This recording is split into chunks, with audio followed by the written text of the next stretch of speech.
nice Mustangs we haven't seen before. Had a Mustang winning in Barcelona, the Swedish driver Bram Baltrup, who we had on the podium yesterday here, and we had a British second place at Barcelona with Mark Drain driving with Andrew Haddon. They're certainly a team to watch in their Lotus Cortina. These cars are best part over 50 years old, you know, the Lotus Cortinas. I had a Lotus Cortina when I was a kid. So it should be a good... I had a Mark II, not a Mark I. People tend to race the Mark Is. Yeah. This race last year was all about Alphas. They dominated here. Like. Yeah, the Banks brothers, who also raced a Can-Am car, not back this year, but they headed up 5 Alphas, beautiful Giulia Sprint GTAs.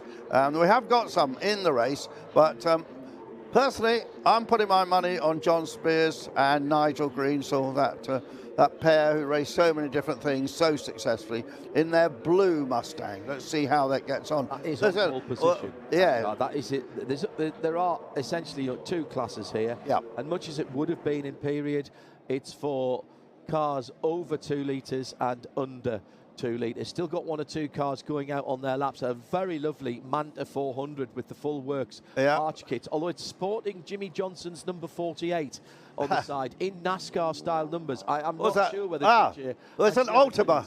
Ever drove an Opel Manta, although of course that would have been General Motors back in the day, so he was a Chevy man. Ultima going out, Alpine A110. John, I go to an old guy's car pub deal once every Saturday, once a month on a Saturday, and regularly they have an Ultima. About every 4 months they have an Ultima day, and about 6 of the things there with their great big, they've got Ford engines and about a Mustang engine in the back, I think. And some come sort of liver it up in Golf colours, all sorts of things. It will surprise nobody to know that Porsche are probably the most numerous in terms of cars in the car club. Oh yeah. Quickly followed in terms of cars out on the track by Jaguars, and Jaguar XKs and XKRs have been very impressive around. You think of them as a big intercontinental cruiser, but they've been driven relatively spiritedly. The nice thing about the track laps here is everybody is very respectful. You do wear helmets here, and you can push on a little bit, but if you want to take your time, you can do as well. A few years ago, I had the 968 out round here and had a lot of fun. Yeah, I was really impressed by how many TVRs were here. Not only from the UK, but we saw one from Luxembourg, we saw German ones, we saw French ones, we saw Belgian ones. Big outing, the TVR club really turned it on. So there you go, Bruce. There's a challenge for you to get your Trevor up and running to bring down here next year. Absolutely. If we come back next year... Can I come with you rather than... Well, no, I was going to say you've got to bring the Turner. I'm not going that far in it. Any car beginning with 2, you'll have to have a Triumph. Yeah. There you go. Have to borrow I'll bring it on a trailer. That's not a bad idea, actually. I think that would get here. These TR4 IRS. Yeah. As he tells me I have to keep saying. So what a fabulous day we've got today. As I say, starting off with the classic touring cars, the classic endurance racing grid 2, the endurance racing legends race 2 for the weekend. Now that's the GT cars as well. Then we'll have a short break for lunch. Historic touring cars, which were mighty last night, racing until after midnight, and it was 1:45 in the morning before the festivities were actually finished. Then the CER1 grid, and we'll finish off with a 45-minute race for the gentlemen at just after 5 o'clock tonight. All live for you, with no breaks or blocks wherever you are in the world. Some real highlights yesterday. I can't wait to see Group C again today. They were out in terrible conditions. I was going to say you'd like to actually see them today, because the spray when they're out on the track. I was conducting one of the podium for the previous race, and the noise as they came down the hill, even on abated throttle, and the sheer amount of spray, you could actually feel it dumping on you on the podium, and that's on the first floor over the endurance pits. What I found the most extraordinary thing about yesterday was so few incidents in these appalling conditions. We hardly had a bent panel. Well, I mean, anybody who went off and tended to go off on their own, I don't think we saw, and the stewards of the meeting might, if you look at the incident reports, perhaps that might tell a slightly different story, but we certainly on camera did not see any comings together of panel bending intensity. No. It was, and considering the caliber of side-by-side racing that we had, and the intensity and the closeness of racing that we had under the conditions, Bruce, in which they had to race, that was extraordinary. It really was, and I think it was the Porsche 2-litre Cup, wasn't it? The oil standards all the way from the point you're looking at, Les Coulmes, then down the drop to Bruxelles and to Speakers, but we had cars running wide, but nobody having anything untoward. It also talks about the safety of this track. Now, of course, it's a full Grand Prix circuit, and there's a lot more runoff than there was in the old days. I mean, this was a dangerous place in the old days, and there was lots of things to hit, but they've made it so much safer, and all for the better. They've changed it and changed it back in some areas where for example, down at Pouhon, there's still an awful lot of runoff, but they've taken some of that runoff, but there's still a car park of runoff out there for these type of cars. But there are places now where the gravel trap is a little closer to the track, including at Rivage Bruxelles, as they come down the hill to that long hairpin. Pick a line, any line, really round here. It's back to the inside, to the right-hand apex, and then that spits you out down the downhill section towards Speaker's Corner. That left-hander that is so difficult to get right. Now, there's very little runoff there. The guardrail on the right-hand side is pretty intimidating as you're picking up speed rather quickly. And then, of course, you charge downhill to the double gauche, the double left, Pouhon 1 and 2. And it seems as you get there, you're coming at ridiculous speed and you turn in, and if you've got grip, you end up going round and go, oh no, I could have gone quicker there. Still a little bit of spray hanging in the air in various places, but the Cooper safety car with lights out. This is a formation lap for the this fabulous grid. Yeah, lots classic of touring. Lots of Mustangs in there, 3 or 4. Got a car stopped out there, and it is the Horst Baumann Alpha Giulia Sprint GTA from 1965. That is the number 10 car, and that has stopped at the Jackie Hicks corner, or Speaker's Corner as we used to call it. No name it was called for a long time. I remember coming here on my very first visit with Paul Tarsi, and we came as spectators, and we climbed up the old tower to have a look. That was on driver's left, of course, down the endurance start straight, the old Grand Prix start straight, and somehow we found our way into the commentary box, and their microphone was pressed into my eyes, and that was me for the rest of the afternoon. But you could see that corner from there. They disappeared up the Camel Straight, and that's where they came back into view, hence Speaker's Corner. The other thing here, people don't appreciate the huge elevation changes. And even from Stavelot up to Blanchimont. Oh, the weather sits in different, sits in the valley, and that's why we just saw that misty shot at the bottom. Now it's nice and clear here. It's like layering a caramel macchiato into a clear glass. Yeah. You obviously have so much time in your hand, John. But just what I really love from Sunderland. Just looking just looking at this field, you think, okay, we've got the Mustangs at the front, long straights here, so good for all the grunt. You've got the Lotus Cortinas in the under 2 litre class, you've got the Minis, you've got the Alphas. But what I love is you've got Michel Grossvilliers in his Corvette C1 from 1960. Not sure how that's a saloon car. No, indeed, but you could say the same about a Mustang, couldn't you? You could. It looks like we're coming to a start here. 23 cars have gone out onto the grid. The majority of them are sub 2 litre category cars. They'll show up in green on the timing screen if you want to follow along with the timing we have in the booth and the tracker as well. If you search Alcamel Peter Auto, you can take live timing there. There's also all of the grids and the timings from the sessions earlier in the weekend. But it's John Spears and Baz Janssen with James Thorpe and Bram Bontrop, behind all Ford Mustangs there as we wait for the red lights to go out to start the 1 hour race. This is a standard start, not behind the safety car. A good way to start off on Sunday. Red light still there. Hold your positions, gents. Now it goes to green, and immediately James Thorpe dives to the inside in the Hertz-coloured car, the gold-striped black machine down the inside, takes the lead. Actually, that's navy blue and gold, isn't it, that car? As they head through the first corner at La Source and dive down the hill, picking up speed quickly. A couple of the Alphas coming through there. Rory Jack, I noticed, picking up speed, and Guillaume Collinet also trying to pick their way through. They'll be trying to use the more nimble Alpha with the 1750 twin-cam motor through Eau Rouge, now climbing up to Radillon for the first time. A brilliant sight this Sunday morning. One of the Lotus Cortinas there coming through. That's Ivan Petov-Ivanov as he comes through in that classic white with green stripe car. Good start to get them through the first corner, Andrew. Yes, but bad start from John Spears in the blue car. Dropped to 4th place from pole, but now just taking 3rd place back and taking 2nd place back as they dive here, right-handed, and then head up the hill.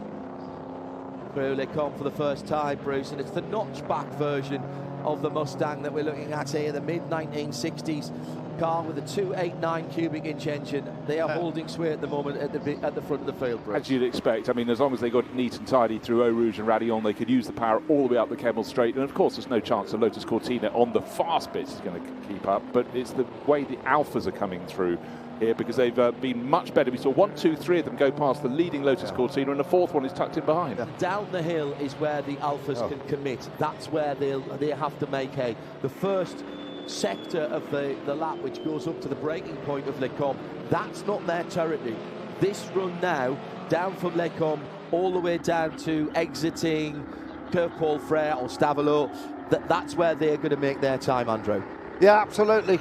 Bruce, Goodwood a couple of years ago, they had a Mustang-only race, you remember? They did, about 24 of them came from nowhere. Or you find quite a few of these were in that field, because a lot of cars get sort of brought back out if there's a special event at Goodwood, and then you've got to use them, having created them. Yeah, but good to see. We will have a Mustang, a contemporary Mustang Challenge race, non-championship, at Le Mans at the 24 hours this year. I'm hearing somewhere over 30, 35 cars will be coming across with full performance for 2 races at Le Mans, one on Friday lunchtime, and yes, Friday lunchtime, and one on Saturday. We'll cover that for you in sound and vision. 91.2 FM for the radio at Le Mans again this year from test day onwards. Just want to point out, great little performance. The lead Mini, it's down just outside the top 10, Romain Gardel. And he's, again, you're talking about points on the circuit where something nimble can gain a bit of an advantage. But Romain is getting ahead of some cars that, in terms of natural pace, are quicker. But, you know, Isigonis got that Mini right from the very outset. And once they took it racing, you know, it was just fun, but it was also remarkably good. Little spin by Georges Rochietta in the number 3 Mini, the red car with the black roof. He has pointed it in the right direction. Probably actually just kept his foot down and pointed the front wheels roughly where he wanted to go, and it pulls you straight. Upset he's not in his TVR, which he's raced a lot in this series in the past, as George.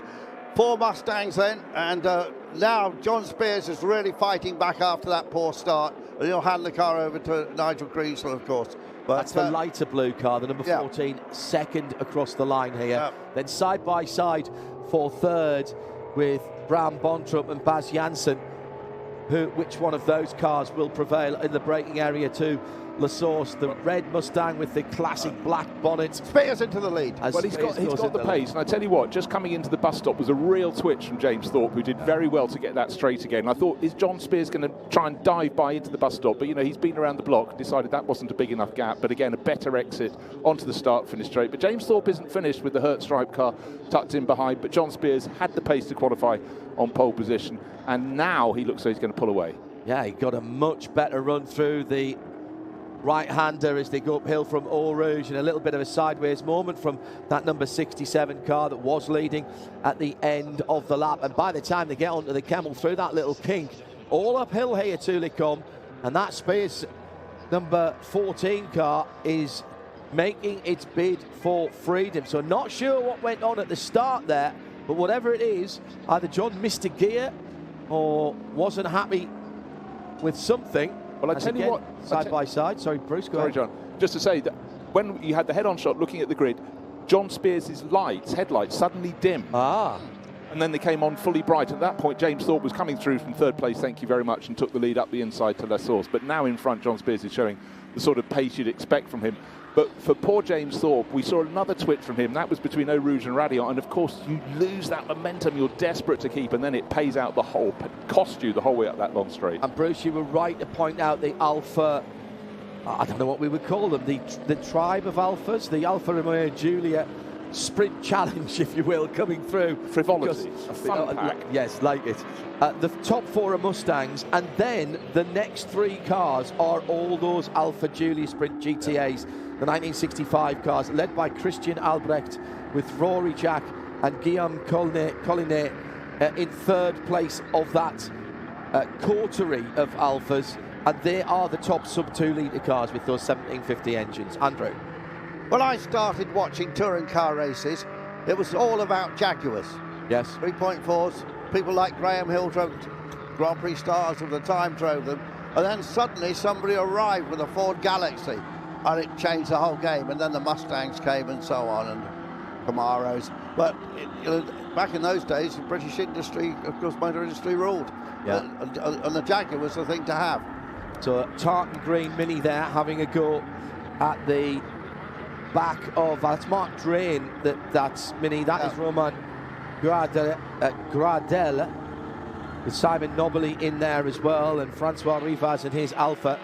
But those Alpha Julias in the darker red with a variety of the front panel colours to differentiate them, as they did in period on the team cars, Bruce. No, always, and I love the fact that historic liveries, echo those. But again, it's looking at touring car racing that's got diversity in it. We've got the grunt of the Mustangs up, but this little pack, an Alfa Romeo, a Lotus Cortina, and a couple of Minis nipping this way, nipping that way, trying to find an advantage on the slower parts of the circuit. That's the diversity that I love about racing from the 60s. That's a completely different style of the Alfa to the Lotus Cortina. Yesterday we were talking about how computers design cars. These days they will start to look the same. Completely different lines. But I would submit, Andrew, that to this day, even though Alfa is part of a huge conglomerate and has platform shares with a variety of other badged cars, you can still tell an Alfa in the car park, if only for the shield grille, and whether it's a new Junior, that lock up there by the number 24 driver. That was the Cortina just coming through the final corner. Yeah, that's Ivanov, who's had broken up the four-car hegemony of Alfa Romeo. He's in fourth in that pack, and Ehrlich is the Alfa Romeo who's dropped behind him. But a great little scrap, nip and tuck here and there. And now the two Minis are racing wheel to wheel as well, right behind that Alfa. Still a little bit chilly this morning. Air temperature 13 Celsius. We got down to 8 or 9 at the very coldest yesterday afternoon, although bizarrely, as we went into the evening and the clouds dropped a bit, it warmed up again. But the track temperature is still cold. Highest we've seen with the track temperature was about 18 or 19. It's down at 14. Lowest we saw was single figures last night with the rain coming down. And finished racing till just after midnight last night. A little bit of an earlier finish tonight. Nice to see a number of the drivers at our hotel yesterday, and one or two of the cars that were finished trailered up in the car park. Mustang on a trailer, I noticed last night. I don't know how they got that out of the car park this morning. They must have gone out the staff car park entrance. I noticed they'd moved on the concrete block. That was a fine piece of driving to get out of there. What's Alpha Mini Lotus Cortina?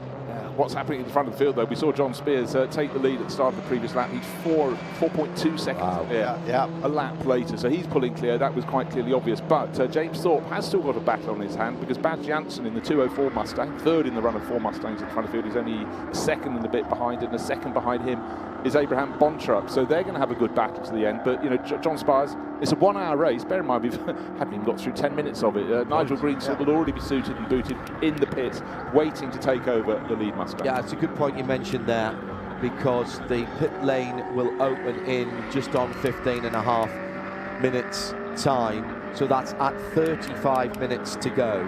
The pit lane will open.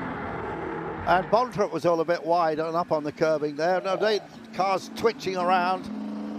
Of all the cars in that quartet of Mustangs, James Thorpe is the one who seems to have the loosest setup, and that tail is starting to wag the dog a little bit. He's doing a fantastic job of keeping it as straight as he can, but it's costing him. Is it just me, Bruce and Andrew, or is that... Well, always, yes.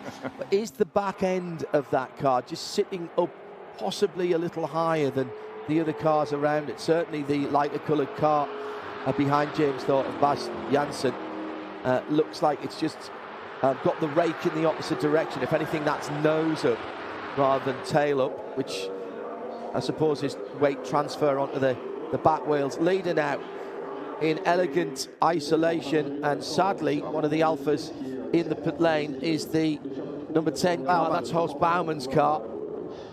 Yeah, James Thorpe drives a lot of racing cars. He's on the management team at Goodwood, actually. Big sideways moment. Baz Janssen. But James is best known for racing the Lister Flat Iron, which he's had a lot of success in. We won't go into that, it's not racing yet this weekend, but lots of Listers are. But terrific battle between this pair, but Spears pulling away from the field. Just interesting difference in lines into La Source from Janssen and Montrup there. From James Thorpe and Baz Janssen there. I think either of them really got any major advantage or disadvantage. The 76 car in fourth position is in third position, excuse me, and actually he's lost a place there, hasn't he? So that is Bram Brontup, so beginning to spread out a little bit at the front of the field. They do a lot of nice graphic things in this series, and what I like is the numbers on the rear. The little numbers on the rear, so when going away shot, you can see the numbers of the cars. And not any other series does that. It's a very nice touch, not just for us, but for people watching, on all the screens and watching around the circuit. And certainly been a lot of people here over the last 2 and a bit days. Haven't seen too many come in yet on the Sunday morning, but we got in nice and early just to sort of ramp up our enthusiasm and get to the production facility. Yeah, but how about at 7:45 this morning, as we were coming through the town before you dropped down to come in at the source? We're coming in at the La Source end of things. The bakers were open, and there was a steady stream of people going in and out of there to get their fresh baked goods and possibly a little sandwich or something out of there. Beautiful sideways slide, perfectly held there by Baz Janssen in the 204, the cream coloured car. There was a moment when I thought he's not going to get that back, and I was entirely incorrect. Yeah, down the hill into Bruxelles, he was just looking a little up the inside, and I think he just became distracted, started to brake too late, and thought there's only one way I'm keeping this on the track, and that's hang the tail out. But he kept it at a fantastic angle. But that would have given hope to Abraham Bontrup, who's in the red and black Mustang in third in that line, in fourth overall, because he's had his sideways moments. We saw a lap ago, didn't we, up at Les Combes. He's starting to close in again. But just remember, James Thorpe is keeping it neat and tidy. But that was the first mistake we saw from Baz Janssen. All of those cars are 1960. Actually, no, Janssen's is a 66. But I have noticed that the red and black car is distinctively different around the rear under tray area. Not an under tray, but you know what I mean. The rear valance. And he's also got the drilled back window as well to get a bit of airflow through the car. But if you just look underneath that red and black car, there's just a little difference there. They're not all identical in terms of their bodywork. Our leader ploughing his own furrow at the moment. He is. John Spears is very, very quick indeed. And his line up the hill through the left-hand kink that is the famous Blanchimont corner, he puts it very, very close to the outside line of the circuit. He certainly is confident, and you can see him steering it on the throttle very much at that point on the circuit. Had somebody having a moment at the downhill hairpin at Rivage Bruxelles. Again, we have this battle for second place coming into the bus stop. Possibly think the preferred line might be slightly towards the middle of the road there. Maybe a bit more grip. It was very, very wet yesterday. So even if this does dry out as we go through today, it is going to be a brand new green circuit again. Punching out of the final corner across the line, there's nothing in it. John Spears has done the fastest lap of the race with a 3:31. These two separated by 0.2 of a second, and Buffalo Gals round the outside for the second place car, which holds on to it. So a complete reversal of the lines they took last time around. Second place, James Thorpe, went to the more standard racing line. Now let's see who had the problem. That's an Alpha as well, isn't it? So that was actually coming down to Jackie Hicks' corner.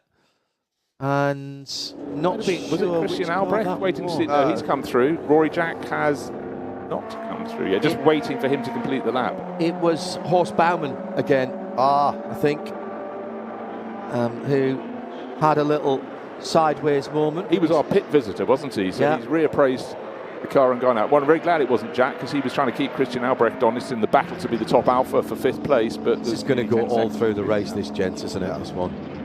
Still a little bit of spray coming off the tyres, but I think it is drying out. And indeed... Have you taken the optimism pills this morning? Well, yes, my colleague here. I had one job. one job. I'm always looking for the chink where the sunshine might come. But right now, I'm enjoying this race as much as the drivers out there. I mean, what could be better? Spa-Francorchamps, and with a lot of power. We heard from James Thorpe yesterday talking about actually rain here is fabulous. It's a circuit that drains very well, but the battle for second place, I was about to say, is going to be sorted by a mistake. And James Thorpe is the driver in second place for now, but somehow still in second. He got it wrong into Bruxelles, went beyond the white line just with 2 of his wheels and came back across. But certainly Baz Jansen must be thinking, my moment is coming sometime. I've just got to get in close, keep harrying him. But James Thorpe, that was a good save. That was skin of his teeth. Overtaking before the start line is a penalty for Michael Erich in the Alpha number 40. He's 8th in class. He'll get a penalty for that. Yeah, well, he's 11th at the moment, and that'll vault Mark Drain past him. But then the 13th place guy, Rivaz, he's another 6 seconds behind, so just cost him 1 place there. So that little battle to be the top Mini has been resolved recently, and the driver who was second in the Mini train, Simon Nobili, up into 9th place overall. He's got Mark Drain behind him, and then the Guardarel Mini, but they're still having a lot of fun, as is James Thorpe. But he's having to be so defensive now because Baz Jansen, I think, is a little bit quicker, but he cannot find a way by. But he's got plenty of time to do it. We've still got more than 40 minutes, more than 43 minutes. And a pit stop, of course. Of course. The pit window opens in 8 minutes. Only a handful of the drivers, about half a dozen, maybe 8, have got 2 drivers in this race. So a lot of the drivers, at least they'll know exactly what the track's like when they go back out after their pit stop. So the sub-2 litre class headed up in 5th overall by Christian Albrechts in the Alpha number 140. Rory Jack in the 33 is about 7.5 behind. And then in 3rd place, breaking up the Alfa Romeo trio in the same position.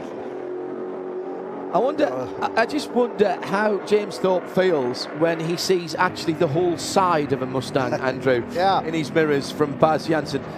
He's on the left now, he's on the right. Oh no, he's right sideways across the back of me. Yeah. There'll be a big dive here if Jansen wants to come down the inside.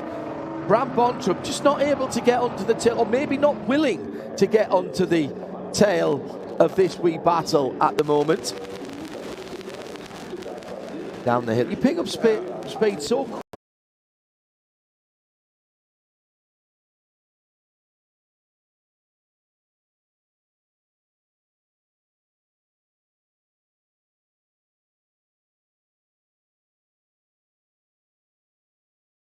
quickly here. I didn't see the race control messaged for everyone to put their lights on beforehand. I love these cars, you know, beautifully prepared.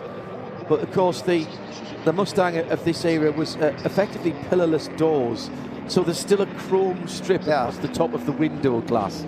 You can see that quite clearly on James Thorpe's car with those silver stripes in the sort of semi-Hertz. They were black and gold, the Hertz cars.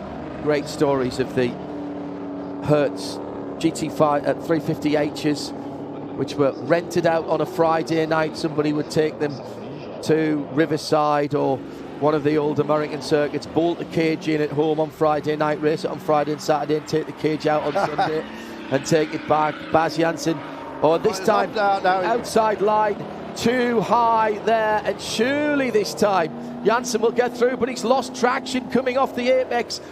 In American parlance, centre off, got loose, and he's lost that position again. Taking the high line for James Thorpe, Bruce, is paying off round there. I think the stewards may be looking at that if he keeps going all 4 wheels off the track. Yeah, this time he was all 4 wheels. Last time he had his left hand 2 wheels off at Bruxelles. But again, a fantastic job. How he got enough traction to actually get back onto the circuit and keep Jansen behind him, anybody's guess. Strangely, I think there must be more traction out there, because I think that is high grip tarmac on the start of the runoff. Yeah, I think maybe that is it. It doesn't look like locked up mistake moment. It looks semi-deliberate, and that is the line that James Thorpe in that dark blue and silver number 67 is using. but it has allowed Abraham Bontrapp to nearly get onto their tail. So those 3 cars at the start of the lap were covered by 3 seconds. It's about a second between. James Thorpe hanging on in second place as he's pushed as they go to Campus corner. Baz Janssen must be thinking, when? It's coming my way. But we've got a spinning Mustang, but not one of our lead quartet, and certainly not raced in on Spa. It would be the best part of 10 seconds. He is now 10 seconds clear in the lead of the race. But the orange Mustang that went round was Phil Mulacek, and we had talked yesterday, Andrew, about the Mulacek family with everything Ford in their collection in the Yeah, I think they've got about 20 different Fords from GT40s. Search on the internet, you'll find them and see pictures of them standing in front of their collection.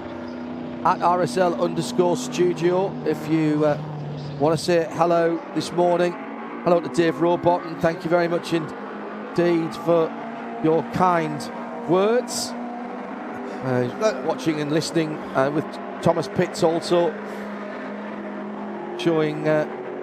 watching us this morning. Not sure what part of the world you're in, but this new initiative from Peter Auto bringing you all of the action of their major track-based events this year.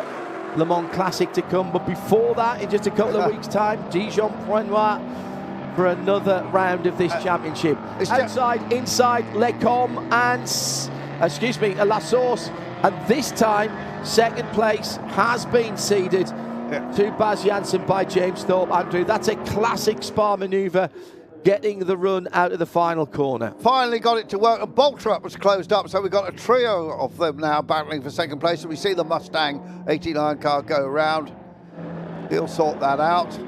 That was earlier on. We saw the car recovering, didn't we, the Mulacek car? Interesting, the beautiful Mustang chrome badges they have, usually on the front of the grille. Lots of different positions, our cars. We've got one with no badge, one with it on the left, and one in the traditional middle position. The Steve McQueen Bullet Mustang, the 67 and a quarter car, that's popularised not having the galloping stallion on the front of the car. There's a couple of them that have got Shelby badges on them as well, I've noticed. There's talk even to today in the Mustang Challenge about whether that impedes the airflow to the radiator and back in period. But I noticed that John Spears has got the full-sized, full galloping Mustang on the front of it, and it's not slowing him down at all. No, it isn't. Listen to that little 1750 twin cam. Terrific battle between this Lotus Cortina and the Alfa. And a stick shift gearbox. Oh, yeah, absolutely. With the beautiful wipers that come from the outside in, although for racing, of course, they've got the park position as straight up to help the aerodynamics. Coming through traffic now for the leading cars. Down into the mist. Again, we saw this on the formation. I think it's just that camera. Maybe it's just steamed up overnight. It's on the drop down to Pouhon, but because certainly by the time they get to the exit and approach Fagnes, it's clear. We have had a change in that sixth position, even off in the Ford Cortina. Lotus Cortina has just gone past Rory Jack's Alfa, so he's got one more Alfa to pick up off if he wants to get ahead of that. That's Christian Albrecht, who's running fifth overall. Pit window is opening in about a minute. So not this lap. I think Spears will stay out a bit longer. Why wouldn't you, Andrew? He's built up a 9.1 second gap now. It's his car, he owns it. So stay out. Are any of those leading drivers driving with the 14 who leads has got John Spears, got Nigel Greensole to come? Yeah, the others are all solo. Yeah, I thought so. Which is, I think, in these conditions, a very big helping hand. Mind you, so is putting Nigel Greensole in your car to do the second part of the race. It's not going to slow it down, is it? No. Right, one thing we do need to keep picking up in this, we haven't got two classes in this. Well, we have, but we've got an extra one as well, because there's a pre-62 class. But Michel Grosvilliers should win that, because he's the only driver in that class in his C1 Chevrolet Corvette. But he is literally in a class of his own there. He is. Every lap he's in a class of his own. But what, it's nice and clear, over 2 litres, Ford Mustangs pulling away at the front of the field. And then in behind, it's the battles of the Alfa Romeos, the Lotus Cortinas, the Minis, et al. And there he is. Thank you to our director, clearly listening in. And just been lapped. He won't care about that. No. Having a lot of fun. Yeah. Actually, that's Christian Dumoulin, he's racing with there in the Mustang number 2. Oh, sorry, my apologies. No, it looks very similar to James Thorpe's car, actually. And as the spray clears, again, 2 big white stripes up over the hood. Isn't it amazing to think in a few short years the Corvette, that being the C1, would metamorphosize into the shape that is still fairly recognisable today, although of course the engine's gone into the middle of the car, which is where it was originally meant to be, but they didn't quite feel it was the right thing to do when the Corvette came out. Lee Iacocca and the rest of the team, sorry, no, Lee Iacocca was he was the Mustang man, the original father of the Corvette played about with the idea of putting the engine in the middle, but that's felt low-hanging, almost European-like car that the Corvette became with the C3s onwards. Yeah, I mean, it was the element. You looked at American cars and they were large, cumbersome beasts back then. I know, Andrew, you were talking about the Galaxy arriving in the British Saloon Car Championship, the size of a sort of oil tanker, but yet suddenly really nimble as to go with its power. Then the Falcons and the Mustangs came to play. Fairly interchangeable, weren't they, the Mustangs and the Falcons in terms of performance? You're going to say Ivan, gone the full name, Zora Arkus Duntov. Duntov, I was trying to remember.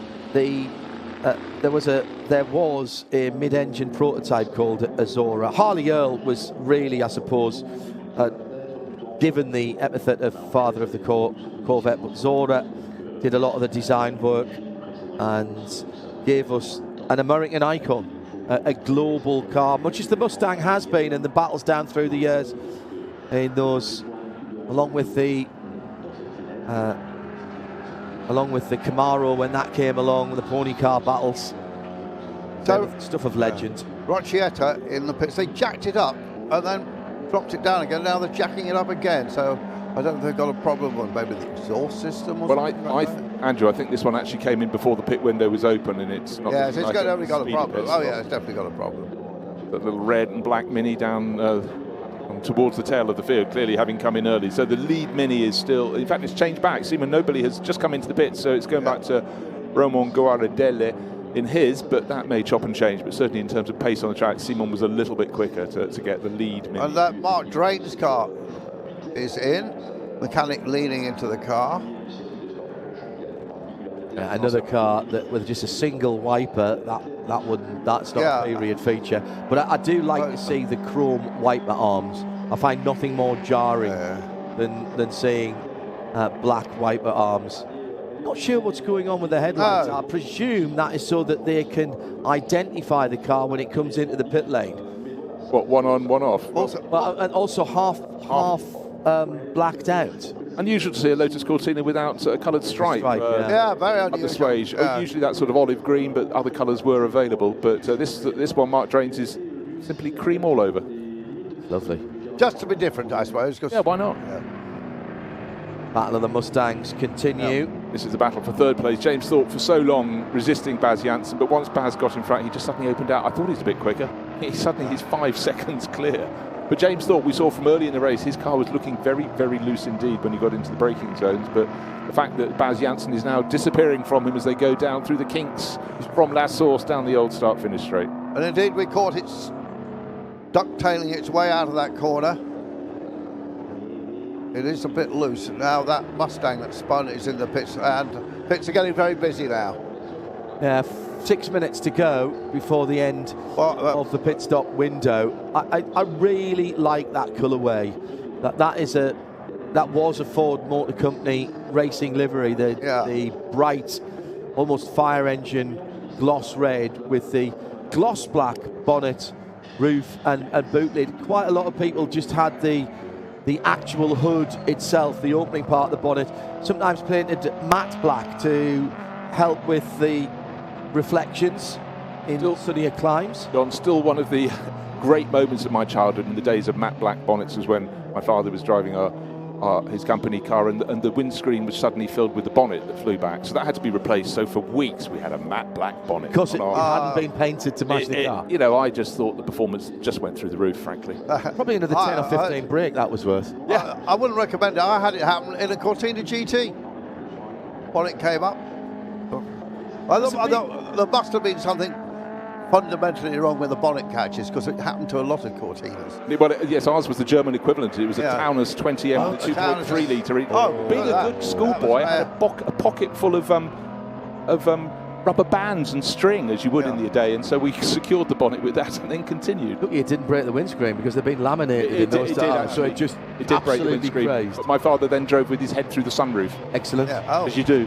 Yes. Come on, I suppose he's sort of 6'5" as well, isn't he? No, he's not actually.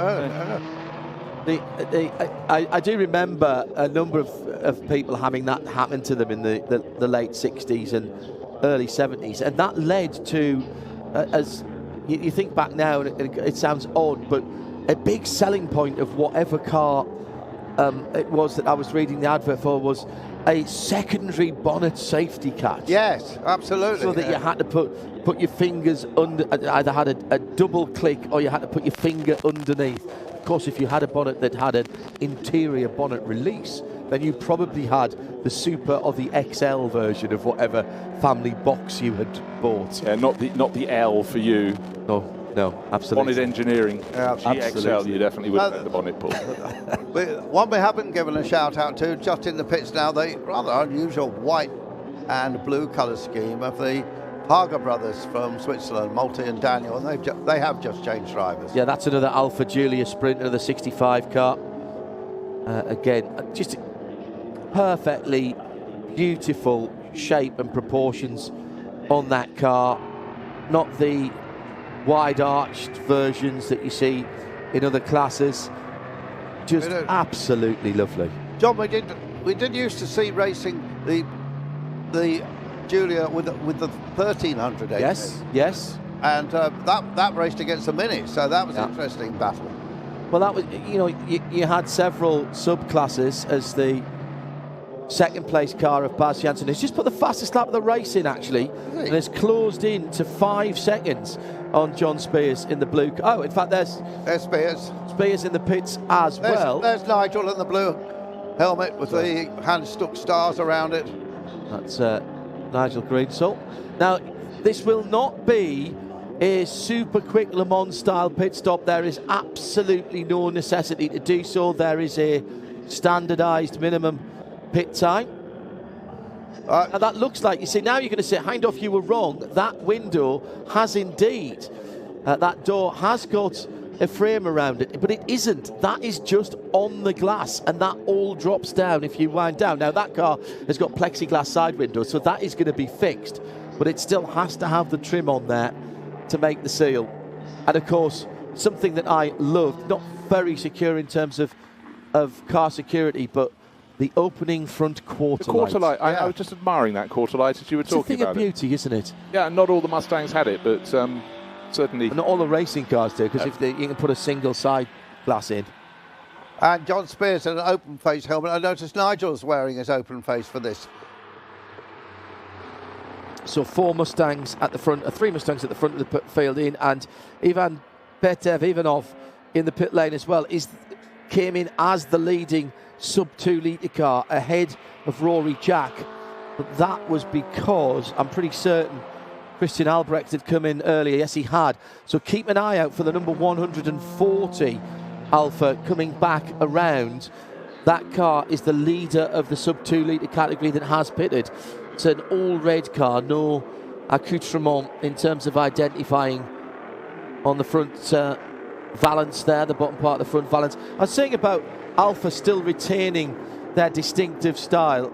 I was having a close look at that new Battery Junior. It was going to be called something else, but it's not built in Italy, so it couldn't be named after an Italian town. Mia Fiore, of course, was one of the places that Fiat had their big factory and named a car after it. But the new Junior, you look at it, and even though I know that it's built on a Stellantis platform that is about 5 or 6 other cars, it is absolutely Alfa Romeo. And I've got to take, I had a little Giulietta Quadrifoglio edition for a while with a 1.9 diesel engine in it, actually, 6-speed manual. That was a super little car, and little family 5-door hatchback, but you never mistook it for anything else in the car park. And Alfa have held on to that. They have, and I feel very sad by the demise of Lancia, because you look in the 1960s and the 70s, it was, what you had a choice of which stylish, small-engined Italian family sports car you could go to. And, you know, whether you were a fan of a Fulvia or a Giulia, you know, there was something there. And I loved that little bit of battling, and they were quintessentially Italian. And we have to accept that a lot of that has been lost. But you're quite right, an Alfa Romeo is still very much an Alfa. I had almost back-to-back, actually, as fairly long-term test cars. A Mazda MX-5, which I ran over the winter, believe it or not, and it was fabulous. And then the Fiat 124 Spider, which was based on the same car, but with different bodywork. And there were two entirely different personalities of car. The little Fiat was almost like a smaller version of a Maserati or something like that, with the Fiat badge right on the top of the boot. People didn't know what it was. Huge luggage capacity, little two-seater manual roof, no electrics on that, but you could put it up and down with one hand in about 5 seconds. It was brilliant. And the little Fiat was white with tan leather seating, and I really bonded with that car and thought again there, well, you know, I realise this is to a point badge engineering, but I like the fact that they've gone about things their own way, put a different engine in as to the Mazda, a little 1.4 turbocharged rather than the 1.8 or the 2-litre non-turbo in. And, you know, it had 148, 150 horsepower, which doesn't sound a lot nowadays. It was perfectly adequate. That's very interesting, because I've got an MX-5. I know you have. And absolutely right. You can take the hood up and down with one hand. One hand. It's brilliantly designed, but I look at the Fiats and I think, yeah, they say it's the same car, but it's not. Honestly, all right, sitting behind it, the dash is very similar, the buttons are the same. It drove completely differently, Andrew. Yeah, I've never driven one, so that's very interesting. Justus had an Abarth version of one for a while before he bought his XKR. Oh. And he had a lot of fun in that little Abarth. That was the 180 odd horsepower. Same engine, 1.4 turbo, just different stated tune. Now, here's two completely different philosophies of car, Andrew, battling together at Le Combe. But Jansen hasn't been in, has he? And the window's closed. Well, I thought he hadn't, but he's listed as having been. One pit stop, yes. See? Left it very, very late. But how can he be 10 seconds ahead of Breach? They both made one stop. Is there an driver change lane because of the driver change? Absolutely. Putting a throw in. That's it, yeah. Nigel would have been 20 seconds longer. Yeah. That makes sense. Okay, so that puts Baz, who you know was in that eternal battle with James Thorpe until he got through into second place, but he suddenly gained about 5 seconds, was taking quite a chunk out of John Spears. So it shows how much he was being delayed while behind Thorpe. But again, if you suddenly are gifted 20 seconds, so Nigel Greensol is now 10 seconds behind him. That tallies pretty much, doesn't it? Does it? But the chase is on. How much time has Nigel got to give chase? 21.5 minutes. What can he do? We'll see over the next few laps. But Baz Jansen really settled into good pace in those final laps just before his pit stop. Well, before Nigel got into the car, Baz Jansen's fast time and the number 14 Mustang's fast time were pretty much identical. 3:28.5 is the fastest lap of the race in the over 2 litre category. That is listed against Baz Jansen in the 204, the cream car. It's probably Wimbledon white or something like that, isn't it? It's probably called that. And then 3:28.727 for the Greensol car that John Spears was pedaling earlier on. More like the oval white. I think it's more of a cricket it white. Is actually, yes, a cream tea white. Yeah, albeit without the green knees. Yeah. The fielders. Baz certainly knows his way around here. He's been a class winner in the Spa 6 hours in this Mustang in 2021, 2023. Class winner in 23, not in 21, but he certainly knows his way. Jansen's a Scandinavian name, but he's definitely Belgian, and Baz is obviously Belgian. But he's doing a great job here, but Nigel's just taken 1 second out of him thus far, and how long have we got? 20 minutes. So I think Nigel will pull it back.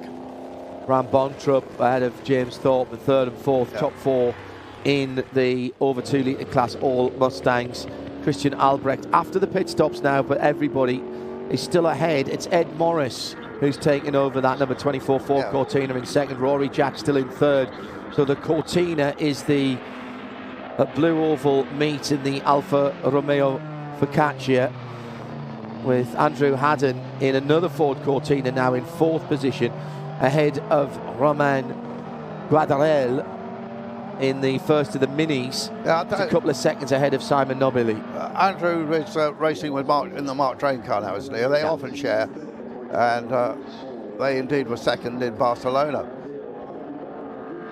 Janssen, Greensel, Bontrop, Thorpe, 4 Mustangs. What a sight here at Spa. And then Albrecht, who races all kinds of different cars, loving it there and leading the under 2 litre category. Then we got 3 Brits in a row. That was Simon Nobili dispatching one of the Cortinas, not a battle for position there. I think that was Stéphane Leperchois in the number 44 car as he went up the hill. Certainly feel for some of the drivers to do multiple races in the Peter Auto Classic, because we've got 2 pit lanes here and you could finish in one and have to scurry. Oh, yes, very good Not point. inconsequential hill and up many flights of stairs to get to the top pit to get to your car to do the next race. So you have to hope that if you're running 2 or 3 races that they're separated by buffer races in between. Simon Nobili and Malte Heger having a bit of a scrap there, but again not for position. Malte a lap down from the leaders as Nigel Greensel puts in the new fastest lap of the race, and a small matter of 2.2 seconds quicker than the previous best, and he's closed in within 7 seconds of Baz Janssen. 18 minutes to go. 18 minutes is 6 laps maybe, so that is going to be easy enough for Nigel Greensel to catch Baz Janssen. How will the traffic and the conditions play out? It is an old adage in motor racing and has been oft repeated. Catching is one thing, passing is another. However, this is a track, Bruce Jones, where there is room to pass. There's a lot of real estate to be able to take alternative lines. John, it's not just the room, it's the fact that you've got corners that flow from one to another. So you can, if you can build your momentum, you've got more than a few chances in the lap to make it work. Then, of course, you throw in the mixture of slightly greasy track surface this morning, plus the fact they are doing a little bit of lapping here, but not many. We started with, I think we've still got all the cars on the field, 23 cars. No, one failed to start, which was Horst Baumann's Alfa Romeo Giulia. But no, you can work on a move for several corners in a row rather than relying on one corner per lap in which you're going to have to make your monster move. Horst did get out in the number 10 car. We saw it having a couple of problems. So I think he did a couple of laps at the very least. Actually, it says he's done 8 laps, but he's listed him on the screen as a non-starter. Yeah. Nigel's really sliding past the back markers now and closing up on Janssen, taking a second and a half a lap off him. I mean, Nigel's got all this experience of 30 years. I remember him years ago being very quick in the Boss Series, in the Tyrrell, I think, at one stage. Yeah, no, indeed. He's raced lots of single series. Yeah. He's probably raced more cars than almost any. We had Nick Padmore in here yesterday. He's raced a lot of cars. He doesn't come close to Nigel Greensel. Boss, not the clothing company, stood for big open single seaters. Absolutely. The series still continues, but not in the UK. And I covered a few of those races, and they were fun. But Nigel was definitely, an extraordinary guy, because he's busier than any other racing driver in the world. His air miles tally must be fairly mighty. It's both sides of the pond and all across Europe. An indication, Bruce, of the changing nature of classic and historic racing, in that the Boss series, the big open single-seater series, had everything, Formula 5000s, all of that in there, whereas nowadays you would probably have a category for each of those different cars, because there wasn't enough then, so they just threw them all in together. It really was a melting pot. Yeah, and they had a couple of Indy cars in it. Yeah, absolutely. And then they had Formula 3000s and all sorts of stuff. And then it's all run by a guy called Roger Cowman, a super guy, actually. Yeah, and so before that, you know, there's been a history, particularly in Europe, of, well, actually, also in places like Australia, where you don't have enough cars in one class, and you sort of mix them up. But you know, Formula One cars with bicycle wings over the wheels. When it sort of was the latter-day Inter Series, which of course was the massive European sports car series in the 1960s. But it chopped and changed, but it means a lot of machinery doesn't die. It just goes and finds somewhere else to race. In fairness, there was a history of that. Looking back at some of particularly the Mercedes-Benz would run as Grand Prix cars, and then with a light change of bodywork would run as as not touring cars, but sports cars. That was the word I was looking for. In the 50s? Yeah, back in the 50s. And after that, the Malik U2, of course, did run in a Formula Junior form, and now Ray Malik is winning front-engine Formula Junior with one of the special Formula Junior Maliks, and very little different to the Clubman's cars. Yeah. I talked to him at signed by his father, Major Arthur Malik. Yeah, absolutely. A real character. And Ray stepped back from RML, the company, so instrumental in touring car races. Was the first in the modern era, at least, was the first privateer team to win with the Super Tourer, one with the Cavalier, with David Leslie at the wheel, long before the big purse was put up by Alan Gow and Matt Neal, in fact, won that, who's here this weekend. That David Leslie, God rest his soul, I miss him dearly, particularly at this time of year when we're getting round to Le Mans. Used to love seeing him there working for the old Eurosport.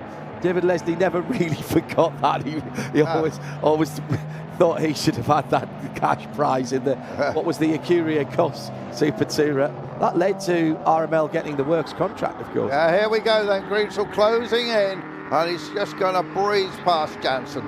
I don't think Baz has got anything for him here. He hasn't. Baz is coming down through Pouhon 1 to the second part of the double left, the double gauche.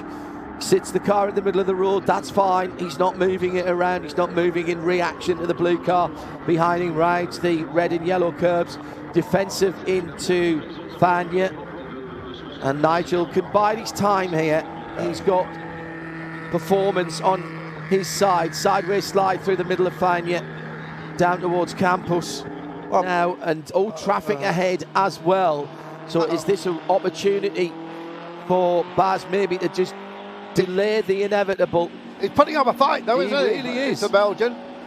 Yeah, he really is. I said he'd breeze past. Well, not exactly, but he'll be by and before the end of the lap, I would suggest. That number 14 blue car, Bruce, looks absolutely nailed to the ground compared to the other Mustangs. It does, doesn't it? I was just about to chip in and explain since the start of the race, and again at the corner where they're just going through now, Blanchimont, that was where John Spears looked so mighty, and that is precisely where Nigel Greensol has had a better exit from Campus, and he's gone through the next right-hander and he's got the momentum, but the car is the only one of the Mustangs in the top four that doesn't look loose. All the others, it's also down to driving style as well. Minimum steering input, but Nigel Greensol just following the wheel tracks of what John Spears did in the first part of the race. But Baz Jansen, as we saw in his battle with James Thorpe, loves to attack into the bus stop. No, not close enough this time, but he's not dropping away just yet. The car's not even, it's not even four-wheel drifting, that car. It just looks like it's on rails. And it looks, I am sure it is not, and thank goodness for large non-tinted windscreens. If we watch his steering inputs, watch his hands, not maybe at La Source, which obviously is it's a much quicker corner than people give it credit for. People think it's a hairpin, it's not, and it's slightly banked, and it's probably, in your average road car, it's probably a third gear corner rather than a second, and certainly not a first. But I just want to see him through the bottom of Eau Rouge. Watch the front wheels of this blue Mustang and the amount of correction that he puts in. There was none. He just turned in and the car followed it. That was absolutely superb. Yeah, and when you're not having to adjust your steering when you're going into Radion, that means you're taking maximum momentum, and then again it pays out all the way up that climb to Decon. Because every time, what Bruce is saying there, every time you put steering lock in, you are turning the front wheels away from the direction of movement and travel, and therefore you are creating drag. Even if you only put 1 or 2 degrees of steering lock input into it, your outside wheel's going to turn a little bit more than your inside wheel because of the Ackerman angle and the track rod ends, etc. And it's going to just slow you down. And half a mile an hour coming over the top of Radion's probably 3 or 4, Andrew, by the time you get to Le Combe. Yeah, absolutely. When we get to La Source, a little Formula One story from the, well, I suppose early 70s. At La Source, remember the pits were down the hill, the Formula One pits. Yes, of course. In qualifying, I think it was Denny Holm worked out he could overshoot the hairpin go down to the hairpin, go down to the cafe or hotel there, turn around and come down the hill with more speed than if he'd been round the hairpin. Yes. And of course then he broke the timing beam, and they did a complete lap. Of course they cottoned onto it pretty quickly and put some cones and stuff there to stop it, but it was quite amusing when he first did it. So that's a wonderful corner and a great place for photography. It used to be the same at the final corner at Croft, which is where I did my first ever motor race in the Fiesta Challenge back in 96, I think, or 97, supporting British touring car race. But if you missed your braking for the last hairpin before you came onto the start-finish straight, you could go into the runoff there. So instead of puttering around the final corner in first gear, you got yourself pointed in the right direction, and you were already shifting up to third by the time you exited where you were. You arrived at Clairvaux a bit quicker than you normally would have been, so you had to adjust your braking point a little bit at the pit exit. Same theory. They also used the trick in the Buenos Aires Autodrome. Yeah. Well, look, racing drivers are very, very clever people, and they are making decisions at a level that's... somebody said to me, their brains are clocked at a different speed, to use computer chip technology, and that's actually a really good analogy. And they see things differently, they see opportunities differently, and their ability to spot something where they can take an advantage, and that is their job. And it's up to the stewards to make sure that they clamp down on that early on. One of the best race directors that I've ever worked with is the man who's now back in charge, thank goodness, at the FIA World Endurance Championship in Le Mans. That's Eduardo Freitas, the Portuguese. And he still comes and does club races as well at various parts, including in the UK. And he sets his stall out in first practice, and he lets everybody know what they're going to get penalised for. And that is absolutely the way to do it, Bruce, because there's no point by the time you get to lap 26 of a 28-lap race if they then ping somebody for something that they've been getting away with for 3 days. Yeah, I mean, that's the thing. Eduardo Freitas has been just a magnificent boost to global motorsport. Totally agree. He's incredibly clear. He's unbelievably fair, but it's the communication he has from the outset. There are no grey areas with Eduardo. Lovely man as well, but you know, regardless of whether he's nice to have a cup of coffee with or not, he is just bang on the money in terms of. He is nice to have a cup of coffee with. Of course, he always has the best coffee in the office. So in the paddock, he travels with the FIA WEC. He makes them travel a proper coffee machine, and a supply of coffee magically turns up, whether you're in Japan or Qatar or anywhere around the world. And I learned early on that I probably wasn't going to get a telling off if I'd been asked to go and see Eduardo in his office. The first time it happened was when I was in Fuji, actually, and I was slightly worried that I'd been summoned to Eduardo's office.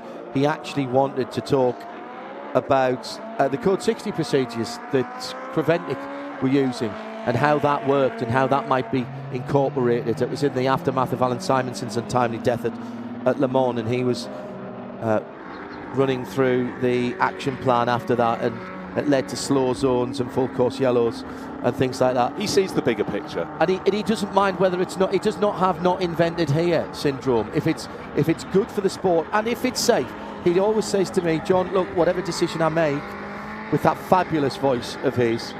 That sonorous voice, safety first. It's safety first. Everything else comes second. I have to make a decision based on safety, and I will. And the drivers respect him for that.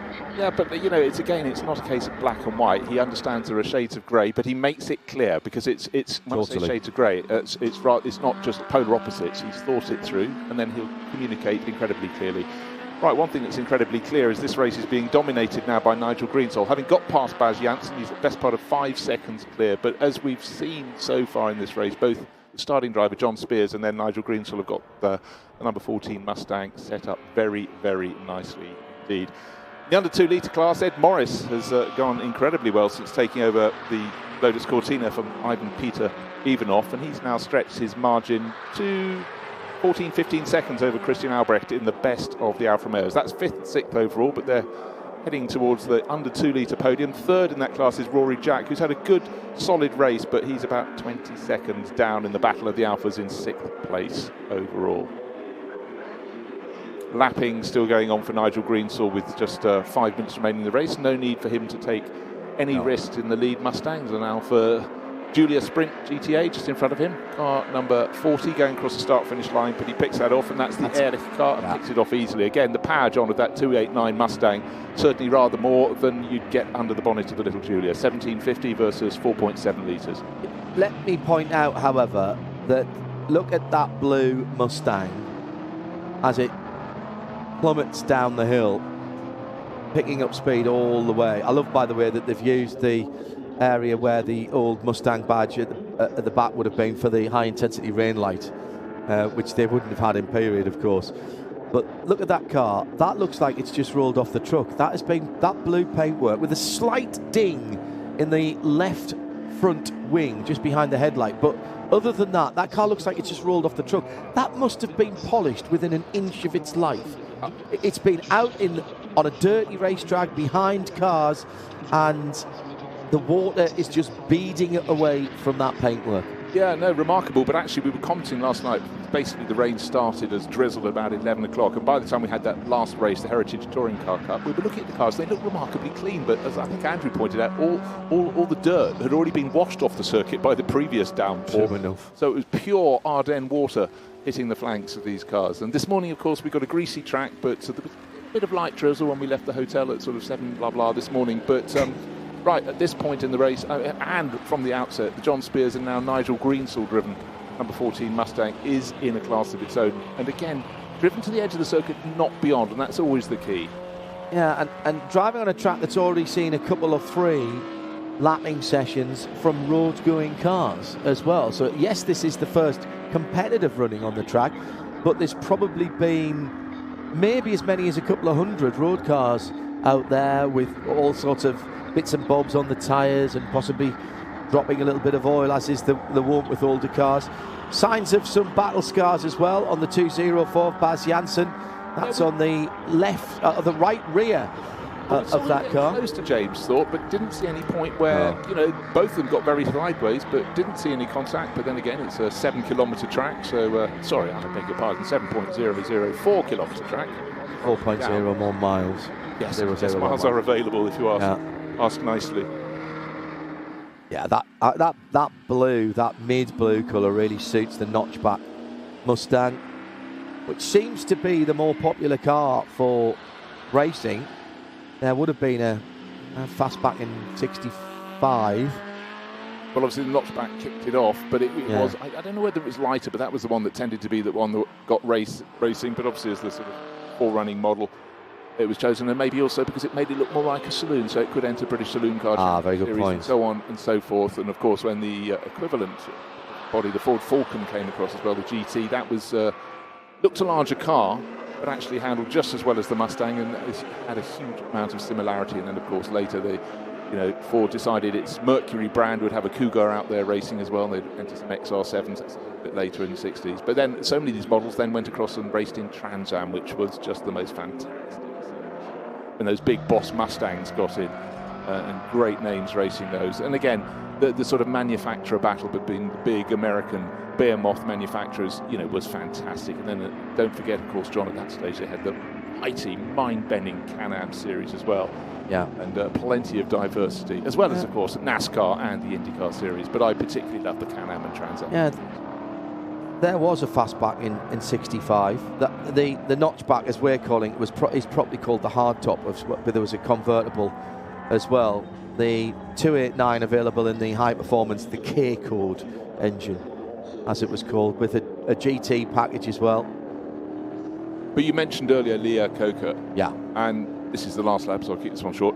He had to push and shove. In any big corporation, the people of ideas have to fight first and foremost the people with their hands on the purse. And he absolutely convinced Ford that at this stage, as the Americans were really booming into the 60s, they needed something for the younger people. They didn't need a Hudson or a big Ford or a big Chevrolet or an Oldsmobile. They wanted something fun. They were starting to get money in their pockets. Boy, did he do the company a favour with pushing the Mustang to happen. Well, can you imagine Ford without the Mustang now? It will be shortly, once the Ford Focus goes out of production in Europe, which is happening at the end of this year, I believe. It will be the only car that they still produce for global markets anywhere in the world. Everything else is an SUV or a crossover or a truck. So the Ford Mustang, there's an E-Mustang as well, of course, but the Ford Mustang will be the only car. So can you imagine Ford without the Mustang? The answer is no. And Jim Farley, who's the current head of Ford globally, who sits behind the big desk at Ford at Dearborn in the US, in Michigan, he races Mustangs, and he is a car guy through and through. Oh yes, obviously, because he's the head of Ford. You would be surprised, and I was telling a story at breakfast this morning, which I won't go into now, but you would be surprised how many people at the very, very top of major automotive manufacturers, they know the business and they are Ford business people, but they might not be petrol heads. Jim Farley's a petrol head. I think he'll be racing a Mustang Challenge car at Le Mans. Well, think about Ford coming to race in the hypercar class. Jim Farley. That's Jim Farley. You know, he's as soon as I first read about him, Farley. I was encouraged. And then when I heard him interviewed for the first time when he came across to Goodwood, not just to look, but to race. But he appreciates it. He's got a two-role life. One is running a major corporation, but it's also giving it direction again. Hugely important. Right, Nigel Greensall will put a smile on his face because he's got a few more corners to go, and it will be a Ford victory. And really from the opening couple of corners in this race, those quartet of 289 cubic inch Mustangs were clearly getting to pull clear. It's a power circuit, but they've kept it neat and tidy, I must say, on a track that was very, very tricky indeed. This mid-blue coloured car, John Spires started it off and did his job. Big sideways four-wheel drift by Baz Janssen. That has been conspicuous by its absence. Any moving around, any sidewaysness, any even rear-wheel drifting. Is Nigel going to light it up? No, there's a dab of Oppo, but mere dab of Oppo as he comes out the final corner to take the first race of Sunday. The classic Touring Challenge. Won this Super Sunday by John Spires and Nigel Greensall. Baz Janssen driving solo, coming through in second at 8.5 seconds in the end. And we'll wait for Abraham Bram Bontrup. Another half a minute or so back. And again, that car looking like it has just rolled out of the truck. Looks like it's just on its way to a concourse. Beautifully prepared. Here's the red and black Ford Motor Company racing livery. Makes that car look much smaller, actually, that livery. The gloss black. That's third place on the podium from Bram Bontrup. James Thorpe will be the driver that misses out on the podium. It will be a hard job for me to choose which of those top three Mustangs I like the most. I'd definitely go for the one in third place. Yeah, I was just going to say that. I don't know why. Red beneath, the black on top, and actually, some cars actually quite often fairly slab-sided cars like this Mustang just look good in the rich red with the black or the gold of on the roof as well. That can look good. But 204 driven hard by Baz Janssen. We did see that little ding in the right rear corner. Right. I don't know whether that's come in this race. Yes, quite possibly not. Couldn't really see in the spray at the start. Well, it was a great start from the navy and silver car that got in. And there was the ding, right on the first corner. Left front of the John Spires car and Nigel Greensall to the right rear of that cream 204 Atlas Horse on the first corner. I have to say, I was so busy watching the great start from third position from James Thorpe. It was the lightest of touches. The Alphas bossed the first part of the race in the sub 2 litre category, but ultimately the number 24 Cortina, Lotus Cortina, coming through to take the prize, with Ed Morris taking over that car and finishing, in the end, a handy 30-odd seconds ahead of Christian Albrecht, who drove solo in the Alpha. Rory Jack, excuse me, has just finished third, crossing the line now. And then it was another Cortina, Andrew Haddon in the 79 car, driving solo in the 65 Lotus, ahead of three more Alphas: Guillaume Collinet, Francois Rivaz, Michael Ehrlich. Simon Nobili in 5th position in the Mini was the best of the front-wheel drive cars. And Michel Grosfillier did get to the line, albeit one lap off the leading group of cars, but wins the pre-62 in that lovely, fantastic design of all chrome and white Corvette, the C1 Phase 2 car. But it was a massive leap from there to the Corvette Stingray that followed it very nicely.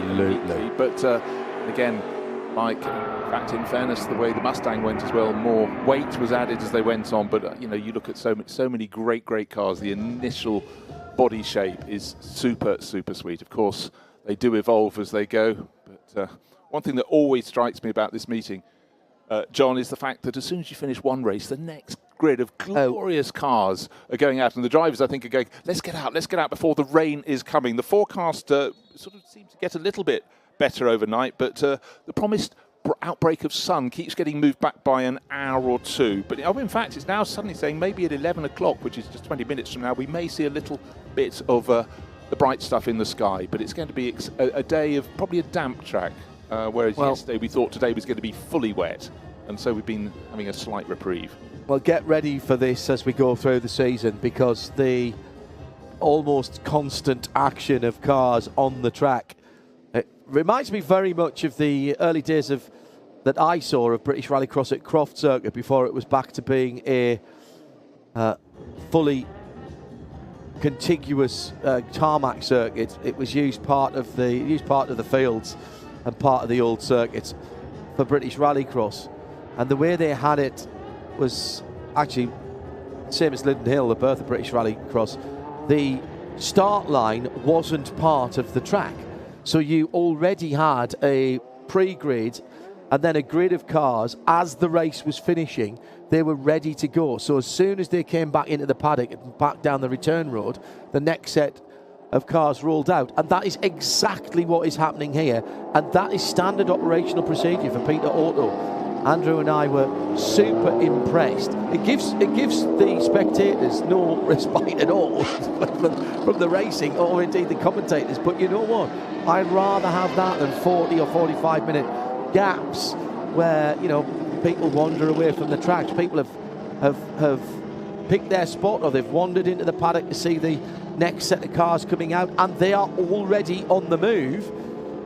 The last cars from the previous race literally just coming back into the Grand Prix, to the endurance racing pit lane, as already this incredible grid of classic endurance racing, some 34 cars split into prototypes of plus and minus 2 litres and GT cars, or called here GT2 cars. There's one invitation as well, Matteo Radiccioni in a Porsche 911 SC.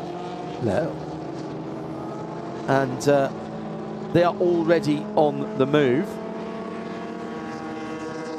And delighted to say we've got our first guest in here this morning, Bruce.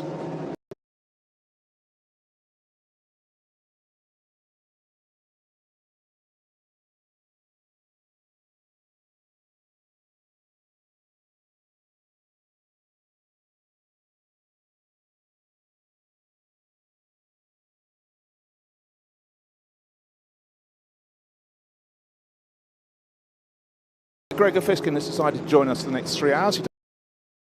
Good by Spa standards. Yes, there's always a sort of riding clause, isn't there?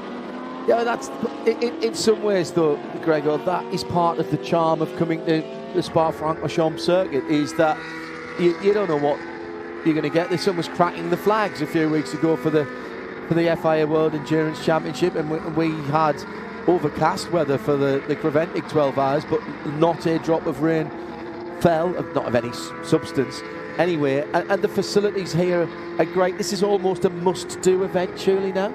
Yeah, I mean, look, you come to Spa, it's one of the great tracks, but you come to Spa because Spa will throw everything at you, and you don't come here if you're looking for sunshine and an easy ride. I mean, the charm of Spa and the challenge of Spa is, you know, you can have on one lap, like last night, you can have fog, you can have driving rain, and then you can come around the corner and you can find a bit of grip. And it's all about managing the conditions as they present themselves to you. Been asking this question of a number of our guests here in the Global Broadcast Centre, and I'll ask it to you as well, Gregor, if I may. What we are seeing now and what our audience is seeing now around the world on the international TV is a very slick, polished, very professional paddock full of cars under the auspices of Peter Auto. You don't have to go back very far to see where, yes, there would be some key blue ribbon events, but Patrick Peter and his team have managed to put together a championship of events in the last couple of years, and this year's we'll see them all on TV.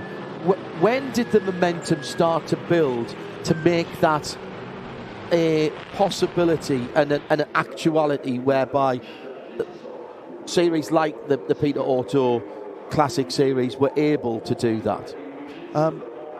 I think in life, I think everything always or should continue to get better. I think what I would say about Patrick, when I first met Patrick 20, 30 years ago, this was a guy who just had a vision, and he was incredibly brave. If he had an idea, he'd just bloody well go and do it.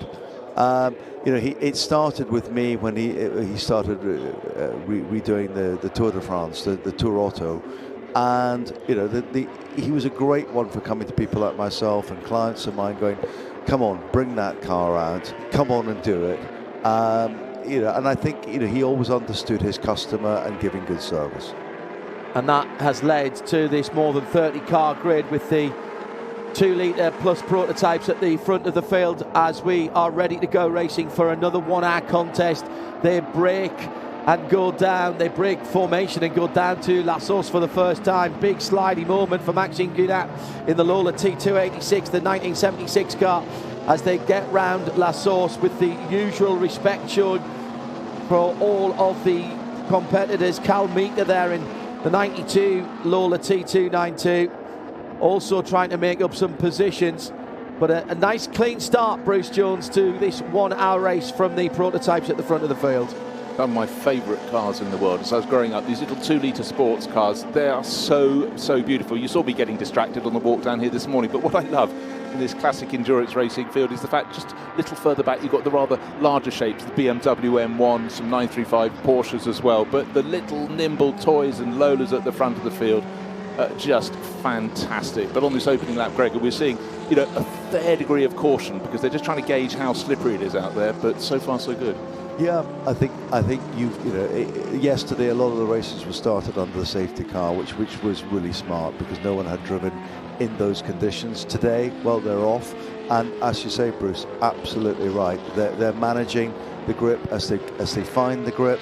You know, a lap or so in, yeah, you can lean on it, but my goodness me, easy to make a mistake on these early laps. 935 Porsche, the A4 car, Luca Litardi, and the 1975 car slow across the line, didn't take the start properly, and that car's got a little bit of problem. That's the number 14 car. It seems, obviously we've been involved with Classic Le Mans in particular for Peter Auto for a while, Gregor. You've seen this style of racing grow and grow through the years, but it does seem to me, even since I was here last year just doing the PA for this meeting, it seems that more cars keep coming out of the woodwork all the time. Where are they coming from, and where are these fines coming from still? Well, here's the thing. You need to get a car out there racing. In the old days, your FIA papers, you had to have the entirely original car. And we now have a system where if you put together a car, it doesn't even have to be based on an original identity, as long as it's to a correct specification. And it's a broad church, and we'd rather see people out racing. Some people will make a copy of their original car, and some people will have a car which is not particularly original, but look, it's for fun, and the rules are the rules. As long as the cars are to the original specification, they should be out there racing. Yeah. And that's the key thing, and it's very tightly policed in terms of the scrutineering. The same as you couldn't turn up at a WEC or an IMSA meeting with something that looked rather like a current Porsche GT3 car, but had a completely different engine. The question is about being able to race on a level playing field. Absolutely. That's not to say that with our friends at Goodwood, the Duke of Richmond has worked with people like ourselves to keep some of the racing, keep the content really full of the original great cars. And in some of the races, it's important that owners who own very valuable cars know they're racing against people who have also got important cars. Otherwise, it somehow or other the ingredients start going wrong.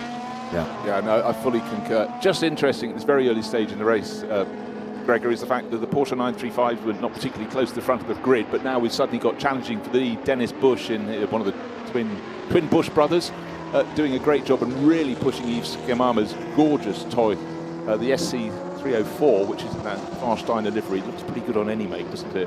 That the gold colours, but again, it's the mixture of different types of cars. Yeah, he's driving that extremely well. I think he's just made a pass, and yeah, look, confidence is coming for the bigger cars now. I mean, to be in a Porsche 935, where I'd be having that boost button right down to below zero.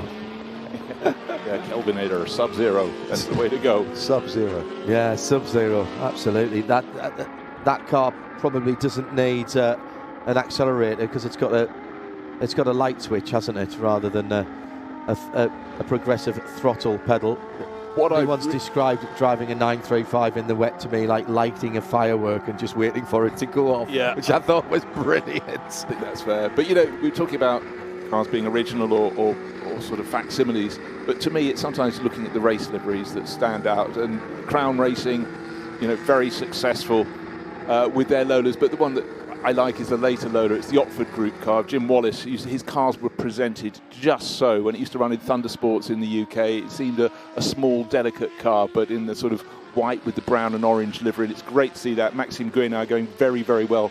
Thank you very much in third place in that. Dennis Bush now in the lead of the race in the best of GT2 cars. Keep an eye open for the white-fronted but multicoloured Albert Van Zyl car. That is the BMW M1, but that's a Group 5 car, so very much developed from the cars. There it is, in fact, thank you to our director again, coming down towards the end of the lap. That car, Bruce, obviously the M1, first of the BMW M cars with the fantastic wedge styling, incredibly run as a Formula One support series with Grand Prix drivers on a Grand Prix weekend, racing against each other, also as a road car, then it raced, and then, of course, we got to the mighty Group 5 version of it. Yeah, again, I like the original best of all, but what I love when they raced on the Grand Prix support programme, you had the regular drivers, who not many people knew too much, they'd just been on the European racing scene, but they were quite tricky cars to drive, those M1s, and hopping out of, your period Formula One car, well, it was contemporary Formula One car at the time, and drive it. But again, wouldn't it be great if today we had a support race? And you think about some of the series that supported Formula One. Do you remember the Alfa Romeo Pro Car series? These incredible modular cars. He took the bodywork off and there was nothing left. But from the outside, it was an Alfa 164 with squinted a little bit. But they made a brilliant sound, unbelievably quick. There was a Peugeot 505 GTI support race for Grand Prix drivers at Monaco. It's Monaco weekend this weekend. And if you've ever seen the footage of that, obviously the manufacturer was putting money in. It was incredible. It was a bit of a demolition derby, as you can imagine. And they, with the Duvran V6 in that car, beautiful road car. Not really a race car. Some people rallied them, of course, but that was a big car even then to hustle around the Monaco between the Armco.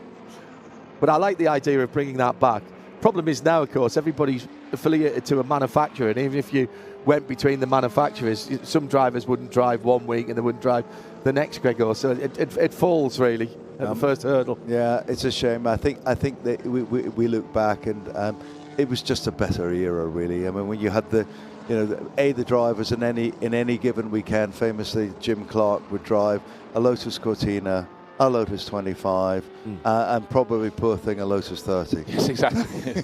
All in the same weekend. Jim, the good news, yes, but it was start money, because of course they weren't paid stratospheric figures back then, and they worked really, really hard. But again, for the fan, it was lovely to see a different mix-ups, a different way of seeing how they could deliver their skills. This is a question I've often been asked, and I do not know the answer to this. When did start money disappear? When did motorsport become put Formula One to one side? I mean, only relatively recently has Formula One not been a big hole to throw money into and have to raise your sponsorship money, but now all the Formula One teams take money out of it.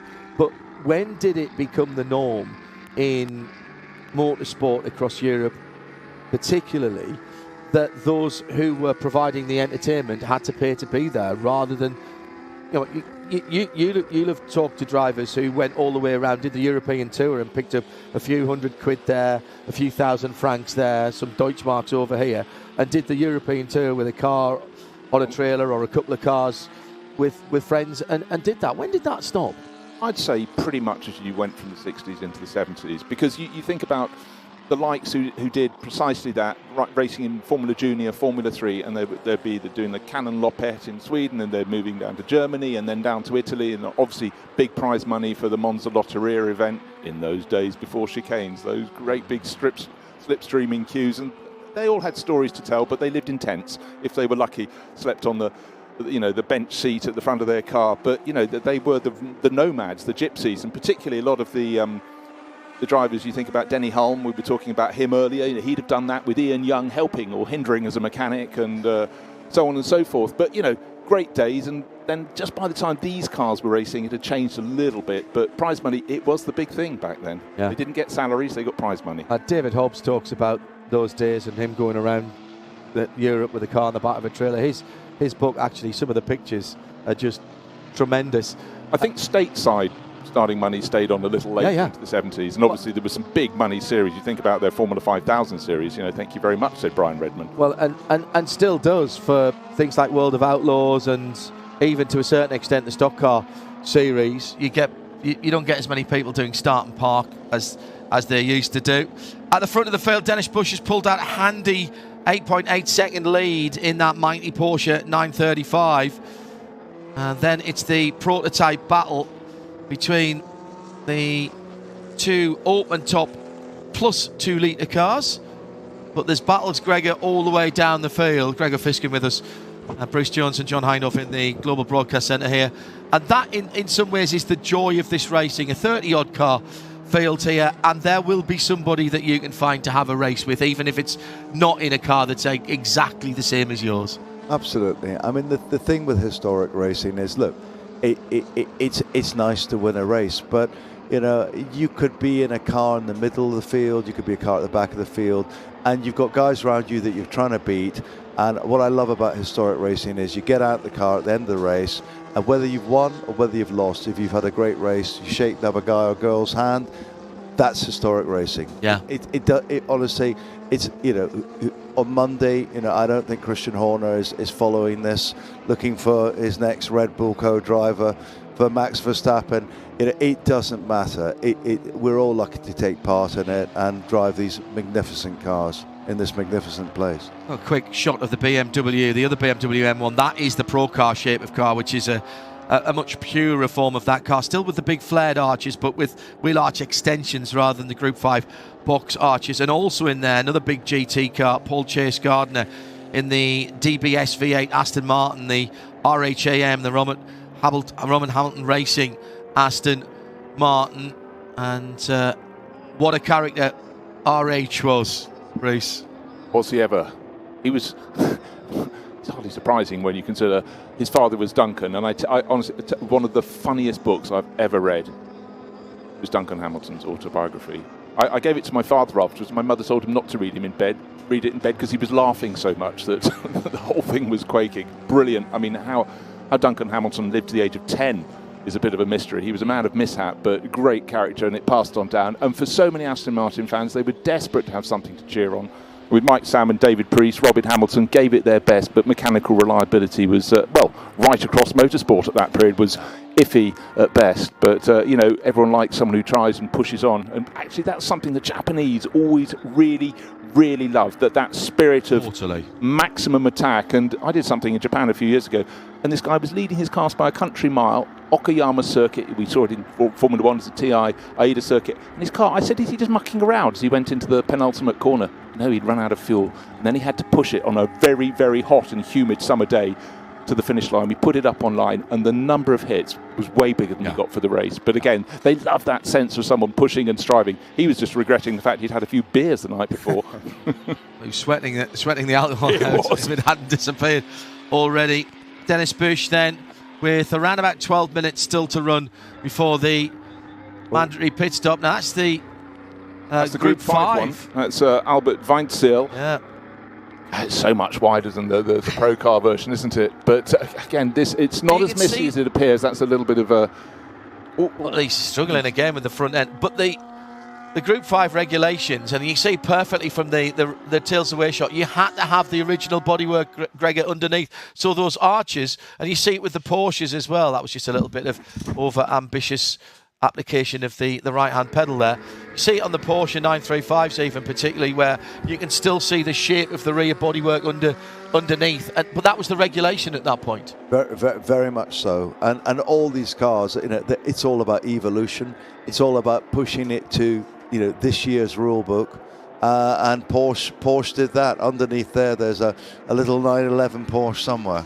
Yes, you have to look and stand a long way back so you can see it on the tail of a 935. One of the loaders has pulled off, car number 32. That's Bert Schmeet's lovely little 1976. This was a period actually just at the end of the 2-litre sports car series. Basically, Alpine came and dominated in 74, and that never does a good thing in a championship. If a manufacturer comes in with plenty of money, they might win the title, but they can kill the fatted calf alongside. But these cars, you have to appreciate them for what they were, and they were big business for the likes of Chevron and Lola. These were the cars that made the money for them, that allowed them to do other things, and one tends to forget the sheer diversity of what Lola achieved and the number of cars it built across the world with all its success in the States. But for my mark, looking at the Crown Racing model that won the championship in 1973, I think it was, with Chris Craft at the wheel. Lovely livery, but it's just small, nimble, neat. It's just tucked in behind that much larger Group 5 BMW M1. But again, a very pretty racing car. With the advantage, of course, it's a sports car. It has a second seat, and doesn't hurt to put your sponsor in and give them a bit of a scare, a bit of a ride, bit of a thrill for their money. So going back into period then, gentlemen, for those who are watching these cars and wondering, would you have seen these cars racing each other in period? Would they have been on the track at the same time, or would they have been out in separate championships for the GTs and the prototypes? Separate championships. Yeah. I mean, the European 2-litre series was standalone, and it's great to see some of the cars. There's John Burton car in the Cannon livery. That's in this race as well. So they were big fields of cars, but then, as I said, it just became a little too expensive. As things often do. Full course yellow has just been applied to the circuit because of that Lola needing to be picked up. Trevor Reeves, 6th in the sub-2-litre category in the bright orange Chevron. Chevron there's a company with a history. Often, Gregor, slightly overlooked Chevron. Everybody goes on about the Lola T70s, a B16 for me, just as lovely a looking car. And Chevron, the sort of slightly overlooked British sports car manufacturer in some respects. It shouldn't be. I mean, they're great. They're great cars. And you know, I look back to some of the guys who I knew who started their careers in them, such as Brian Classic. You know, and they were very much. I mean, if I'm not wrong, I think Chevron were Manchester based. Bolton, yeah. And you know, they had a great community. I think Red Rose Racing got involved with them. They're great cars. I drove a little Chevron B8, the JCB car. I've driven that car as well. The JCB. I raced that at Silverstone a couple of years ago. Yeah, and I shared it with Anthony Bamford's son Joe. Oh, how fantastic! And I remember the car was like a little go-kart. It was so good in the twiddly bits at Le Mans Classic, and it was only when we got down the Mulsanne that halfway down, that both doors popped open. The top start to pull out. Exactly, the tops would suddenly pop out, and I was told, I was pre-warned. So when it was popped, suddenly there was a lot of wind noise. It was like someone had wound the window down unexpectedly. But I mean, when you got to the Porsche curves, oh my God, the mechanical grip was fantastic. Yeah, and in the wet, they're fantastic. That was my first experience of doing any classic racing. Till Bechtelsheimer owns that car now, ironically, the new Lola owner, and little BMW engine. I believe that car was the only BMW B8 engine B8 that actually went to Le Mans. Exactly. And it had a pretty good season. I think it came 5th in that season when it was the works car. The Nürburgring Nordschleife on the 1000k. It was wet, in fairness. Then runs out of aero. Actually, it's sort of aero limit at about 140 mile an hour when you exactly. And then we were just getting to that at Silverstone on the Hanger Straight. And as I said, that was the first experience I'd had of any classic motor racing, and it was probably the ideal car for me to jump into. Perfect. To do that, because it was so responsive. And Till said, just drive it like a fast road car and you'll enjoy it, and he was absolutely right. It's a lovely little thing to drive. And then you look at what else they did, like I say, right up to the B16, which is beautiful, swoopy bodywork on that car, and great to see so many of them back out again. Absolutely, and look at so many young good drivers started, and Paul Vesti, I think, was a Chevron guy. There were many of them went out there, and they were a great car, and they're a great fun car now, and it's nice to see so many of them out there. Not to disparage Lola at all. No, not at all. Not to disparage Lola at all, but Chevron, as you said, John, shouldn't be overlooked. They're great cars, and with that BMW engine, that's not the most economically easy option, but it's a lovely engine. Yeah, and as many manufacturers, and Lola perhaps the kings of this, even when Martin Bahrain took it over, and let's not forget, is that battle is raging on at the front of the field. We've just popped out of full course yellow. Yeah. They had to clear that number 32 Bert Smeets Lola from the side of the track. They've done so in the battle for second place. I mean, Dennis Bush has pulled off into the country. He's 16 seconds clear, but it's Toy versus Lola. It's Yves Skimama in the Warsteiner livery Toy and Maxime Guénard in the Opford Group Lola right under his tail. And again, the track's looking gradually drying out. It was definitely greasy at the start. This is a great little battle, and it's a battle for class as well. It's the 2-litre plus, it's over 2-litre prototype class, but it's a GT2 car leading the race. It's the 935 of Dennis Bush. The point I was going to make there, Bruce and Gregor, about all of the chassis manufacturers back in those times, and whether it was open top or something like the B8, Gregor, you designed the cars to accept different engines, and fair play to Martin Bahrain when he took Lola on. There would have been no 675 class in more recent times if he hadn't committed and put 10 chassis down, and again built to take different. I mean, that car ultimately had a Mazda engine, a badged MG engine, all sorts of stuff, but in those earlier times you wanted to give yourself as many potential customers as possible. Absolutely. I mean, in my era at Le Mans, the little LMP2 Lola we drove had the AER engine. Yeah, which was a stunning engine for a short race. Unfortunately for us, not a good one for 24 hours. No. But the same engine could have taken the small V8 Judd. Yes. And as you said, and then later on, the same tub effectively became an LMP1 car with the big AER V8. And of course, became the perhaps heresy to say, became the Lola Aston Martin, which people call an Aston Martin, but but be correct, it's a Lola. Yeah, and in fact, they'd even had a Mazda diesel engine in the States. I've just remembered as well. So that was a perfect return to Lola's roots from Martin. Where are we going with these cars in terms of how hard or easy is it to keep these cars running, and how many are we relying on the specialists in parts of the UK and the artisans to be rebuilding engines and fabricating bits and pieces?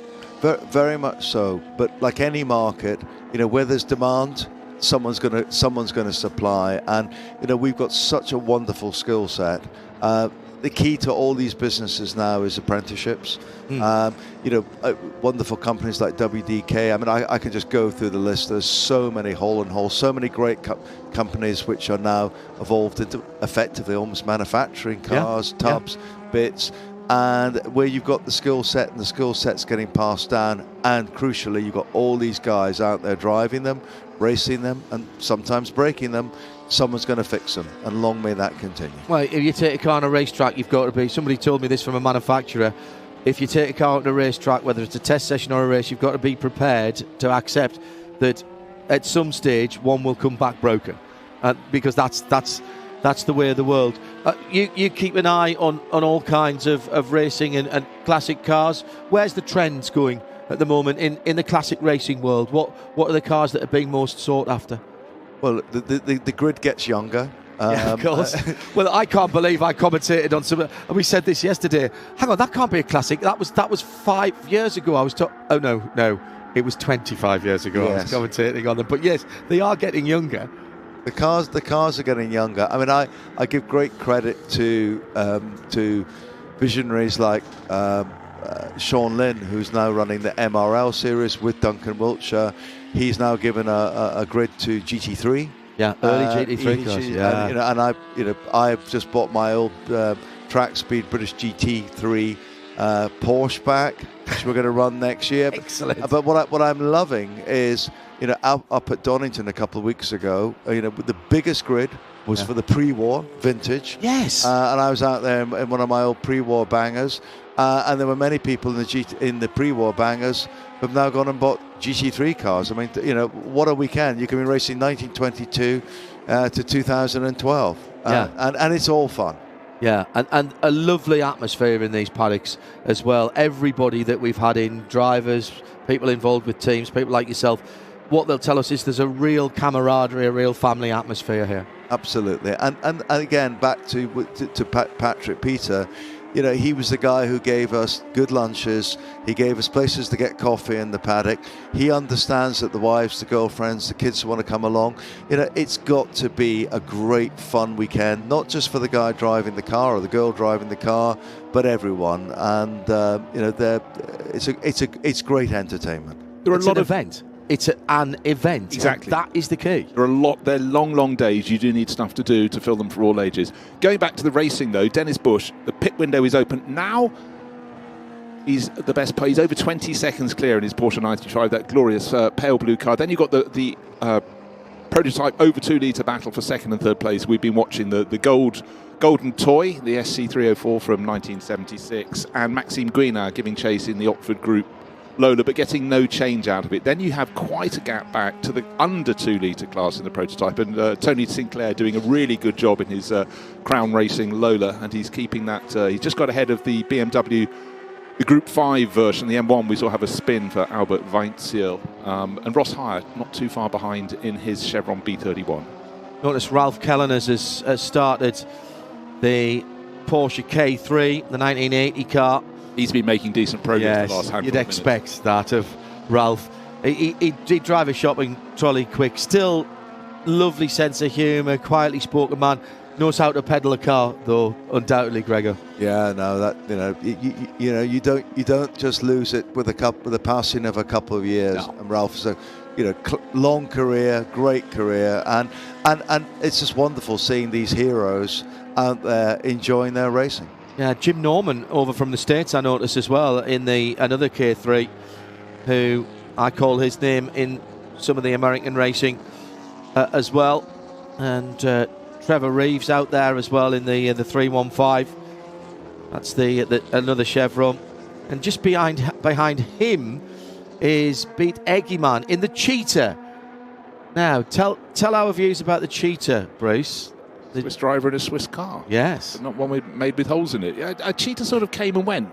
And Chuck Graminger designed the cars. But, it was a time when you had lots of manufacturer variety. And sometimes they were aiming at a moving target. Because of sports car racing, back then, it was a time of flux. And I mean, sports car racing over the decades, Gregor's had times of flux. But it was a time that quite quickly got forgotten. It was superseded because suddenly you know, all focus was on Group C. But, you know, it's good to have these manufacturers, and, you know, some made it work and Graham didn't make it work. But I celebrate historic racing, that we see not just the overall winners, we have the participants across the years. Yeah, very much so. And I look at this era, and I look at the era of Le Mans, and I'm always taken to my place of residence, which is Queensgate Place, Mews, where my late great friend Alain de Cadenet built the de Cadenet Lolas with Gordon Murray. Sometimes paid Dick Crosswaite for an engine, sometimes had a tussle for old Dick to get paid. Sometimes, yes, quite often. But it was an era where enthusiasm, a modicum of talent, and a desire to represent your country at Le Mans could take you a very, very long way. And that, sometimes disparaging kind of the sort of garagista mentality, but that actually built the kind of support system and infrastructure that we are leaning on now to keep some of these cars on the road and on the racetrack in the UK. I should have asked you this earlier, Gregor. What's your first memory of motor racing, and particularly, say, of Le Mans? When did you become aware of it, and when did it grab you? Okay, well, 1978, my mum and dad took my brother and I from Forfar in Scotland, the back of a 1929 Speed 6 Bentley, to support the 1978 Le Mans 24 Hours, and the Bentley Driver Club were allowed a couple of parade laps. Well, the parade. So hang on, your first experience of Le Mans was going round the track in the back of a 1929 car. Yeah, exactly. And we got to Tête Rouge. So he's won. Stop. No one else phone, no one else call. Don't email. We have a winner on that one. Thank you. That's brilliant. But as we got to Tête Rouge, the parade had already turned into a race. My mother was shouting to Dad, "Ian, slow down." My brother and I were going, "Go on, Dad, go on." Catch him. Yeah. And I of course, I used to devour Motorsport magazine with Dad up in Scotland. We were a long, long way away from where it was happening. But I'd read this wonderful novel, I forget the name of it, but it was about a fairy tale thing about someone taking an old Bentley back to Le Mans. It was Bruce Carter, Speed 6. Exactly. Thank you very much, Bruce. It was exactly that book. And as I saw the trees at Tête Rouge, as something just went off in my head, it was like, I'm going to come and do this. And of course, how old would you have been then? 12 or 11. So very much of the formative years. Very, and I just thought, somewhere I want to race the Bentley at Le Mans. And I have literally got goosebumps as you're telling that story. Yeah, and it was a defining moment in my life, and it was just amazing. Of course, it was the old pits at Le Mans as well. Nothing had changed, and we on that weekend. The other thing that stuck right in my mind was the chairman of the Bentley Driver Club, Ray Wiltshire, Duncan Wiltshire's dad, said, "There's a local guy called Jean Rondeau who has invited some of the BDC to come and visit his shop." And I met Jean Rondeau. Yeah. Here we go, something's happening on track. Jim Norman, is it? The Interscope livery 935. Again, one of the corners that's been catching people out today has been Speaker's Corner, and last night when it was very heavy rain, certainly a few were looping it there. Very little runoff there. Yeah. The new motorcycle cut out there, had endurance motorcycling here for the last couple of seasons, which is a relatively new thing. But that might bring...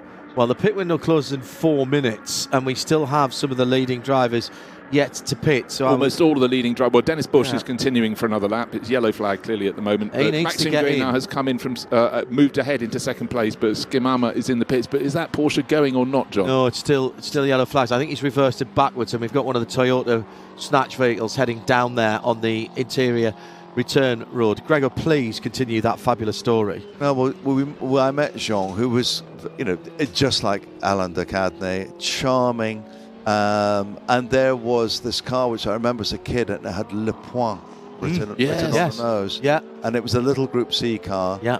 And this guy went and won Le Mans. Yeah. I mean, just in a car with his own name. A car with his own name at Le Mans. And then some years later, I drove myself for Yves Courage. and that tradition of great French garagistes, Henri Pescarolo. I remember having many lunches with Henri and Yves. And the spirit of the garagiste in Britain is the same as the garagiste in France. Yeah, you know, it's the same. It's guys with an ambition to go and do it, and that's what it's all about. We've just full course yellow here, by the way, with just on 2 and a bit minutes to go. And this might catch 1 or 2 people out who have not yet pitted, because it considerably slows the lap time from round about 2 3/4 minutes. And in fact, Dennis Bush, with a 2:46 flat last time around, is the new fastest lap of the race. The track conditions must be getting better, because they are personal and class fastest laps for all of the top 4, Bruce. And among those in the pits, Nick Padmore has just taken over the Crown Racing Lola. That's leading the under 2 litre prototype class. That came in from 4th place. Good job done as ever by Tony Sinclair. But right now, of course, Nick will be getting in the car. Always you ask the driver who's getting out, what's it like? Nick, like all pros, would have been watching the screens, trying to gauge with lap times and any visuals on corners. But the good news is, we couldn't see it first, but the Interscope Porsche, the 935 of Jim Norman, we didn't know if it was on the tarmac or not. It was actually in the gravel, just on the Exeter Speakers corner. A high up shot let us know, but it's been towed clear. So how good have the track services and recovery been this weekend? That the full course yellows have been, generally speaking, short and got back to racing. And I actually do think that, particularly for this type of racing, but actually in all forms of multi-class racing, which I do the contemporary stuff as well, I think full course yellows used properly are far better than bringing out the safety car, because it can ruin a multi-class race, or you have to extend the safety car to get wave bys to mitigate the safety car. And for this type of racing, in an hour-long race, Gregor, it has to be right to do full course. I mean, we had, in both the races I've been in, we've had full course yellows. It's a great system. You know, you have your rev limiter in a certain gear, whether it's 2nd or 3rd gear. It's really easy to follow. Yeah. And then it goes green, and it doesn't mess up the racing. Yeah. I said yesterday, obviously, no communication pits to car here, so you do have to keep your wits about you for when you go back green. In more contemporary racing, you'll have your engineer going a minute, 20 seconds, and then doing the countdown as Eduardo or whoever the race director is doing it over the racing. So you do have to be looking all the time to the next marshal's post. Yeah, I mean, you know, with circuits like Spa, which have got these really easy to see high vis boards, you know, it's bright, you can't miss it, and I think it works very well. That's not to say there's not a time and a place for a safety car. Absolutely agree. But of course there's the safety car is, you know, use of the safety car, and how you can use the safety car as a strategy is brilliant.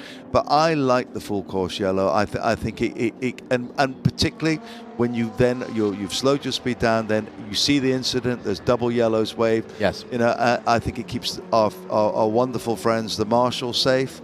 It allows them to deal with it, the incident, and off we go.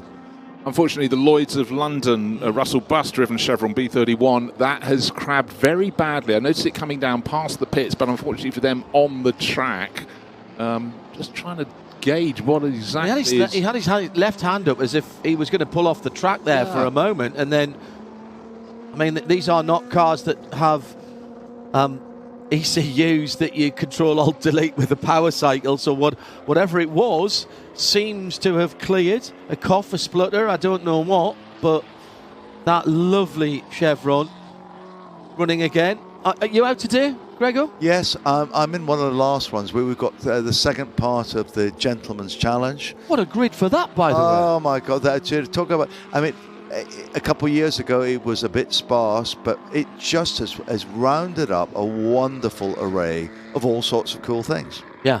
And what are you driving? I'm driving with Pat Blakeney-Edwards in the affectionately named Junkyard Dog, the little 260 Cobra, and we're gonna have a tough battle today, because I think we may be blessed with a dry race later. We did well, and again, fun enough, Patrick used his considerable experience yesterday for us. Saw the full course yellow, looked at his watch, and went, "Oh, pit window open," and he popped in, and that gave us a great result yesterday. Yeah. Yeah, like a winning result. It was a winning result. It was top step of a podium. Yeah. Thank you, Patrick. Yeah.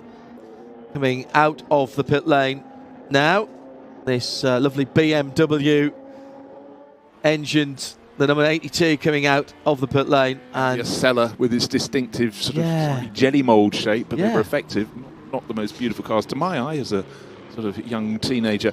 Just noticing on my timing screen, I don't know if yours is saying the same, but it's got 2 pit stops listed for the Busch Twins Porsche 935, our race leader. Oh, yes, you are entirely correct. The pit lane window closed about a couple of 3 minutes ago, and if I get the right part of my timing screen, I just want to see if why that Busch car.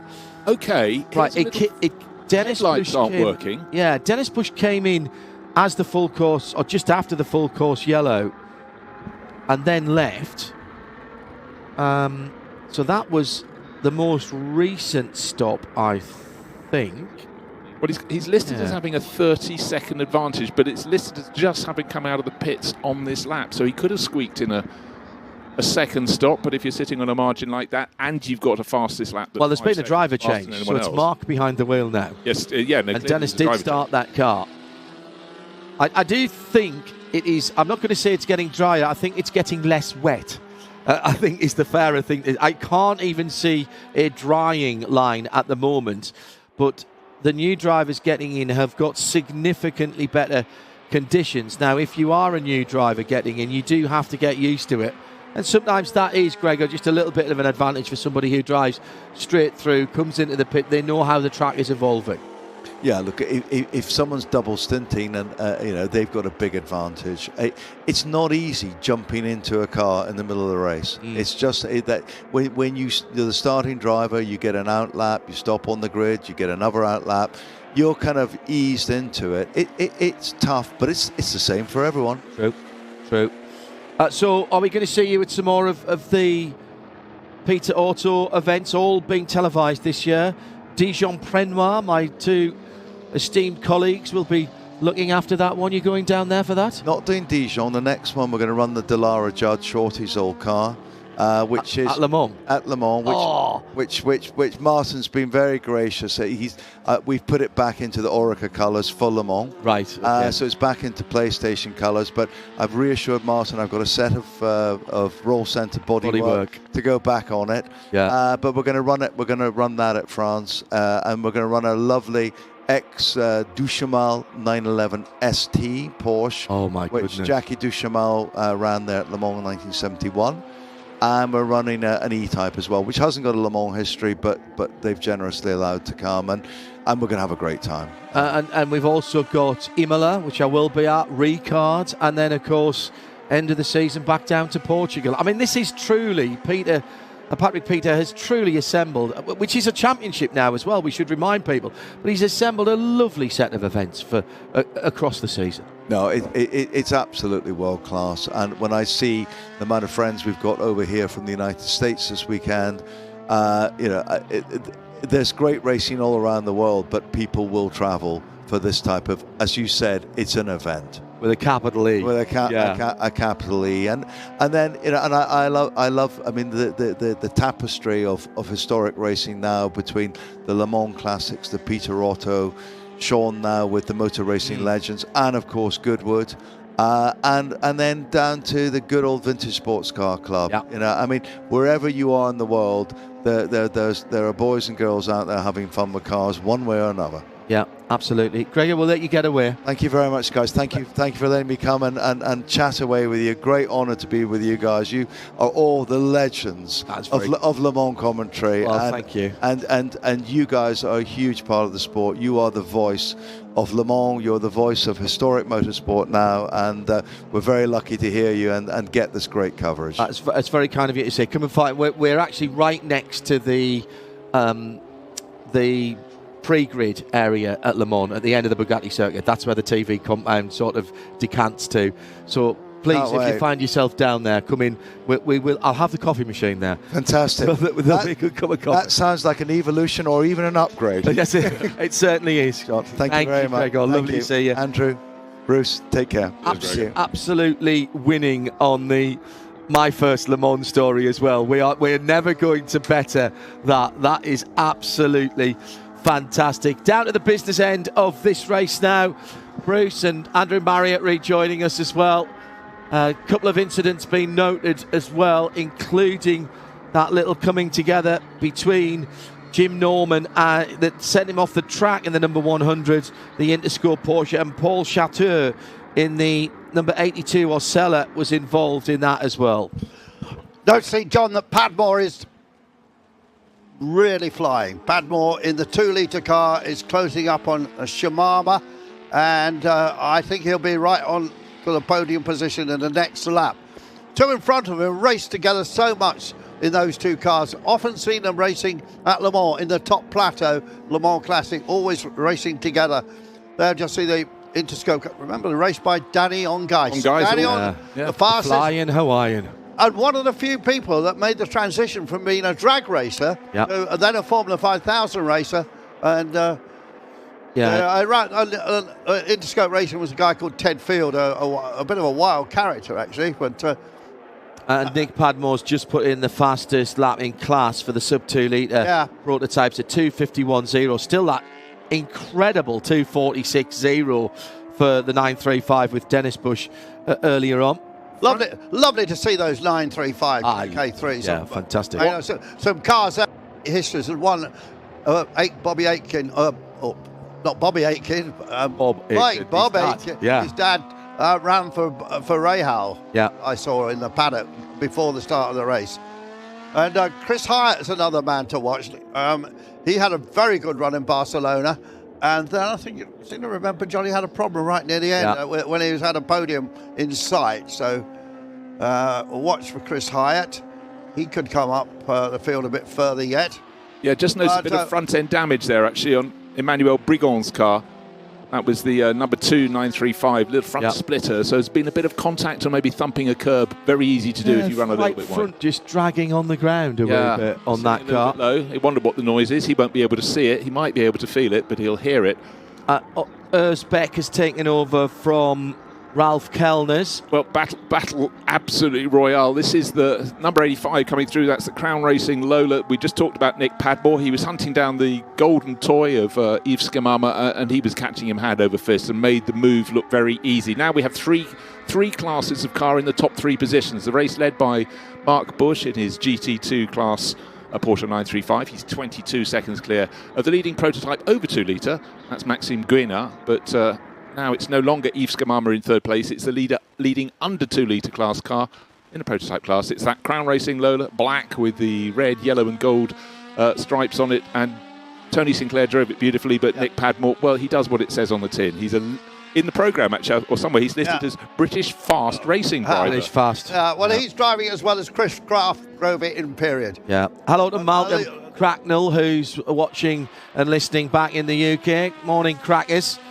Or still good morning to you, Malcolm Cracknell, the man behind the formation of dailysportscar.com, and a mine of information, and this will be absolutely right in his wheelhouse. I know he watched a little bit yesterday, and I know he's tuned in now, and I'm sure he was enjoying the Gregor Fiskin memories of Le Mans. Crackers, good to know that you are listening in, mates. It was wonderful, wasn't it, listening to Greg? I had not heard him talk like that before. It's terrific. I wonder how you got on. I do try and get the best out of people. Yeah, absolutely. That's right. I am going to get the fact that we are now apparently the voices of classic racing, says Gregor Fiskin on the T-shirt. Put that on the website. I wondered how you got on, John, with the pronunciation of the guy who's in 9th place, who is... Stefan Nguyen. Well, it's... Nguyen. So I went on a website to find out. It is the most popular name in Vietnam. It is the biggest name in Vietnam. Okay. It is Nguyen. There was an Australian racing driver who was just... Rob. And he came in very quickly. It was quick in Formula 3000 for a while. He is racing until very recently in some sort of drifting series. Back in Australia. Maybe there's more money in that. But yeah, he was quick. He was quick. And then he ran out of money, of course. But anyway... Bush still doing a great job at the front in the Porsche. And Padmore now showing third. young Guido Jr. and Shimama have raced a lot together. Yeah, he's separated them. Yeah, and we had this. I had this discussion with Shimami yesterday about is it a toy or is it a Tosh? He gave up a very interesting answer. He says, "Well, I'm Swiss, who's mainly lived in America, and I call it a Tosh." But he said, "I think the French call it a toy." The Germans call it a toy. I tell you what, no, the Germans call it a toy. it's a German car, so we'll go with that. But you know what? The thing about that, when you start, in those days, when I started, I read about motor racing rather than watched it by and large. So to me, in early 70s, it was Carlos Pace until I heard his name was Carlos Pache. Why would you know these things? Exactly. But again, you learn, hopefully, as you go along. And again, I think it's great to still be able to read about motor racing coming from a journalistic background. But when I joined Autosport, they corrected me on quite a few things. But you looked, you listened, and you hoped you learned. I was lucky to know Carlos Pache pretty well. And it was the one I was absolutely destroyed when I found out in the Brands Hatch pit lane that he'd been killed in a private plane accident. Well, he was a wonderful captain, very, very quick. Bernie loved him. He was one of the drivers that Bernie really loved. Yeah. Yeah. Or Mocco. Yeah. So sad to see the number 82 Osella out of the race. That's Paul Chateau's car. And, of course, Osella was actually successful in the early days of the European 2-litre Championship with... We did have A-Bus as well. Yeah, we did. In that championship. Yeah. I don't think we got any today. And they were pretty effective on occasion. With little Arturo Mezzario pressing the Absolutely. I was pedals. going to say that, yes. So, now, what can Padmore do about Guida? Well, he's only lapping about a second and a bit faster, but he's got to find best part of 20 seconds with 11 minutes remaining. Here he is, the Padster. Suddenly seems to be a bit more spray. It might just be to my eyes. I shouldn't be tired this time of the day. I think you're right. I think you're absolutely right. I think it's raining at La Source. Yeah. Yeah, times are going out a wee bit, except for Frédéric Rouvier in the B36 Chevron from 1676. It's a very early Chevron, that one, just the 2 horsepower.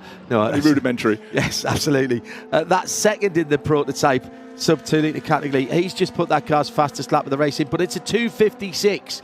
And Mark Bush, who hasn't been as quick as his brother Dennis in general, but his times have slipped out to 2:53. That car did a 2:46 earlier on, but other times are going out as well. I think the rain's coming down. Suddenly it's jumped out the Ardennes forest as it does, and it's doing a Spa on us again. Back in the period, there was massive rivalry between Chevron and Lola with their very similar 2-litre cars. Yeah. Sometimes one year the Chevron would be a little bit better than the Lola, the next year it would be the other way around. And the guy in the Cheetah was just waving through the Padmore car. I'm just checking the pit stop out of pit window infringements. Got it, yeah. You're up on the screen, aren't but I don't think there's anybody at the sharp end of the field. Oh, there is one. That's Michael Kammerman, 3rd place in his M1 Group 5, 3rd in GT. Now, he's going to get a full lap penalty, as are about 5 or 6 other cars. But I'm fairly confident in saying there's nobody else in a class podium position. Well, that's, as you say, 3rd place in the GT2 class, and that means that... Oh, no, 2nd place in GT as well. Well, number 2. No, sorry, I misread that. Okay, that means Lars Rollner in the 934, 935, or 9345. Porsche will move to 3rd place in the 9345. Now, there's a car. If we see it, it's bright yellow. One of only 10 prototype cars built by the factory, or at least kits of cars built by the factory. Essentially, it's a Porsche 934 with a 935 turbo engine. Underneath, it's a Porsche as it had to be, but effectively an early 911, and also the rear bodywork, wide arches and rear wing grafted onto the 934 from the 935. And Brumos and Peter Gregg saw the opportunity for the 1977 series to get Porsche to produce this halfway house between the 934 and the 935, 934/5 or 0.5 in Porsche terminology, and they took a couple across to the States, and Peter went across to Porsche Motorsport with some Brumos mechanics to have a look at what could be done. And then, very frustratingly for them, just as the 77 season was about to start, IMSA decided to outlaw the car, and it wasn't allowed to race in IMSA. So having the car in the States, this is the bright yellow machine that's out there at the moment, they decided that they and a couple of their customers would go across to SCCA instead. They were running the Trans Am in those days, and they'd enter it in the Trans Am series, which they did. And it was mightily successful, winning 6 out of 8 races that year, and thereby the championship. But no, because at the end of the championship, it was disqualified from that championship, and a standard 934 was given the championship. So it had an odd and fairly short in period career as a sort of a wedge to get into the regulations, and so quite a lot of them of the 10 were converted back to being full 935s, and of course they're much rarer in the 9345 specification. I know there's certainly 3 that are still 3 of the chassis numbers that are still in the 9345 specification. John, I know we've all got great images of Le Mans, but one that's absolutely burnt into my mind is standing down at Arnage in the night and seeing the 935s go away from you with the 2 twin turbochargers close to the ground, glowing cherry red with a reflection in the racetrack. Yes. Phenomenal. I've never seen a picture of it, but I have it in my mind of actually watching it in real life. So two Bush boys doing a great job, aren't they? And that is a 935. Yeah. That is the full 935. Yeah. Again, the big Group 5 arches, but you can see the original Porsche 911 rear wings under those big box arches at the back. And of course, the roof line remains the same. Yeah, the centre part of the car is the car, is the 911 from that era. There was the pop-up headlight conversion that was done to the road-going 911s. It never really caught on. There was 1 or 2 of them got out there, and I don't think it quite worked, but as a race car, it was fine. They repositioned their headlights down into a fog light position. You can see quite clearly as that number 54 car comes into Les Combes. But in the middle of that is the very upright windscreen of a 964 Porsche 911, and then somebody entering from stage left there, having run straight on. I think that's the number 14 935 as well that is out there, which is a 935 A4. That's the Luca Litardi and Mario Pio Masella car. It's a 1979 car. So Max Guénard still in second place. Correction, yesterday I said that together Armand Mille, he'd won a race in the VDV, a 6-hour race, a couple of weeks earlier in a Chevron. The race was not where I said it wasn't at Ricard, it was at Magny-Cours, so apologies for that. Yep. Wrong French double-barrelled name for a wrong track, French Grand Prix track. Yes, indeed. There's Padmore just going through our picture. Closing on Guénard. Of course, Guénard's got the benefit of DFV power. You know, that's got a Formula 1 engine effectively in the back of it. And those, I think Gregor talked about that, didn't he? The chassis accepting the different engines. Yeah, and it was essential, wasn't it, in those days? All of the chassis manufacturers, you didn't have the luxury of being able to pair up with an OEM, a manufacturer like a Ford or a BMW or whatever, because they weren't putting heaps of money in at that point. So you were selling these cars to customers. And therefore, you might have a 2-litre engine in for a championship from one manufacturer. Another chassis might end up in another manufacturer's another championship that you could have a 3-litre or even a bigger engine in. And therefore the chassis had to be adaptable, and you had a set of kits to allow different motive power units to go in. We think of the Ford DFV, Cosworth DFV engine as the most successful Formula 1 engine of all time, but it did service at Le Mans, and Gregor mentioned the Rondo and meeting Rondo and the fact that little manufacturer won, but he won, not one with a French car, but it had a DFV in the back. Well, and of course the DFVs spawned all kinds, all the way through the DFXs and the IndyCar engines, and went for a very, very long time. Back into last year, I was fortunate enough to be at Cosworth to ostensibly to go and have a look at the Aston Martin Valkyrie racing engine, although the Bugatti Turbolon engine was there at the same time. Cosworth still building engines, everything they do in-house, building the valve springs, everything they do in-house. And they have become, once again, the go-to specialist engine manufacturer for particularly normally aspirated multi-cylinder engines. And the incredible thing about that Valkyrie engine is in the road car, it produces over 1,000 horsepower. I'll just say that again. In the road car, it produces over 1,000 horsepower. It's only 700 in the race car by mandate. But in the road car, it is Euro 6 compliant. So you can take it in to the ULEZ zone in London without having to pay the extra 25 quid or whatever it is. And of course, they've done the engines for Gordon Murray's. The G50. The G50's got Cosworth engine in.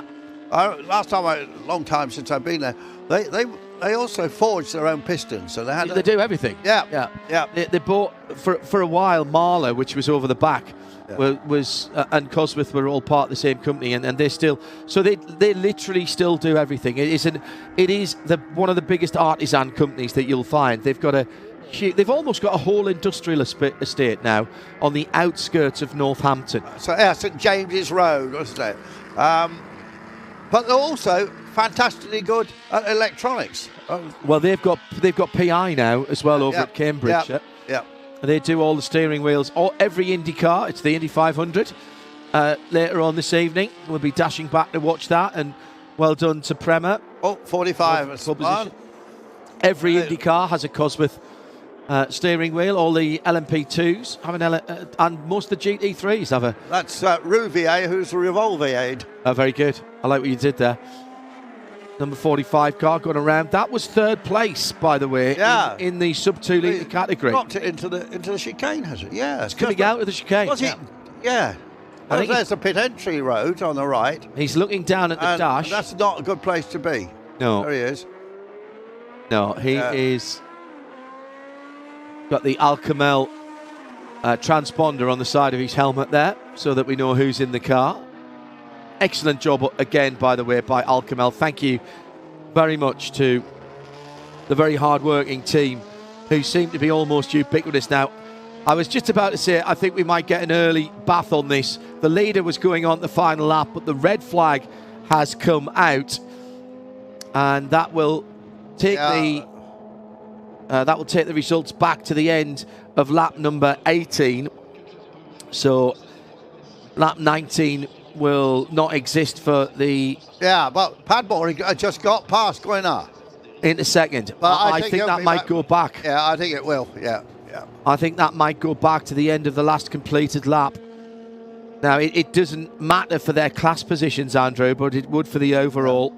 It really is tipping it down again, isn't it? Yeah. Bruce has just gone out to do this next podium, and he'll come back, I think, soaking wet. Somewhat damp dog. What a drive by the Bush brothers. Twins, aren't they? Yeah, Mark and Dennis. I believe that they're in the tyre balancing business. Well, that's a skilled part. I'll tell you that, I think they make the machines. Really? Yeah, well, I believe so. Anyway, love these cars. They're just so aggressive looking, aren't they? Brilliantly bonkers. When you think about that era of car. Yeah, that's obviously a period livery, but I'm not sure. I don't remember Mambo. No. But anyway, car looks great, and Bush twins did a super job. Nick Padmore, maybe second, maybe third. Absolutely stunning drive. Wins his class. With Tony Sinclair. Yeah. Wins his class anyway.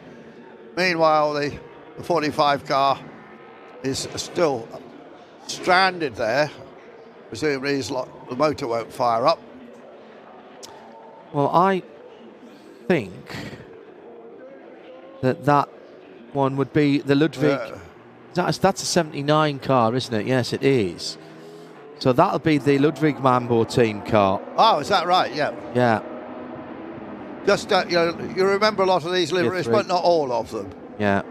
Here he was at the start. He started in 4th place, of course, in the opening lap, but soon, there he goes, inside the 52 toy, however you want to say it. That's a nice BMW Pro car in there.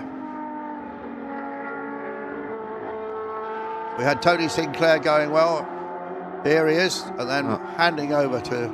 If you like that car, you can buy it as a slot car, Carrera Digital. Yeah.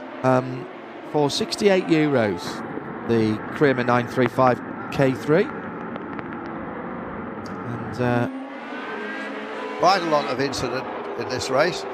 Fortunately, no damage done though. Several spins, but looking down the German-built car. Lovely camera work again. Yeah, and looking back at the early part of the race, we now realise that gradual deterioration we do, don't we, of the weather. But I mean, lovely to see this mix of cars. We've seen, you wouldn't have necessarily seen this mix of cars in period, but no, you wouldn't. It's good to see these cars out together. That just looked like the mechanical failure for that. Did we give the Aston Martin a bit of a... Oh, yes, we did. I thought you must have. I was still on the podium when you were doing that. Yeah. Yeah, the Robin Hamilton machine.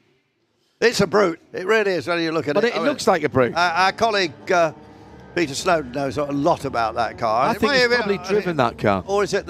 I think there were 2 of them. Maybe there's a replica as well, but maybe Snowy.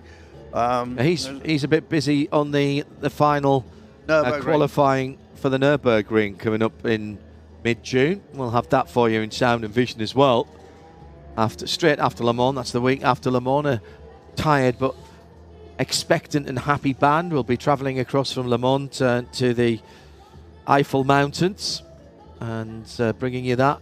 So the unofficial results then: Mark Busch winning in the K3 935, the Ludwig Mambo team car, ahead of Maxime Grenat. Yes, we were taken back to the end of lap 18, as I suspected, with Nick Padmore winning the sub 2 litre prototype category ahead of Yves Guimama in the toy. Second in the GT2, 5th overall, Emmanuel Brigand in another 935, although from 1981, with the Charlie Hyatt Chevron B31, second in the Proto Sub 2 category. Fred Rouvier was the car that brought out the red flag. But he's lucky. Now, he's greyed out, but I still think he'll be on the podium. Yeah, I think he will. In that Chevron B36. Gone back a lap. So Lars Rollner in 3rd in the GT2 Porsche 9345. So that was the car we were talking about, the number 180, one of the rare cars out there. Something happened to Simon Ungen because he dropped to 12th place. He was up in 6th or 7th. So he must have had a problem. Bright yellow 180, the Puerto Rico shade band for Frédéric Rouvier. And we rapidly move on because there is no stopping us here to our midday race, and we're right on time for that. This is the ERL Endurance Racing Legends second race of the weekend, and this is for GT2 cars. So they've raced already, John. We saw them yesterday. We had Maxwell Lynn winning the race, having won the 2 races at Barcelona. So we haven't lead in the championship. He must be leading the championship from Perodo and Cadore and Collard, who was on the pole for yesterday's race, is on the pole for this one indeed as well, with alongside the man that he coached, Francois Perodo, the man with a phenomenal car collection. I believe he's got one of the greatest motor racing car collections in the world. So rain is coming down. You can see that now. Conditions yet again here in the Ardennes have changed, as they have done in so many famous races, and changed the outlook of so many races in the past. John, you're about a note here, and whilst we've got a moment, I was going to mention this earlier on, but I wanted to get into the main part of our broadcast today. just to pay tribute to a couple of racers who were killed yesterday in events at the Jim Clark Rally and at Donington Park. Di Roberts, co-driver, after an accident near Duns in the Scottish borders on Saturday morning. James Williams taken to hospital with serious, but we hear not life-threatening injuries. We wish him well. And then later yesterday, Motorsport UK announcing the death of Julian Grimwade, who will be known to many people in this paddock. Julian was competing in the Vintage Sports Car Club event, the VSCC event at Donington Park. Of course, we offer our sincere condolences to everyone on both of those events who will have been affected by those accidents, and also to the friends and family. And may they rest in peace, and may their memories be a blessing. Just sad reminder that motorsport is still always dangerous, and why we always talk about safety. Yeah, Julian, a lot of stuff on the internet from various VSC people. A very popular, charismatic character, big bushy beard and hair, and sat on those Edwardian cars, didn't sit in them to race them, indeed, sat on them, and a tragic loss for that community. With the rally co-drivers, it still happens occasionally, and not for the first time on that particular rally. No. It's a very fast, it's one of the few rallies in Britain where they are allowed to shut close the roads. Yeah. And we've had instances on that. They changed the law about that some years ago. The Jim Clark Rally was one of the actually precursors to the law being changed, to take away the necessity to still follow the speed limits. The Isle of Mull had a rally because I've been to the Mull rally, and they had their own local arrangements, shall we say? But and of course you have that in Ireland all the time. But, terrible news from both of those paddocks, and we wish those involved in those events the very best going forward.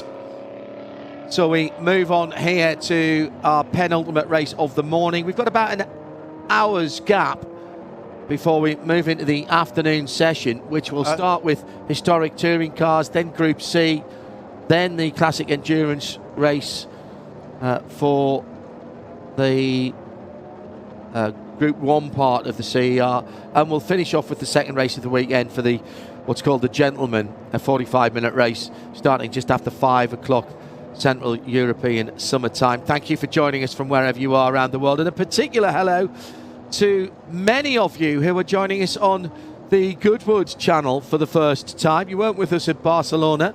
Hopefully enough to want to be part of the celebrations and the excitement again when we get to Dijon-Pramois in a couple of weeks' time. And then, of course, we're off to Le Mans Classic. It's Paul Ricard, down at the south of France, as it's tipping it down now on the grid. And we've got Imola as well. Can't wait for that one. Very excited for that. My only disappointment about the Imola race is that I'm away doing some work at the Circuit of the Americas, doing a driving event at the Circuit of Americas in the early part of that week, so I can't drive to Imola. I love driving down to Imola. And then it'll be the end of season event as tradition dictates, with the Peter Auto family of events, and that will be down in Portugal. And talking of their family events, one of the biggest and most successful categories is endurance racing legends. Absolutely. And they've got so many cars now that they've had to split it into two. So we've got this GT2 race, and that indeed has got 34 entries in its own. I mean, that's incredible. I mean, we talked about this earlier on about, when we first started to see an organised version of the big single-seaters, everything was in there, and you'd probably get 15 or 20 cars, and probably 3, 4, 5 classes in that. And it has grown so much since then, this form of racing. I said it yesterday, but if you are just joining us, for me, I remember these cars in period. I can't get my head around the fact that these are now running at classic meetings. That car has ETD sticker in. Yeah. Level 5 racing. Yeah. And he used to run 555, Scott, didn't he, on those cars? But that's 556, that one. I remember that one racing. That might have been the car that did it in Daytona. Was a last lap touch with 2 cars at the Daytona one year for that category. And I think that, and I've forgotten the end result of it, but it was a battle for the lead. There's been a few recently, even in the recent years. Yeah. 993 shape, but that is, of course, the Black Swan Racing colours. The 54 normally, or 540 as it is here. And that is Tim Pappas and Jerome Blake and Moreland, one of the most enduring races. So that's a 993 GT2 Evo from 1999. The 993 in road specification had given way to the 996 by 1997, and the 996 being the first 911 with a water pump. And it had been oil and air cooled before that, Luftgekühlt, air cooled cars. But the racing cars stayed with the 993 central section for quite some time. Nice to see the list of drivers who used to drive Todd Brown's car. And Gregor, when he was here, mentioned how many Americans had come over for this meeting. Todd, indeed, is one of them in this car that raced in Valvoline colours in period, as you can see. One guy to definitely watch out for in this race will be Phil Kadori, who won both of them last year at this meeting. Didn't race at our opening round in Barcelona. Obviously, a lot of business in Hong Kong. His dad, the family is the hotel. Yeah, they own lots of stuff in Hong Kong, but they do own the Peninsula Group. And in fact, Simon's just taken over as the CEO. Dad stepped back. So that's got to be a mega. Philip, I mean, sorry. And they own a helicopter company. They own lots of stuff. You might have the results up there, actually. I don't remember him necessarily being in a Ferrari last year. I believe it was, John. Yeah. And I think he possibly started, Bruce knows, he knows more about it than I do. I believe he might have started in Ferrari Challenge. A lot of drivers come up to a Ferrari Challenge, don't they? But they are great weekends if you get the chance to go to one. I was away for a supposedly non-motorsport break with the Responsible Adults was it last year or the year before. They come so unusually, and we stumbled across a Ferrari Challenge weekend, and knowing the guys at Ferrari, they immediately asked us to go there. Yeah. It didn't become a non-motorsport weekend. That BMW was an ex-factory car that raced in America, I think. Definitely an ex-factory car. It still had the Crown Plaza. Remember Crown? Like Trightwine. The IHG sponsorship was huge. Yeah, it was. Continental Hotel Group. Andy Prio was one of their ambassadors. Yeah. Just Stuff did the deal on that across BMW Motor Racing worldwide. He was one of the ambassadors, but they never built a hotel on Guernsey. I don't think where Andy comes from, of course. As well. Yeah, there's 3 famous names on the side of that car. That's the Fat Turbo Express car. That livery has been revived lately by both Herbeth Motorsport on a 911 and also on a 963 by the guys at Proton Racing in the States. In period, I'm never quite sure what Fat Turbo was, but I think it was a trucking company. It was a transportation company, yeah. It's nice to see all these old sponsors, many who got great rewards from backing motor racing. Not just about the visibility, but also about business to business. Another 993. Well, famous Tim Sugden raced this car at Le Mans. Steve O'Rourke, the man behind AMI and the manager of Pink Floyd, and a racer of some repute in his own. Did Le Mans several times. Yeah, and I think he at least got, without looking at it, I don't know, but I'm certainly got a class podium.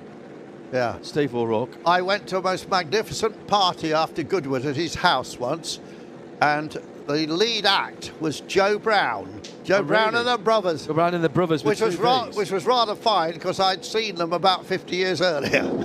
And he was just as good. He was still brilliant. And his son was playing keyboards. I remember that. This is actually a Schnitzer-built car, of course. And it's now still Schnitzer. Of course, basically, you know more about this than me, John. Schnitzer more or less folded, didn't it? But they have a Schnitzer historic. Yeah. And I presume it's run by some of the old mechanics. Carl, Charlie. Charlie Lamb, what a brilliant character.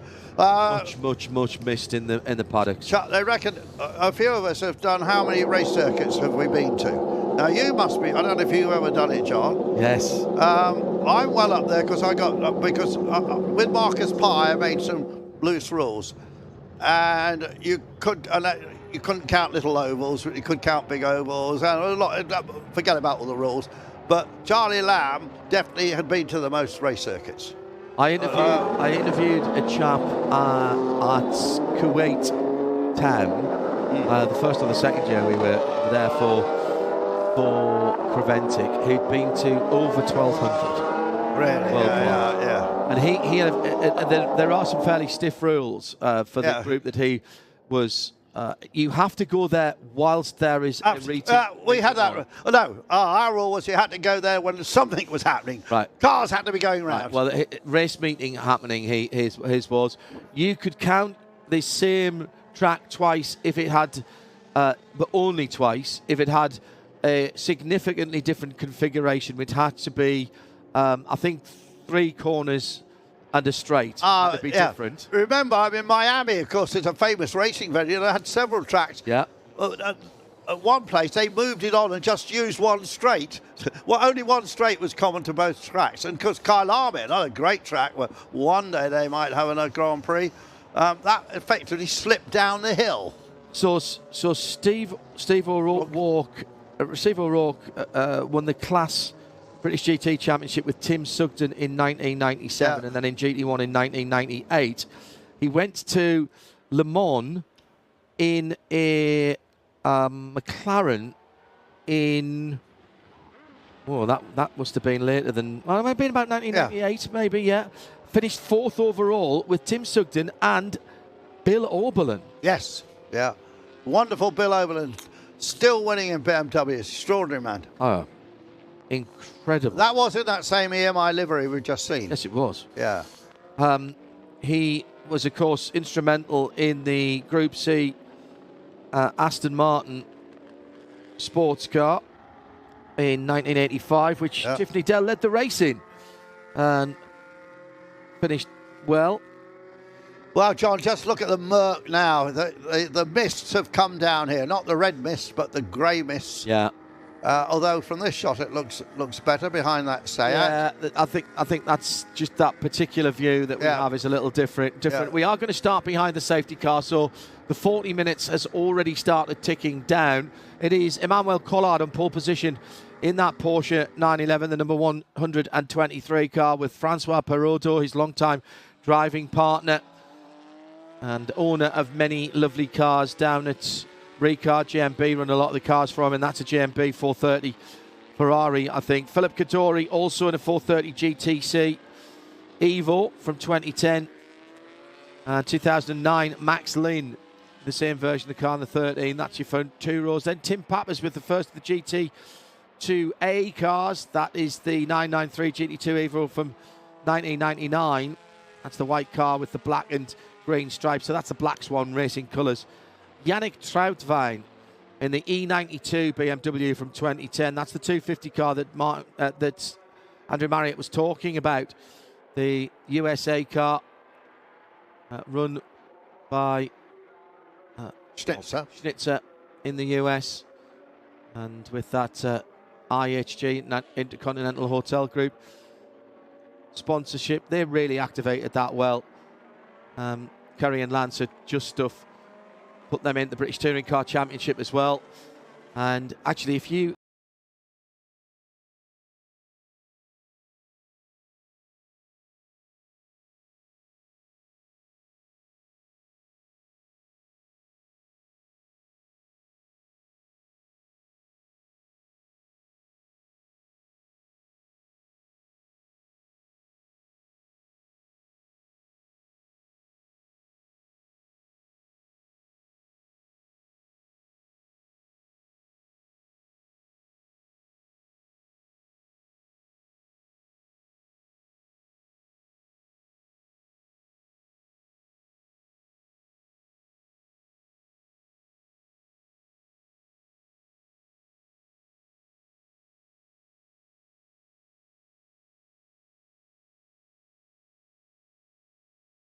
go to Terminal 4 and stay at the Crown. Come in, John. No, it wasn't due to.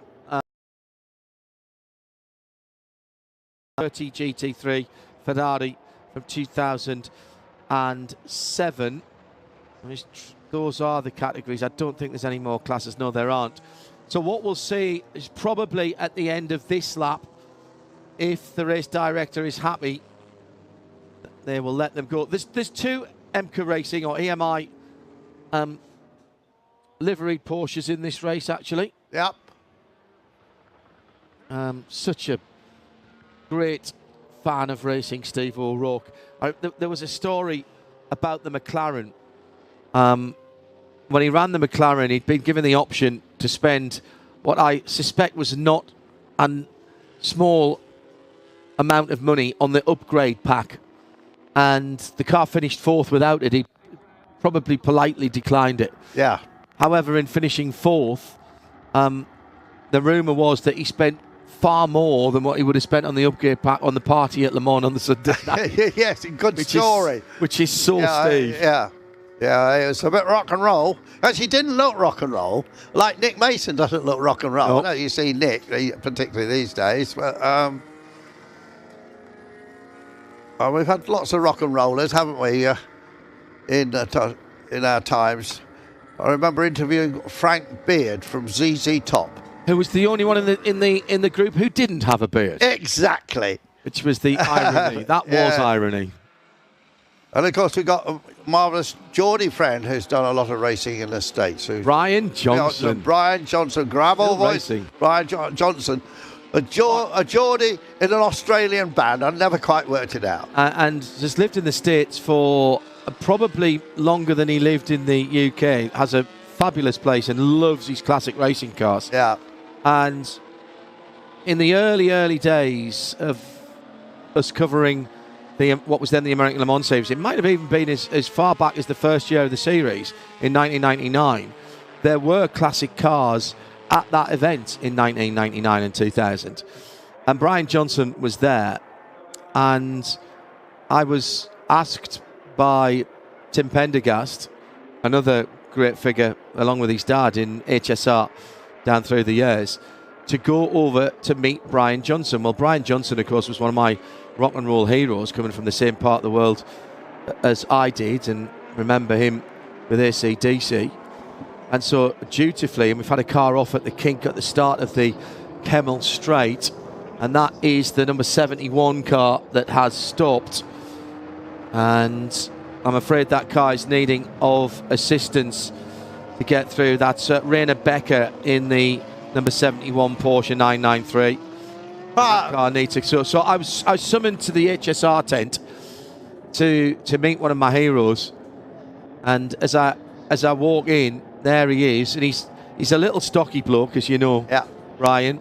He still has the most incredible northeast accent, and when he saw Tim and knew that Tim was bringing me in, he shouts over from the side of the room, "Why, aye, kidder, are we over here?" And basically meaning, "Hello, young man, would you like to join me?" Yes, translation required. Yeah, and he said, "Why, I'd never thought I'd hear your accent on the PA hour here, mind." I'm terribly surprised to have heard someone from your neck of the woods speaking at motor racing. Yes. And great, had a fantastic 45 minutes with them. They say you should never meet your heroes, but I've been very fortunate with people like Brian, a genuine enthusiast. Yeah, at a Daytona 24 Classic, I did go up to him with the mic in hand, and he said, "I'm not here." I'm not here, yeah. And he was racing on another name, of course. And I think it was all sure. Anyway, he got away with it. He did a lot for charity in the recent past. Highway to Health. Because the great album was Highway to Hell. Yeah. And he still races. Yeah, Dave Hinton was involved. Massively instrumental in the classic racing seen in the US, David Hinton. Yeah, still around. David was at Barcelona. Yeah. But not here. And because he's still got his preparation company, although he's not involved in the organisation. I bump into David infrequently, but every time I can, I sit down and have a chat with him. Yeah. David, if you're watching and listening, hope you're well. And those of you in the States, it's just after 7. Well, depending where you are. Well, 6 a.m., I suppose, on the East Coast at the moment, -6 from Central European. There might be 1 or 2 people joining us there on the YouTube live channel for Peter Auto. We'll have all of the events there. And again, a very special welcome to those watching on the Goodwood channel. Now, for the first time. Going to be very interesting to see if Maxwell Lynn can make it 4 out of 4. This safety car is not coming in this lap. No. And next lap will be very close to the pit window opening. Now, that might throw a bit of confusion in here, depending on who comes into the pits and who does not. Yeah. I think obviously, Stephen Edwards and Matt Neal are sharing a car. So, Matt's still quick, so they might make a change. And of course, Tim Pappas has got Jeroen Bleekemolen with him. So that could be interesting. But, I'm so impressed with Max Lynn's progress as a racing driver. And I was asking Sean whether some contemporary racing might be on the cards, and indeed it is, and he has done some. They've done LMP3, I believe, a couple of years ago. Yeah. But of course, say contemporary. He's raced a Bentley that won at Le Mans. It's 20 years ago.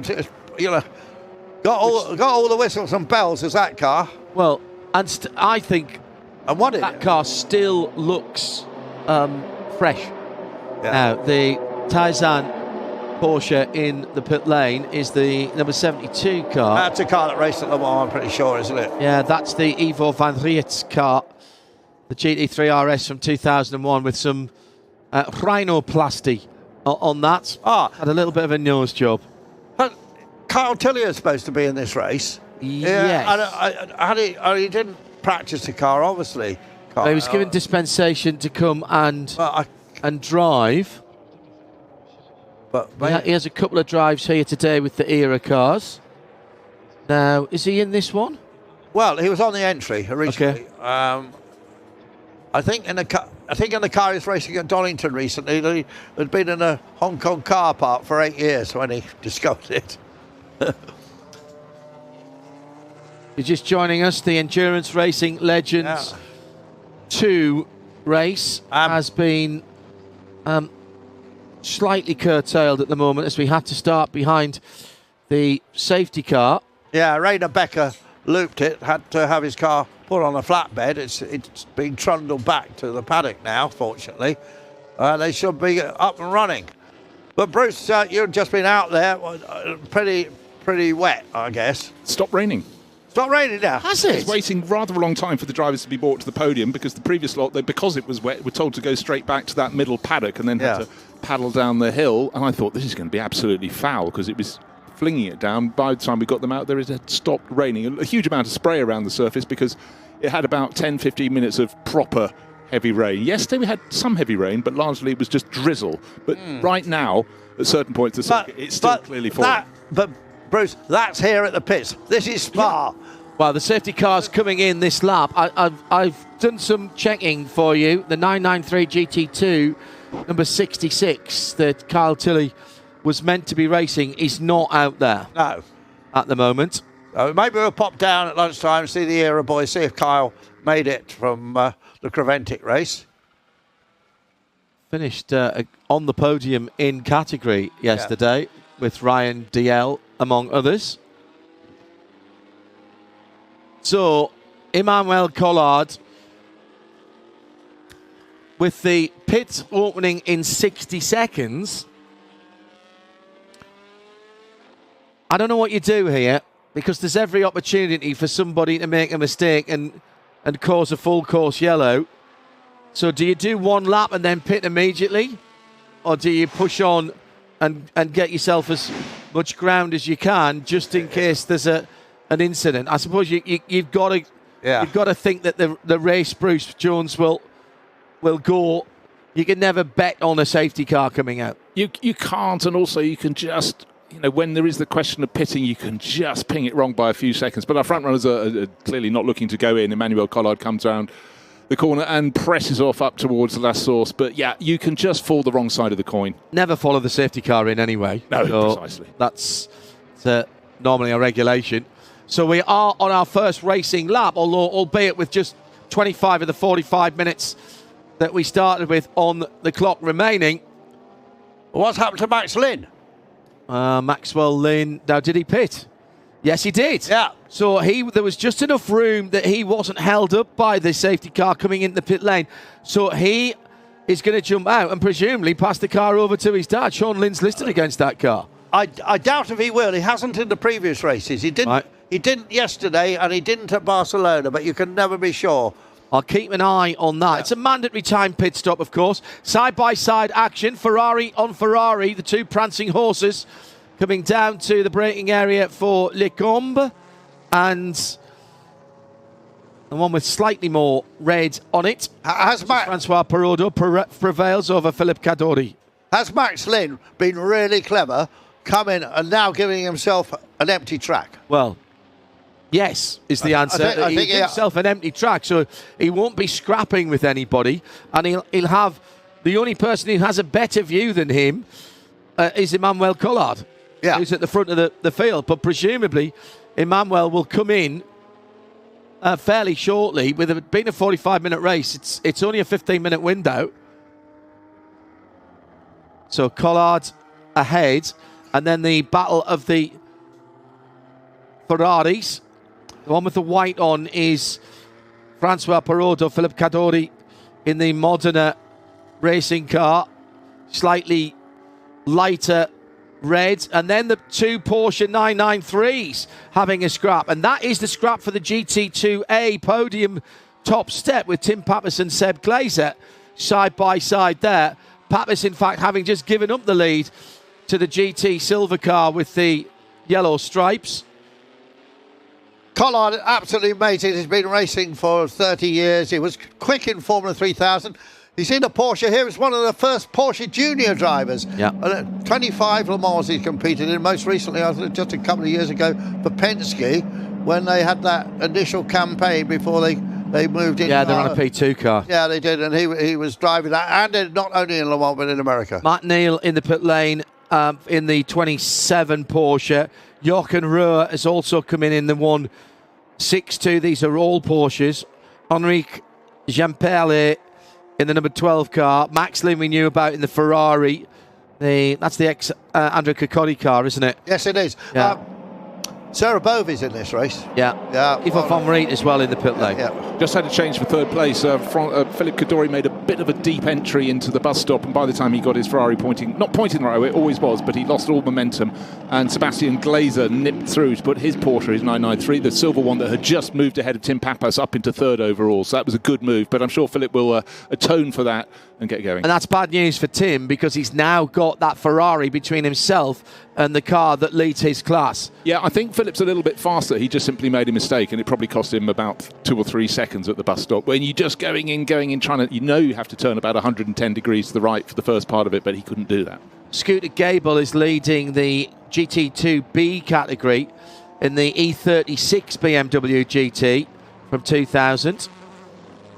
A second in that is Dennis Busch in another Porsche GT3 RS from 2003. That's the 996, so that is the car with the sort of fried egg shaped headlights on that car. Emmanuel Collard with a 7-second lead over Francois Perraudot, who's got his mirrors full of Sebastian Glazer. Will Manu pull into the pits this time around? Glazer then right with Francois Perraudot at the moment. Further down the field, Charles Scardina Jr. with Dennis Busch on his tail.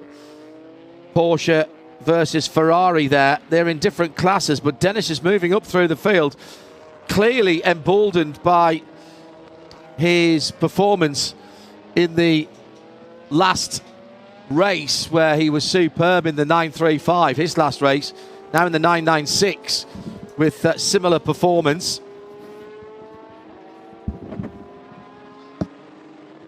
Down into Pouon for the next race. Good afternoon to Charlie Hyatt. Hi guys, how's it going? I'm very well. Ready to race. I'm very wet. We've just been out in the CER2 and won your class. We came second in class. Right, okay. Yes, almost. We got done by a full course yellow and the wrong pit stop time. But it great race. And how wet was wet out there? It looked. It started kind of okay, but we saw a gradual deterioration, and it was only when we saw the race highlights and saw what it looked like at the start to what would just be look like. Good heavens, that did get quite bad. It was certainly something. I mean, if you can look at my race suit now, you could wring it and it would drip water onto the floor. But still enjoyable? Fantastic, yes, absolutely fantastic. This is the challenge that drivers like, a challenging circuit, challenging conditions, cars that have no driver aids. Exactly, yes, it's completely raw, no ABS, no traction control, just completely raw racing, which is absolutely fantastic and honestly, so much fun, I absolutely love it. Just dive in because Maxwell Lynn, who we thought would make his 4th win in a row, is out of the race. He has stayed in the pit, so I don't know what happened to the ex-Cacordi Ferrari, but it ain't going. Collard pulled away 8 seconds, showing his class all those years, racing for top teams like Toyota in the past. So many. Seb Glazer has gone through into second and leads his class. Yeah. Francois Perrodo in second in his class, ahead of the other Ferrari, Philip Cadori, in 4th position. We'll keep an eye on that. Into the pit lane for the BMW. That's the XPTG American car in period. That would have run on Yokohama tyres when there was still a tyre battle in the sort of fledgling ALMS in the late 1990s, early 2000s. What brings you to this racing? Tell me why, young Mr. Hyatt, that you are here enjoying this. Pure passion, but ultimately we're doing it as a family. So I'm racing with my father, I'm racing with my brother. We're here with 4 cars this weekend. So some cars we're sharing. So I just, in the CER2 race, I shared with my father. It's just fantastic memories for us. I don't think many drivers have the privilege to do it, and so we're making the most of it while we can. Do the cars have a family heritage, or have you acquired them to come and do this? The cars don't have a family heritage. We're building a heritage. Very good. Charlie, in Barcelona, you had a very good run. I think you had a problem right near the end, didn't you? Yes, yeah. We took the gamble and went on dry tyres and gambled and waited for the dry line. Yeah. And unfortunately, we were having a bit of an issue with the drive shafts. And unfortunately, we succumbed to the drive shaft difficulties in the race, which is a big shame. But because you're right up there with a podium. Yes, yeah. I think coming into the pit stops, I had quite a good lead. Yeah. Just purely because the tyre strategy was fantastic, which is down to my team manager Trevor Foster. Trevor's right. Trev's running the car. Right. Yeah, because I see you got the Pegasus hat on. And that's Trevor's new company. Yes. Exactly. There's been an incident out there between Ivo van Vliet, who's in the pits now, in the 72 Ferrari, and the number 71 car, which has been looked at by the race stewards. That's the Rainer Becker Porsche. That must have been quite early on. Charlie Hyatt with us in the Global Broadcast Centre. Perrodo in. In the top 5 all in to the pit lane to make their mandatory pit stops, because we've only got 100 seconds left, so they could not have done another lap. Charlie, you mentioned getting caught out by the yellows. This is such a long lap that when you go to full course yellow, if you don't have to be cutting it that fine to miss the pit stop window. Yes, it's one of those where we don't have pit to car radio, so if you see a yellow and if the pit window's open, you've got to be a judge. Yeah, you've just got to go. How do you decide? because there's no pits to card, nobody can say, all right, you can come in now. So what, you have a timer on the dashboard or on the steering wheel, and you've made that decision before the race starts that you're going to do 28 minutes of the race or whatever? So it's one of those where we know the pit window is 25 minutes to 35 minutes. Yeah. Every time we come around, the boys are putting out the pit board saying how long is left, and some people also have a countdown timer from the start of the race in the car. So you, as a driver, you kind of have a feel for how long is left. You know how long the lap is. So, for example, if you're coming around and it says 37 minutes left, you know, especially in the wet, it's going to be, you know, above a 2-minute lap. So if you're coming round and the full course yellow comes out, you're straight in the pits. Straight in the pits. Yeah. The problem is if you've just gone by the pit lane entrance and you head it, the worst feeling. And you go down through La Source, excellent, another lap. I get my head together for Eau Rouge and ran, full course yellow. Yeah. And it's like... But look, it swings and roundabouts, and in other races we've got lucky with it. It's just one of those things, you know. It's a championship now, with these races spread throughout the year, going to fantastic circuits. You were with us at Barcelona. Are you coming back for Dijon? Yes, hopefully we're doing the full season. So we've got Dijon in 2 weeks, Le Mans Classic, which everybody's very excited for, Imola, Paul Ricard, and then we finish in Estoril, I believe. Yeah, Estoril, that'd be a good party. Yeah. Yes. Dad must have raced in Le Mans 24 main race, didn't he? He did. He did it in 1989 in a Spice SE88C, and he did it in 1990, and he's going to kill me. It was a Tiger something. Yeah. And second and third in class. Yeah. In the respective years. So no pressure for you and your brother. Nothing to live up to whatsoever. Yeah. We're very lucky to go back and compete in, you know, that's his thing, Le Mans, and it's amazing for us to get to drive with him, share the drive, do it as a family, and hopefully, you know, if we can place well, it adds a cherry on top. Yeah, the Mans Classic not part of the championship, but which of the cars are you taking to Le Mans Classic? So we're taking the B19, which you guys have seen racing. So that's the ex-Jody Scheckter B19. Yeah. We've got the Lola T70, which we're taking, so that both in Plateau 5. Yeah. In Plateau 6, we've got a B31.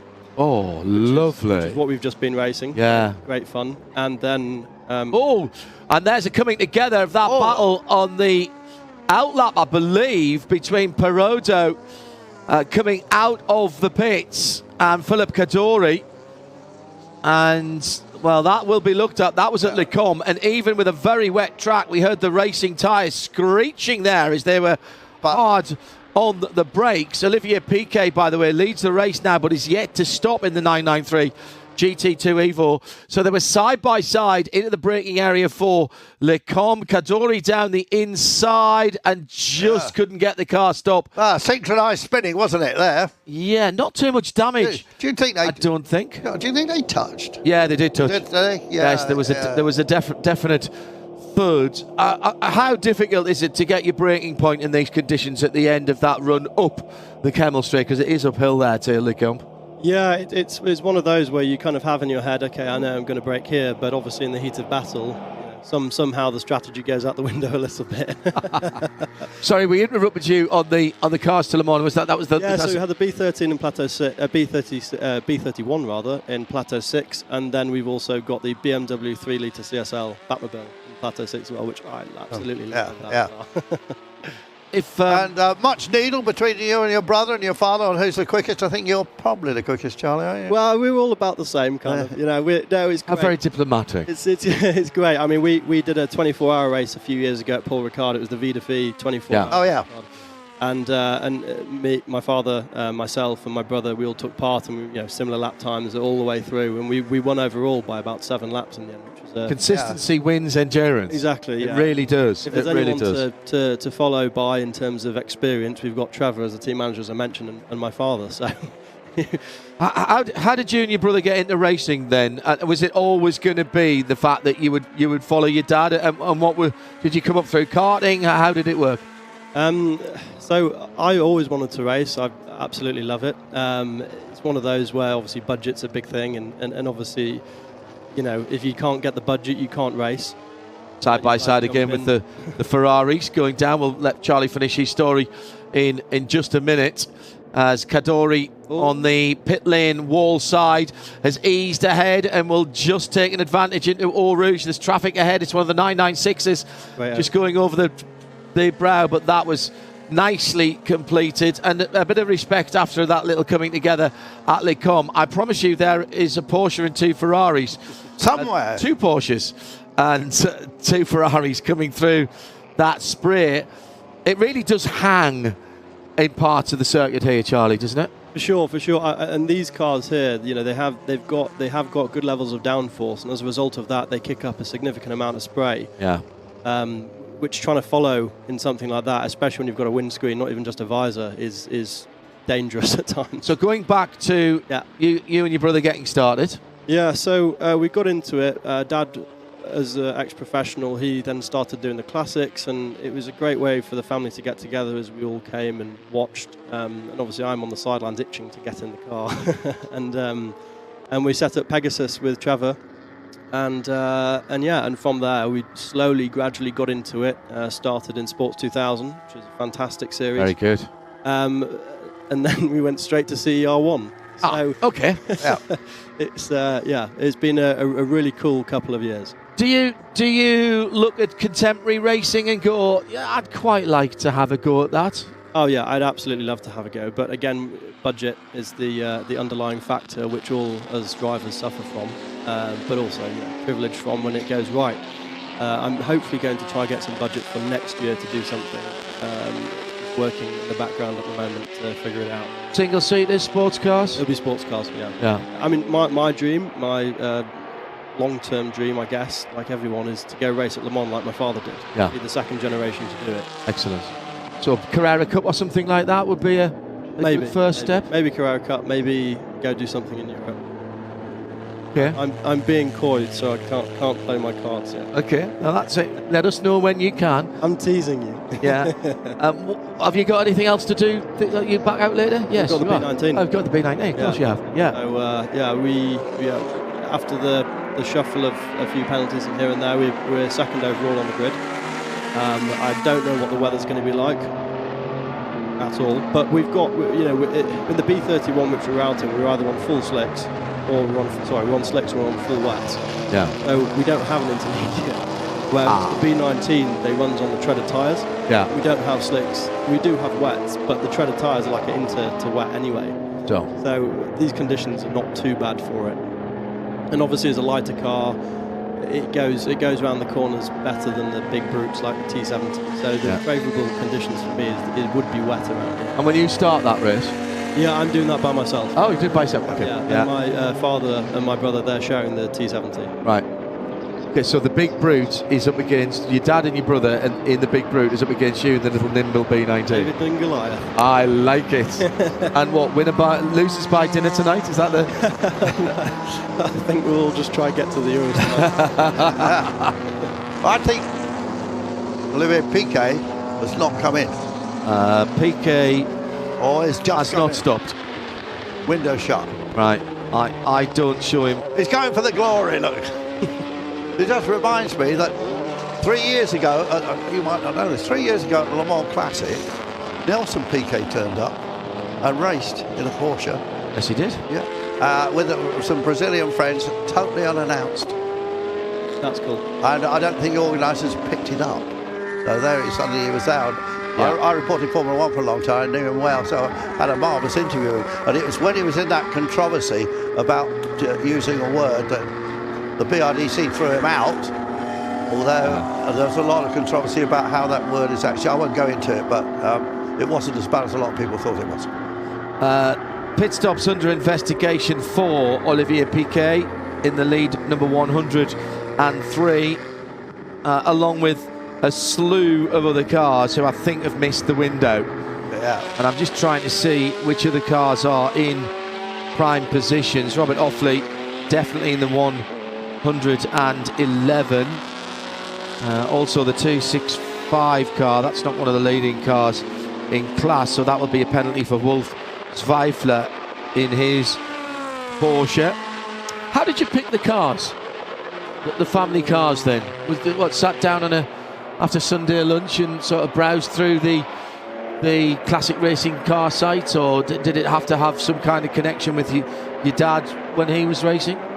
So how it started with the few cars, I think my dad raced a T70 Imperial, and that's his favourite car. And so that was okay, fun. Tick that box. All right, that one was easy. Yeah, that was easy. The others you look at, for us, we look at... and that's the Brumos Raw 162 car in the hands of Tom Shellerith, 1995. Full course yellow, John, do you think? I think so, yeah. 20 seconds coming in. And that is a shame, because that car was going quite well for Tom. That's a 1997 993 GT2. I really like the 993 GT2, albeit it looked like it had bolt-on arches that you'd picked up down at an accessory shop, but that was the fashion in those days. But looked pretty good, and that car gets swept up fairly quickly. So sorry, tell me about the other cars. Yeah, so as I said, the way we pick them is somewhat unconventional perhaps. So what we look at is what we might want to do in terms of racing series, events, that kind of stuff, and then look at going, okay, well, what's going to be the most competitive car? Budget, obviously, as it always comes down to, is a thing as well. And then also whether you can find them, because these cars from the 60s, 70s, 80s, there wasn't always that many that were made. Yes. I'm not too clued up on the history of each individual era of car, but there could be down to 3 cars ever made in period and 1 left, which obviously is going to be very expensive. But effectively, what's the best bang for buck, and whether you can find them, whether there's one that's reasonably priced, etc., etc. And with Pegasus, then, giving you the opportunity to prep the cars for yourselves, and has that expanded into doing work for other customers? Not yet. I mean, it's something I'd love to do. Work with other customers, other teams, other drivers. Obviously, the more you race, the more experience you get, the better you get, and hopefully you can pass that on to somebody else at some point. I learn a lot from my father and Trevor. Obviously, such experienced guys and stuff. Just listen. Yeah. Listen, ask questions and go, okay, what does this mean? What does this do? When we started, I didn't know. And the problem is, I've got a feeling, I bet if you get your dad and Trevor together and start asking about something, it'll start off about the engineering of the car, and then they'll go, oh, and do you remember Dave so-and-so? He went off on that and then he did that thing, and do you remember he came back with the most extraordinary one? And they'll go off on to telling stories. It's almost like you've been in the room with us. It's tangential thinking. It happens when you get to a certain... But something will pop into your head, and if you don't say it immediately, it'll disappear again. And so the stories will come out. But it's great, because you're almost by a process of osmosis taking all that history in. Yeah, so you just sit there and effectively just be a sponge. Yeah. Just listen, and because the stories are fantastic, and Trevor's been doing it since 18. Yeah. And, he's been in motorsport for 50 years. And the people he's worked with, it's like a who's who. Yeah, exactly. When he worked with Schumacher at Jordan, ran Jordan for a long time, then he was Autosport, Zytec. I'm sure the list goes on. I've probably missed out a few things there, but you and I could sit here all the way through the lunch break and talk about things Trevor Foster did and drivers Trevor Foster worked with. When you were growing up, were you aware of what your dad had been doing? Were you around to see his the first part of his career? No, I was born in '98, and I believe he stopped professionally in '99. At that time. Yeah. And then he started, I think, late 2000s, coming back doing the classics. So I was a young boy going around, loved the cars, I loved it, and it was just amazing to be a part of it. And obviously now we're driving it and doing it. It's like, wow, dream come true. Yeah, absolutely. So we'll see you throughout the rest of the season. Tell me a little bit about the atmosphere. As actually we've gone back to green flag. I'll come back to you in a second. Because Philip Cadori is now leading, so that Ferrari battle is for the front of the field. I can't believe this, but Emmanuel Collard, for the 3rd race in 2 days, has been done over by the appearance of a full course yellow.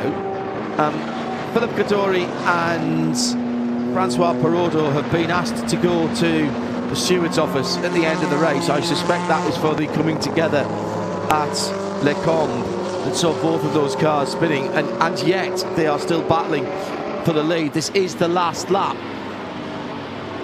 and Charlie Hyatt with me. Contact, however it occurs, Charlie, is very much frowned upon in this series.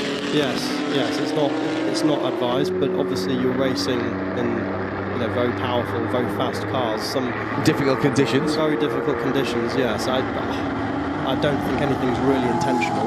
No, it's racing. And also the other factor is the visibility is always fantastic in the car either. Yeah. Your awareness has to be really on its toes. Is someone in the gravel there? Yeah, that was the 18 Porsche, I think, the white car, if memory serves. Yes, it was the Frederic Laurent and David Cuff car. Sadly, off to the side of the road, coming down the hill. Well, this has been a race-long battle between Philippe Cadore and Francois Perraudot. I'm leaving out Olivier Piquet at the moment because he's going to get a one-lap penalty. In fact, Seb Glazer has already gone past him as well. So it's actually Seb Glazer who's leading overall. It's the two Ferraris battling for the GT2C category. Ollie Piquet in second place. And where's Seb Glazer then in the 22 car? That Ollie Piquet coming into the pits? Yes, he is.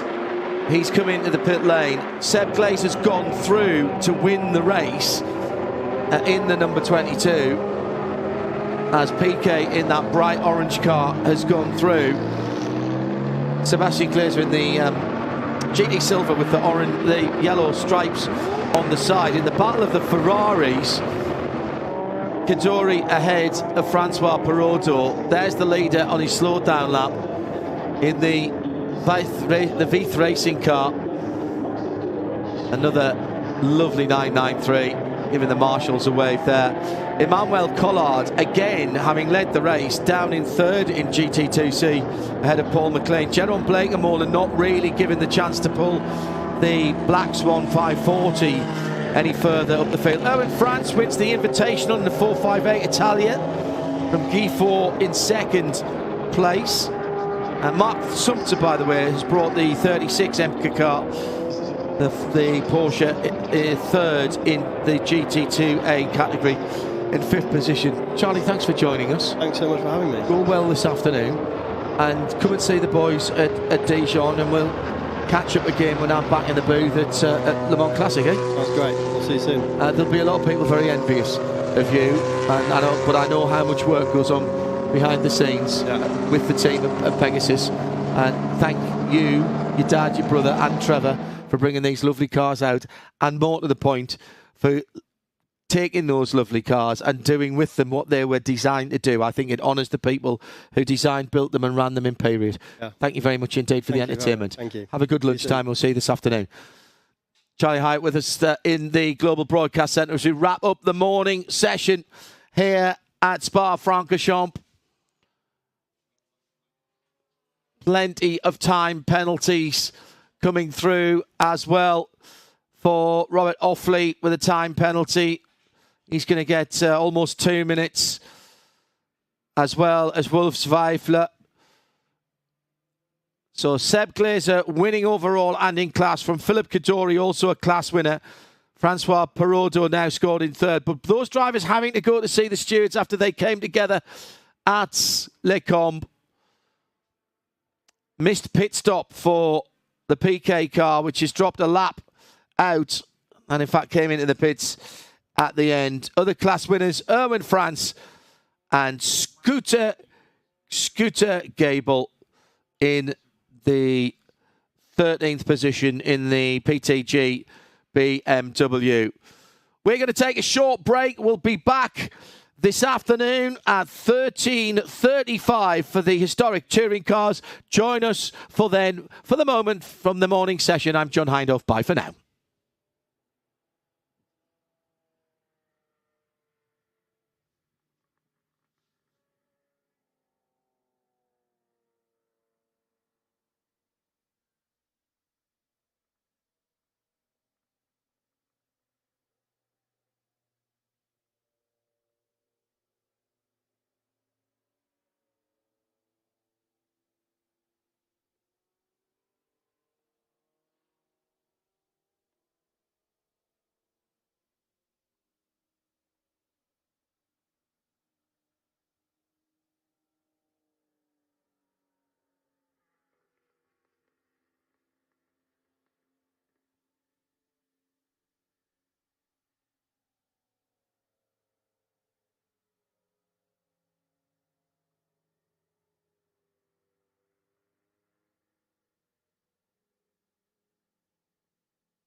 Good afternoon, everybody, and welcome to our fourth and final session of the second event of the 2025 Peter Auto Grand European Tour for the Peter Auto Classics. Our venue this weekend, Spa-Francorchamps, legendary circuit in the Ardennes. We have 4 further races this afternoon, which will be kicking off in a few moments' time with the exceptional 34-car grid for the Heritage Touring Cup. There's much interest about Sebastian Glaser on the front row in a BMW. As for the car right at the back, Kurt Team in a BMW 635 CSI from 1986, which will also be driven in this race by Vincent Vos, sitting just to the left-hand side at the back of the grid, the number 26 car sitting there, raring to go. I'm John Hindhoff. You can get in touch with us at RSL_studio. The timing is via Al Kamel. We'll have some guests for you this afternoon. But to kick off our action, we'll have Andrew Marriott. But first, good afternoon to Bruce Jones. Thanks very much, John.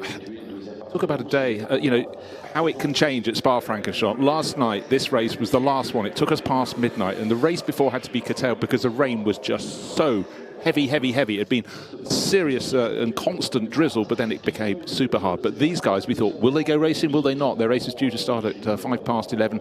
Out they went. About 7 cars decided maybe not, but we had some cracking racing. It was like it was in period in the 24 hours here at Spa. The BMW 3-litre CSLs, the RS 3100 Cologne Capris, and a whole host of others. But it was history, as it should be in historic racing, being reenacted.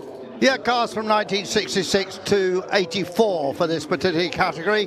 And a stunning drive by the Flying Dutchman, Olivier Hart, last night in the rain, in the fabulous BMW. It was a terrific performance from him. And we're looking for, well, much of the same. The big opposition is Sebastian Glaser. He won the race at Barcelona. Yesterday's result in the end was, of course, Hart winning from Maxime Guinard, from Sebastian Glaser, from Armand Miel, and the second, third and fourth cars all coming out the massive Equipe Europe stable, which is run from just south of Paris. And, they do a great job. Yeah, no, it really was. But it was a case of just not making mistakes last night. Yeah. You never knew when a full course yellow was going to be thrown. It was treacherous. I have to say this, but how our cameraman managed to pick out the leading cars, I have no... Cameraman and a camera woman out there. They did a great job. Just rigging wet conditions. But now, as we said before, it's capricious here at Spa. I came down from lunch. It started to rain. By the time I got to the commentary booth, the sun had come out and gone back in again. It really does. And again, as you pointed out, and quite right, after decades of coming here, you may have one weather at one part of the circuit, but not at another. So just so we're starting to talk about rain. It may be dry. And just think what it was like with the original circuit, going over into the neighbouring valley, along the valley, and back up. Who knew in those days, without communications, what was going on round there? And when suddenly the lap lasted a whole lot longer and your crew's waiting for the car to come through, you had no idea what had happened. Had it gone off, or was it just heavy rain? As you know, Bruce, I'm pretty long in the tooth. So I did actually report some of those Grand Prix. It was easy to do it. Well, because those days when we did lap charts, sat in a bit and kept a lap chart. Well, this was one of the easiest, but it didn't come round that often. Not quite like the Nürburgring, which was the easiest lap chart of all to do, of course. But all that's gone now. We're in a new era, but we can still celebrate what we had in the past. And a great name, Heritage. Yes, it's a Heritage Touring Cup. There's a lot of heritage in these particular cars. It's going to be pretty well a BMW Capri battle, I think. But there are a few Escorts going pretty quickly as well. Yeah, they're in the sort of under 2 litre class. Yeah, and some Alphas, but it's going to be mainly about the Capri. It's a bit like just seeing people down there on the grid. It's a bit like the battles I had at Bathurst when it was just really 2 mates, so Ford versus Holden. Of course, all that's gone away now. So, you've got lots of access here. Here, these fans just now been corralled back onto the pit lane, but they've been able to get up close and personal with the cars. And that BMW on the left-hand side of your picture, it's gone now in the marvellous Vorsteiner colours, one of the great German motor racing sponsors, a big regional brewery that was also supporting Formula One. Right, it's not just cars from the sorry, late 60s into the mid 70s. We've also got Group A cars. Not so many in this field, but that's why you have some BMW 635 CSIs in the mix as well. You've got that unusual Ford Mustang, that 5-litre lump in that. That's running in Belga colours, which is fitting here because every year for the Spa 24 Hours, which was the big touring car cracker of a race, it was the rival companies. Even if your team was German, a Belgian sponsor would try and stick their name on it if they thought they had a chance. It's really strange that Belgium had its own indigenous tobacco brands, of which they were. And it happens that, like, we see it, we'll see it earlier in the 2-litre race from South Africa, the famous Gunston and Lucky Strike. Tobacco brands had their own big battle in motor racing down there. Here in Belgium they did. Bastos was over. The Martin brothers, we remember, in a solid car with their sponsorship. Of course, all that has been legislated against now, and fortunately there's lots of other sponsors still around, but we're allowed to run these heritage period liveries. I like that. A lot of the cars have got the names of the original drivers on as well.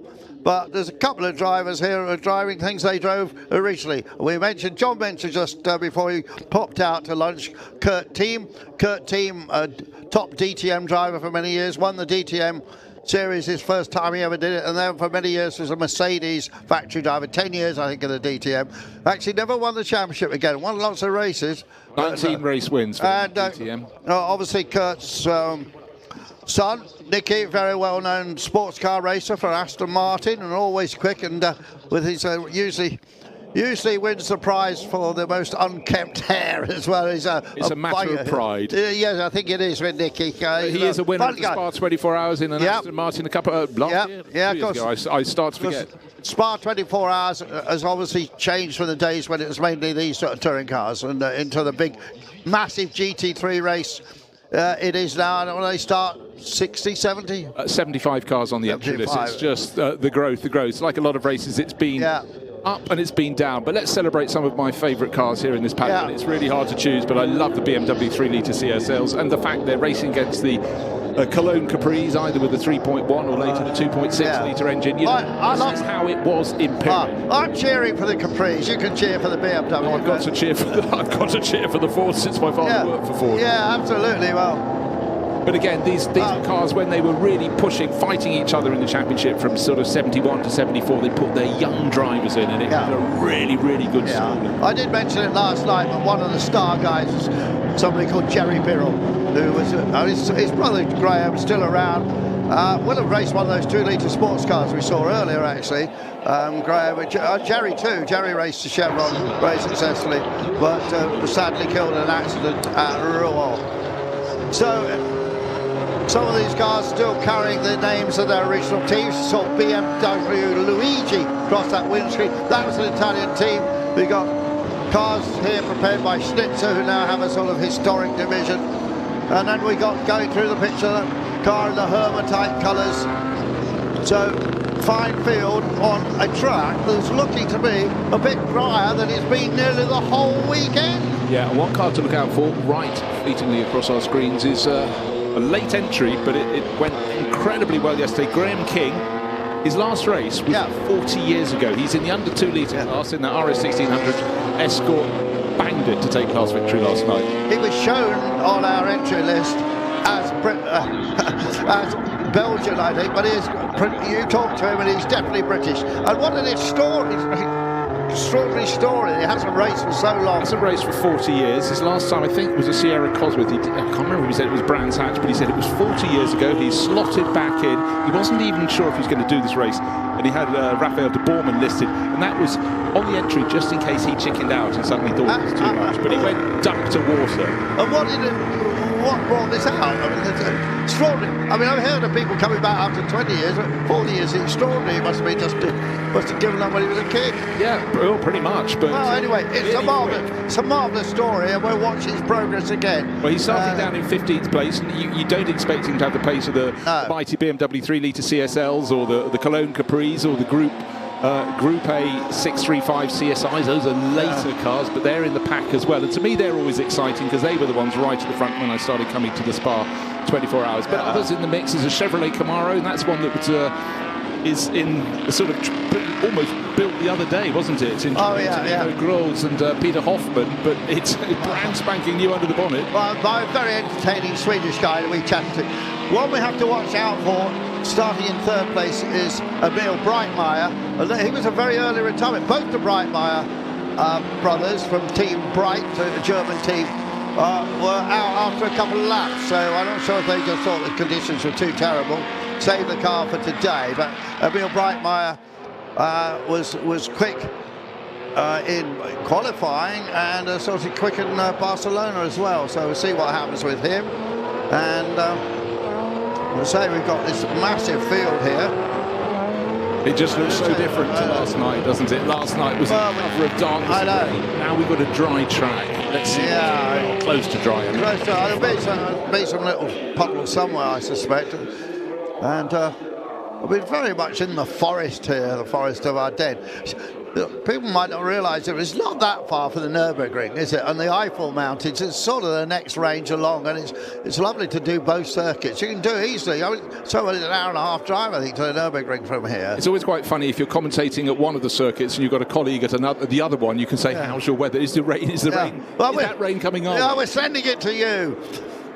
So here they are behind the pace cars. It's probably about, I suppose, 60, 70 kilometres an hour with Sebastian Glazer. Races quite a lot of cars in his series, but he's particularly quick in this car, swinging through the chicane. And, of course, watching out for... It's showing David Hart starting that car. Well, maybe he will today. Maybe fair's fair. Right, this is the start of the second race, the Heritage Touring Car Cup, and it's looking tidy. The Touring Cup as they get up to La Source for the first time. BMW from Ford, as the pack goes around the top corner. The Camaro going very well around La Source, but dry conditions today. But if you get out on the curbing, it's not going to be fully dry. That won't have dried after the latest flurry, but a really, really good start from the front row. And then they go past the original pits and through the fabulous Eau Rouge corner. Lots of compression in there. One of those corners that's sometimes in Formula One been flat and sometimes hasn't, depending on the spec of the cars. But a good lead going up the hill from Sebastian Glazer. His BMW 3-litre CSL's looking very tidy indeed. Armand Mill has moved up into second place. It's all sorting out. Made a very good start, Armand Mill, from the famous watch company. Two BMWs in very similar liveries, not quite the same, side by side, and of course different aero as well and different engines. Yeah, because one was a Group A. No, it wasn't. It was a pre-Group A. Sorry, it was an early 635 CSI. That's Nicholas Traber, and he was pushing David Hart there. But we'll see how it unfolds. But he had a good race in the rain yesterday. Certainly did. Conditions could not be more different. The sun over the pit lane, almost, but the high shot looking down from Speaker's Corner, still in the I call this the new bit, because this is a shortcut. I mean, basically the track was triangular and it was 8 miles long, and they made the triangle smaller, and this is the new bit of the triangle, and then back onto the original track. Right, I mentioned Graham King. He's in the Battle of Escorts. Mark won with the orange flanks on it. That's 37. That's the British driver who won the class last night on his return to racing. But he's got 2 Escorts near him. Doesn't matter if you're at the front of the race. You want a class battle with those around you. And he's having that very much indeed. Blanchemin car, Jean-Luc Blanchemin, ex-Andy Rouse car is keeping him company. That Swedish Camaro we just saw going through, and somebody taking a bit of a shortcut there. Well, I think it almost helps. You find yourself at the second. That's Maurizio Bianco. Yeah, he was on the outside line in Fagnes, and it was diminishing returns, contact or grass, so he took to the grass and actually well saved, but it's cost him a host of positions. Yeah, absolutely. So King's actually up to 10th already. Yeah, he's in 5 places. And Emil Breitmeier has dropped to 7th, and his brother in 9th now. Both driving BMW CSLs. We did comment as we walked down past their pit garages. Oh, I like that car. Oh, I like that one. They're really running through some of our favourites, so they've selected very well for their stable. Just before lunch, we had Chris Hyatt up here, his brother. Oh, yeah, you see why he went... I don't know, was there a touch there? I think there probably was. Yeah, we had Chris Hyatt in here. Charlie. Charlie, I mean, very eloquent young man. And now his brother Nick is in this race with the family cars that they're building up with their father Ross, who's for many years been a BRDC board member. Also a handful of cars might have been diving into the pits in the background. Again, a long shot as they were coming out of the bus stop, but up front there's a really, really good battle. Oh, look at the flames out of that. Hopefully the photographers will get a shot of that. Well, I mean, talk about combining good things. Spectacular car, even more spectacular with flames, going between Eau Rouge and Radion, and a good run for Sebastian Glazer there. He's opened out a bit of a gap over Armand Mille, who was a little bit twitchy at the bottom of the hill. Maxime Guénard is trying to fight back as well, so they're second and third in their Ford Capris. Then a bit of a gap and another Ford Capri with Yves Skimama. He's being chased up the hill by David Hart in the car that won last night. Yeah, I'm pretty sure it's Dad David, because he isn't as quick as his son. He used to be quicker, but Olivier's come on so well. It's not making the progress I think it would have made if Son was in it, but nevertheless could be on for a podium. He's Shimama there, the Swiss guy who went and made his fortune in Cincinnati with his family, sold that business a few years ago, and now he said, I'm enjoying myself, the money we made, and all I'm doing is racing, and it keeps me very busy. I was going to say, giving the money back. Yeah, well, yes. But he's a very good driver, Shimama, and he drives that toy very well. And then Maxime Guénard. So we got Mille and Guénard best mates, but their fathers started the Richard Mille Watch Company together. So they raced together regularly. As I said, they won the 6 hours of Magny-Cours last month. Right, we had 34 cars supposedly going out to the grid. Yeah. We probably got 32, and the one who was down in 33rd position, penultimate position, because their qualifying time didn't really count, was Kurt Team. Where's he up to now? Leading the Group A class. He's picked off half the field. He's up to 16th place. Former DTM champion from Denmark. Really going well. It's lost nothing, you know. We saw him on Friday, didn't we? Just getting ready to go in a car to test it, and seemed to have a brand new race suit. He probably could have fitted in his old one. Some drivers can fit in their old race suits, some can't. Give or take. Right, good little battle between the escorts, and it was Graham King leading that, but number 47 has moved ahead. That's a battle that will go the whole way. Yeah. And 47, the escorts driven by, to start with, Eric Sechot, who went very well yesterday, and Guy Fabrice Mestro will take that over. But, you know, this is what King wants on his return to racing. Yeah, but look at this. To play with. Yeah. The King just in that little battle there we saw. But very close to the top duo, having a bit of a see them there.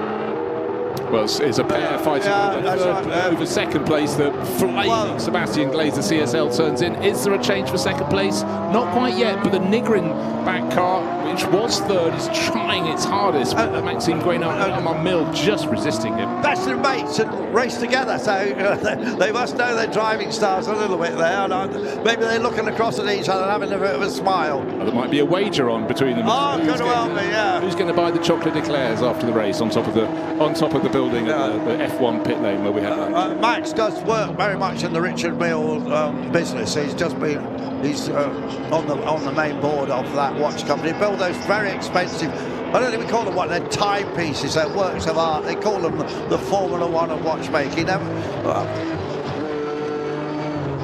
So just beginning to pull away. Sebastian Glazer had a really good season so far. You know, kicked it off in style at Barcelona in that gold Warsteiner livery car. But it's one of the cars, one of the escorts that have been going on, being pushed away. That's Blanchemant's car. That was good on the opening lap. That's the ex-Andy Rouse car. But that is being shoved back into the garage. It's a one-hour race. I doubt we'll see it again. And it tells us it's got a 2000 BDA engine. It's a Cosworth engine. The B stands for belt because the cams are not chain-driven, they're belt-driven. Belt-driven, what was the A for? A, B, C, depending on the size of the engine. There you go. So still this fantastic battle between the two of the Cologne Capris over second place. It's still Armand Mille, car number 60. In front, that's the one with the Hermitite sponsorship on it. But now in the world of Group A, we're looking for Kurt Team, and he has risen from 33rd on the grid. He was 16th, he's now 14th. He's gone ahead of the Bianco Capri. That was the one we saw being shoved out at Fagnes and running across the grass and losing ground, but they're having a good little scrap. David Hart still in 5th. I wonder if the Sun will get in then.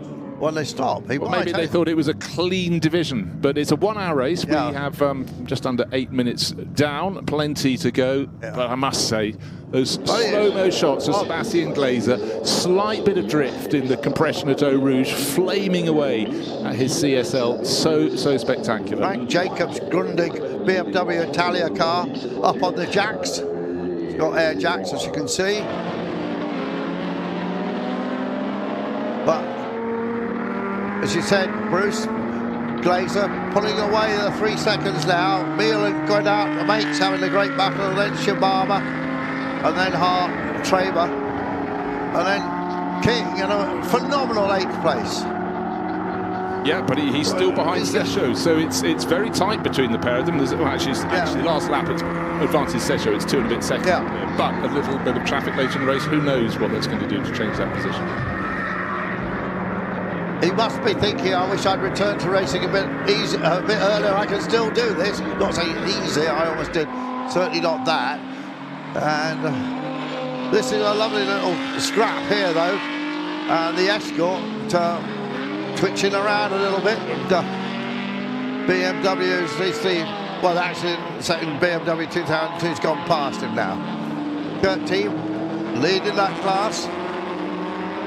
One Mustang in the race. It's a Group A Mustang, but it's down in 4th place and last place in the Group A class. Yeah. It's Langsfield's car, but again, it was a point of difference back in when it was racing in the Group A days, because of course you were beginning to look for Sierra Cosworths and other cars at the very front end of the field. The BMW M3 with its smaller engine, but still duking it out here in some epic Spa 24 Hours. But up front, it's just a masterclass from Sebastian Glaser, leading by best part of getting on towards 5 seconds now. He's very positive with the way he handles everything. He's absolutely on top of this car, but still pushing deep and kicking up a bit of smoke again as he decelerates. He's on the overrun. See, down there, it's a very technical section of the track. It's still wet there. Yeah.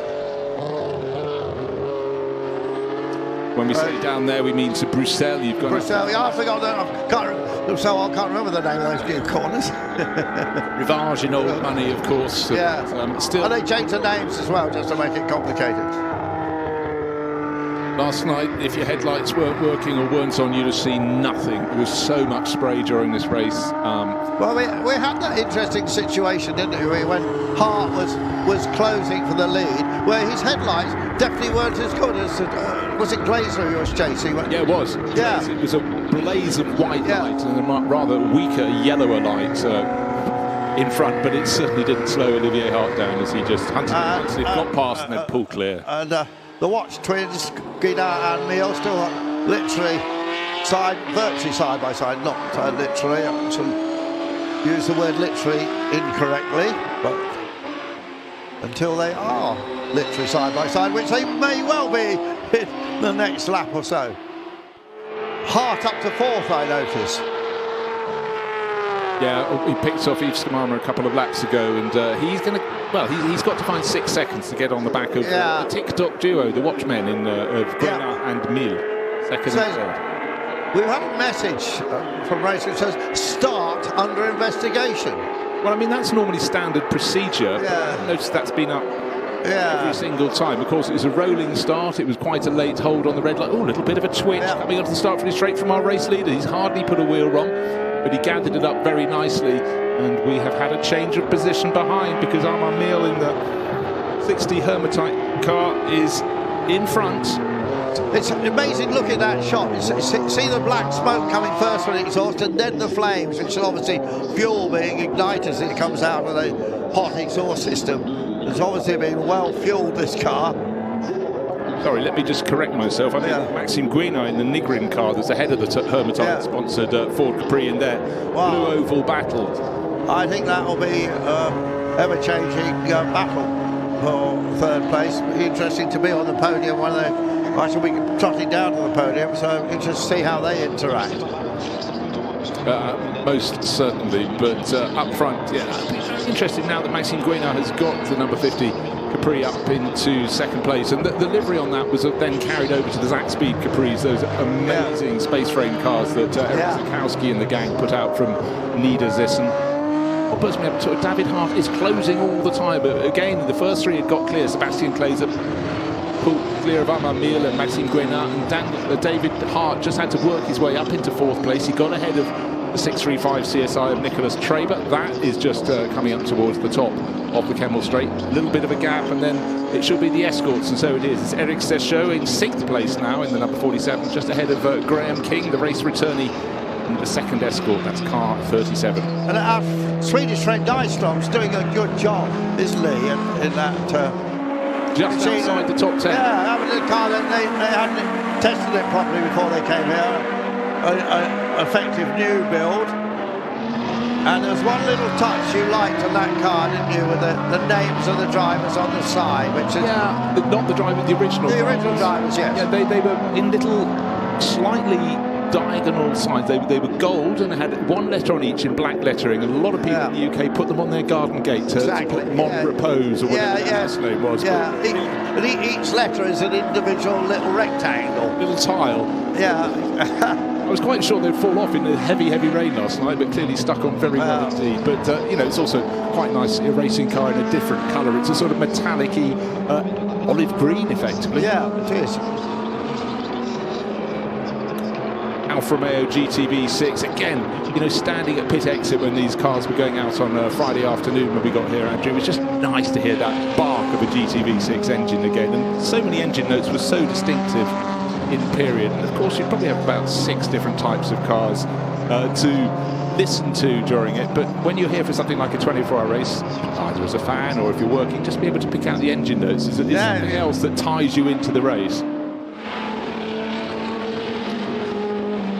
Yeah, been a lot of talk in the last 10 years about Formula E and the races they have, and they go to some great street circuits. But without any real engine noise, there is something missing in my book. The first race meeting or test session of a season didn't seem to matter which year. When you'd approach a circuit, if the cars were always out, it just excited me. That visceral sound that sort of, in the best way, comes up through your sternum and just really fires you out. I covered the Sebring 12 hours for many years for American television, and you used to have to drive up and get your season-long credential. And it was right near the last turn where you collected it. And as you got out of the car, and there was some practice going on, and if it was, you could hear the different engine note, and you would know what car it was that you couldn't quite see, but you could hear. And you got excited. Oh, definitely. And some engine notes clearly are more mighty than others. But the one you probably hear from furthest away would always be a rotary engine. But they're the ones doing a long race. You just didn't want those Mazdas to continue. No. That noise, particularly here at Spa. And the four rotor car at Le Mans, that was so loud. But the other great sound, of course, the Matra V12 in both Formula 1 and sports cars. But I have to say the Junt V10 sounds terrific, and we're all looking forward to the new Aston Martin Cosworth-built engine at Le Mans this year. That's going to sound mega. Yeah, may not be on the pace, but it just has a sensational sound. Love both sides of the pond, and you know it will find a whole phalanx of new fans at the South this summer. I want to say this summer, I mean a handful of weeks' time, frankly. So Emil Breitmeyer for a second race has retired. Must have some problem with that car. There's another Vorsteiner Limited 2002 here, and inches apart with the Escort with the big flared arches. The 64 car there of Odioni. Yeah, the good thing about that little 2002 Ti in the gold of Warsteiner was Jörg Obermoser's car, and of course we've seen his toys here. Oh yeah, Warsteiner. Although I think he largely dragged the company into racing. But again, these would have been the smaller class cars, and over a longer race in the days when mechanical reliability wasn't that great. Sometimes you suddenly see these cars getting towards the top 6 if it was something like a 24 hours, where the duration and possibly here or the Nürburgring of weather interrupting play could certainly throw up some unusual results. Number 27, Franchisetti, just been warned for track limits. First warning. And also track limits for the 94 car as well. Yeah, both being warned for turn 3, or as we like to call it, Eau Rouge. Yes. And you can understand, certainly in the last day and a half when the conditions have been very slippery, it's quite easy to go a little too deep into that corner. Kurt Team continues to make up places, but he's only up to 12. I thought the charge would have been greater than that, but he's had a good little strap. In fact, he's working hard. And just to reiterate, this race is largely for cars from the late 60s into the sort of about 74. But then thereafter, you've got the Group A cars that were later. We've got the confusion later, if you will, because they were mid-80s, but we've got some 635 CSIs that are in the TC2 class. Yeah, there is one. The earlier one, and yes, as if by magic, Nicholas Traber squeaking his way around. And great shots of him working at the wheel and correcting the slide. Right, well, lovely camera work. Yeah, really, really good. So these are the early 635 CSI, and Group A started a little later. So we've got some running in this category and some in the Group A, and the best proponent of those is Kurt Team, who's in 12th place. He's hunting down Nick Hyatt. He's got about 2 seconds to find. He is slightly faster, but the pit window is coming up in 6 minutes' time, so we could have a flurry of cars being brought in for a driver change. Yeah, so the big issue with this is whether Father Hart hands over to son Hart, and if he does, then he could be on a big charge. He should be able to get himself amongst the top 3, I would have thought. Yeah, well, David Hart is within 1.5 seconds inside now with Armand Meal, so he's really closed up on that battle. But once Maxime Guinard in the number 50 Ford Capri got clear of Armand, he has opened out sort of 2.5 seconds, and as the cars, that trio of Guinard, Meal and David Hart dive down to Bruxelles, already the race leader Sebastian Glazer has gone through speakers, he's gone through the kink, coming down, and now he's turning into the first part of Pouhon. I'm absolutely staggered by the performance of King returning to racing after 40 years. He's got Shisha in front of him by about 6 seconds, but he's got 12 seconds ahead of the 8th place man, Wunderlich. He's gone well, and he might say he definitely had 2 races, but they feel completely different. One was after dark, fully in the dark, fully in heavy rain. Yeah. Today, this one, he's got daylight, doesn't even need the headlights if he chooses, but a greasy track, but certainly a different day. Well, yeah, in some places almost a dry track, in other quite a wet track, but there we are at the Spa-Francorchamps. So race lead is 11 seconds at the moment, and we have the pit window opening 4.5 minutes, so next time around will be the penultimate time they should come through before the ones that want to pit early in the pit window change. Alfa Romeo mixed in amongst being lapped, actually. And there's that Mustang you mentioned, that just going through the picture. Yeah. No, I mean Mustang. You do mean Mustang? Of course I do. It's just such an unusual shape. I think they've used the name Mustang for something electric. Yeah, well, many things aren't, to our eyes, Mustangs, obviously, Andrew, but we are slightly longer in the tooth. But, you know, it's just great to have that. And of course, the Ruch brothers in Germany, Gert and his brothers now, they run Mustangs for years. But you were talking yesterday about how in Sweden there was a passion for Chevrolet Camaros. But the Belgians have always had a lust for American cars too. My parents lived here in the late 1950s, and they've never seen so many American cars. Big cruisers to go up and down the Avenue Winston Churchill or wherever in Brussels. And of course we had Dodge Chargers racing as well, didn't we, from time to time. But Glazer pulled out a very handy almost 15-second lead. Meal sort of hanging on. David Hart closing up on Meal, just 1.4 seconds behind. So still everything to play for. We're not halfway through this battle yet, but and easier to commentate on than last night, in fact, Bruce. Yeah, I mean, and we've said it before, but I mean, the camera work was astonishing. Yeah, it'd be bad enough in daylight with the amount of rain we had, because the spray would be epic, but at night time, full heavy rain, and the camera crews at the end of anywhere, but particularly at the end of the long run up to the Kemmel Straight to Les Combes, trying to pick out a car with a blaze of headlights, particularly once they started lapping. Right, we've got a driver change happening now, but the pit window is not open as yet for number 55. So for the Hager brothers, I'm afraid this seems to be a little bit of a trip up. Yeah, I think epic's a great word. That's what it was last night. Or biblical, rain of biblical proportions, even.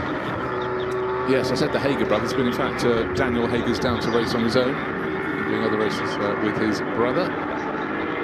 This circuit at Spa-Francorchamps, when you get that lovely flow, when you get it right going through corners like Fagnes, where you whip to the right, immediately whip to the left, and that short run down to Campus, corner where the track drops away from you a little bit, but you really need to be balanced at the exit, because the next corner feeds you into where the old circuit used to come up the hill from Stavelot. We used to call it Stavelot. It's now Curve Paul Frere, after the famous journalist come racer who became a Works Ferrari driver. He did, indeed, yeah. He kept on forever, but, you know, quite right, he should have his name. But then the wonderful run back up somewhere that used to have the trees a lot closer. That's the run through Blanchimont up towards the end of the lap. A lot of great Belgian racing drivers over the years. I would think of Willy Marais and Oliver Jean de Bion.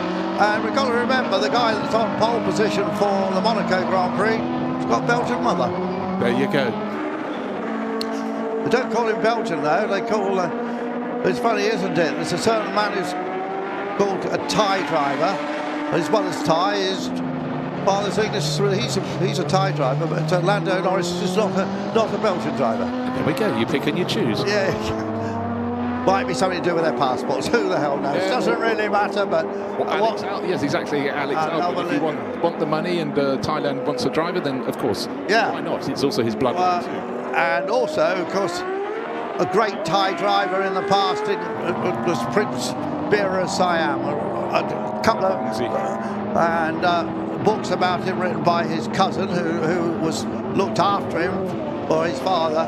And an absolutely marvellous read. I don't know if you've ever read either the Bira books, but I have started one, but I'm afraid it's in that massive pile of started books in my office. But I must endeavour.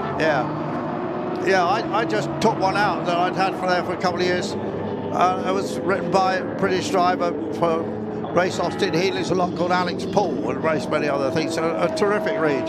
There's so many motoring racing books, and you've written a lot of them, Bruce. I'm afraid, something put in the bargain basket at your bookshop, but I have turned out quite a few over the years, and some many, many times over. I think my Formula 1 preview book, I think it's on number 28 or 29, I've just started. Yeah, and advertised in the Daily Telegraph last Saturday it was. There you go. I can feel the money not coming in right now. No, I'm not sure about that. David Hart just playing third position. He'd been hunting down Armand Mille for third place for quite some while. He's gained in the last few laps about 3.5, 4 seconds. Up into third place he goes. But the big question, pit window is just open. Will he be handing it over to Olivier, his son? Or will he say, you did last night, you won. I'm see if I can win this race today on my own. Let's see. I think last night David Hart had definitely decided he wasn't going to drive. This might be a different situation. Olivier may be down there saying, Dad, you're doing a great job, carry on. Or, I'm desperate to get in it because I think I can win this motor race. Yeah, the appeal of picking up a double, but it's going to be interesting to see, can Maxime Guinard be caught? Would we have a BMW 1-2 before the pit stops? That's the next target. It's about 3 seconds up the track. For David Hart, it's probably slightly less now.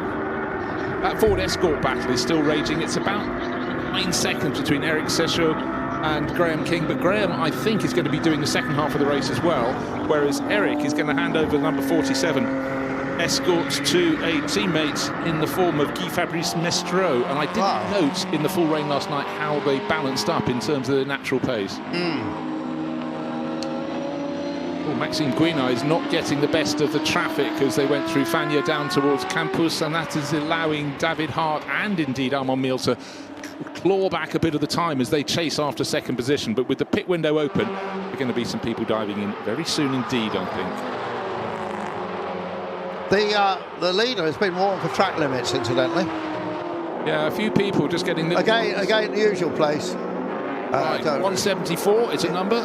Oh, it's 3 numbers, actually. But anyhow, Sebastian Glazer has them on the door of his Warsteiner livery CSL. He's bringing that BMW into the pit lane. He's the race leader. His margin was 17 seconds of advantage, which is a very tidy number to have. Slightly obstructed on the way into the pits, but that's a very comfortable cushion. And John Hindhaugh is back in the booth. John, just to bring you up to speed, David Hart's done a good job, but the intrigue is whether he will hand over, and it's probably been in the next few minutes, to Olivier, who drove the car last night, or whether he'll stay in the car. And interestingly, the rain, which came on very, very quickly, is also disappearing very quickly. Yeah. It looks like it's pouring down at La Source, but I've just walked up from the other end of the pit lane, from the pit-in end at the bus stop, and I didn't get wet. Yeah.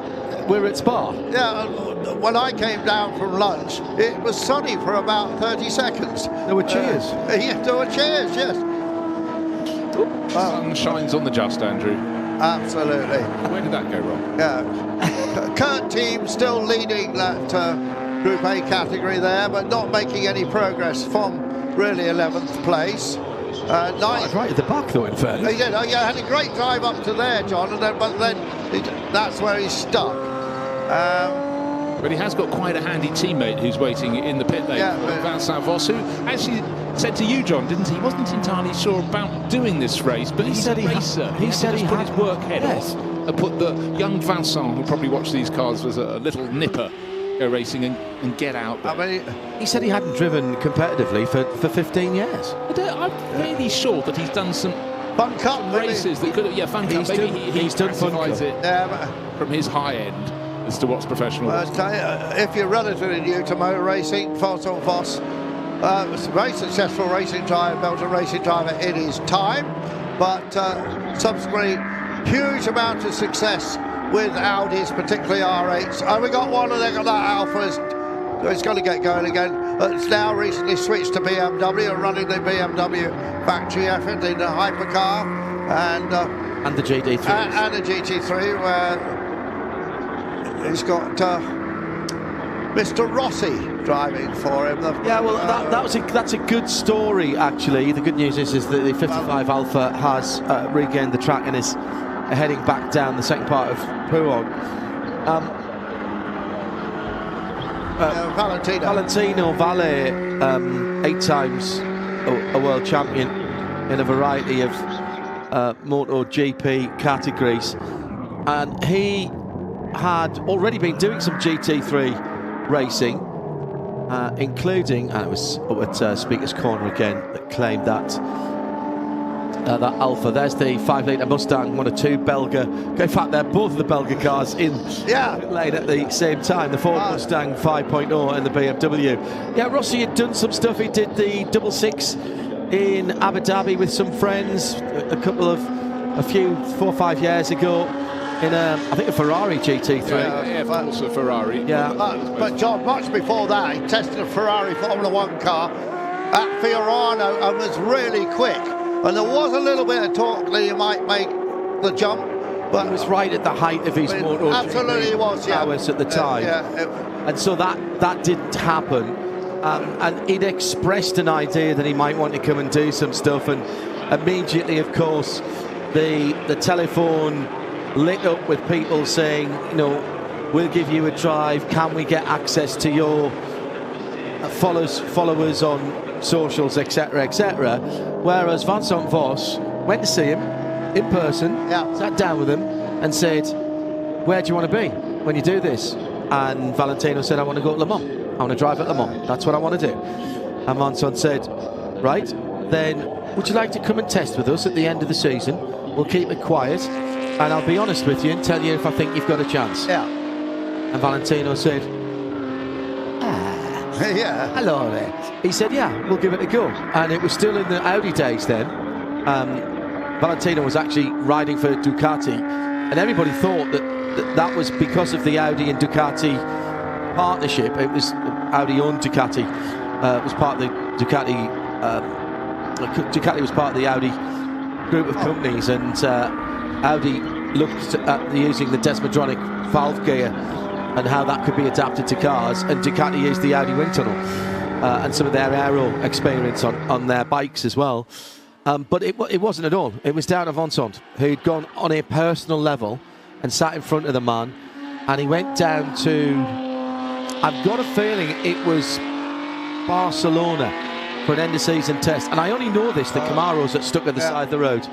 How unfortunate. That car was 11th yesterday. It's the 111 car, which only was completed a couple of days before this meeting and has come back out. That's going to be a full course yellow if we can't get that 111 car restarted. That was sitting again inside the top 10 there for Pekka Nyström. unseen by us, the Hart car came in, right. So we didn't see whether it changed drivers. It's still listed as it's still listed as David Hart, yes. For the second half of the pit stop, and there was someone leaning into the cockpit, and I didn't know if they were leaning in. Oh, I didn't see that. Down the cars to see if there was a driver. Of course, yellow coming in 20 seconds. Okay, so that stranded Camaro's on the inside at curve pull. It's an easy lift. You're trying to really get the power down to balance the car and take that wonderful run up through Blanchimont to the bus stop. So Rossi jumps in the Audi R8, the WRT Audi R8 at the end of that particular season, and Vincent tells the story, and he said it was like he was a 19 or 20-year-old, not just in the fact that he was so enthusiastic, but he just kept asking questions.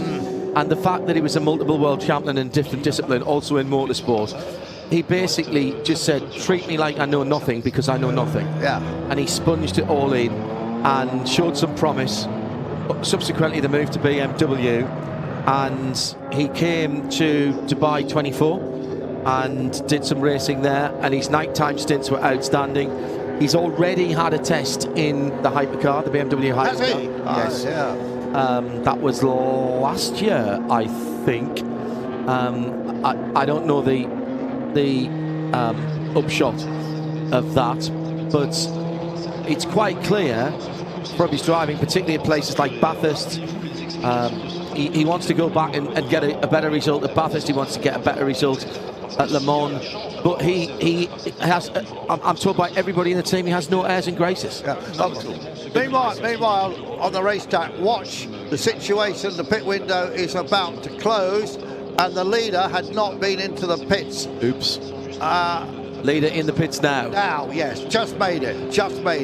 Well, when you say the leader Sebastian Glazer coming in, yeah. Maxime Guénin in the number 50 BMW 3. He's been in and out. The Ford, the Nigrin livery cars, in and out. Just one little point I want to raise during this full course yellow is if ever you go to any circuit, Valentino Rossi will draw a crowd. If you go to his home circuit, Misano, it's extraordinary. The entire grandstand's wearing the yellow and blue and wearing 46 apparel, the number he's carried ever and a day. The stalls just sell out. It's unbelievable. And if you drive around the North Circular Road in London, you'll see plenty of transit vans with a 46 sticker on the back.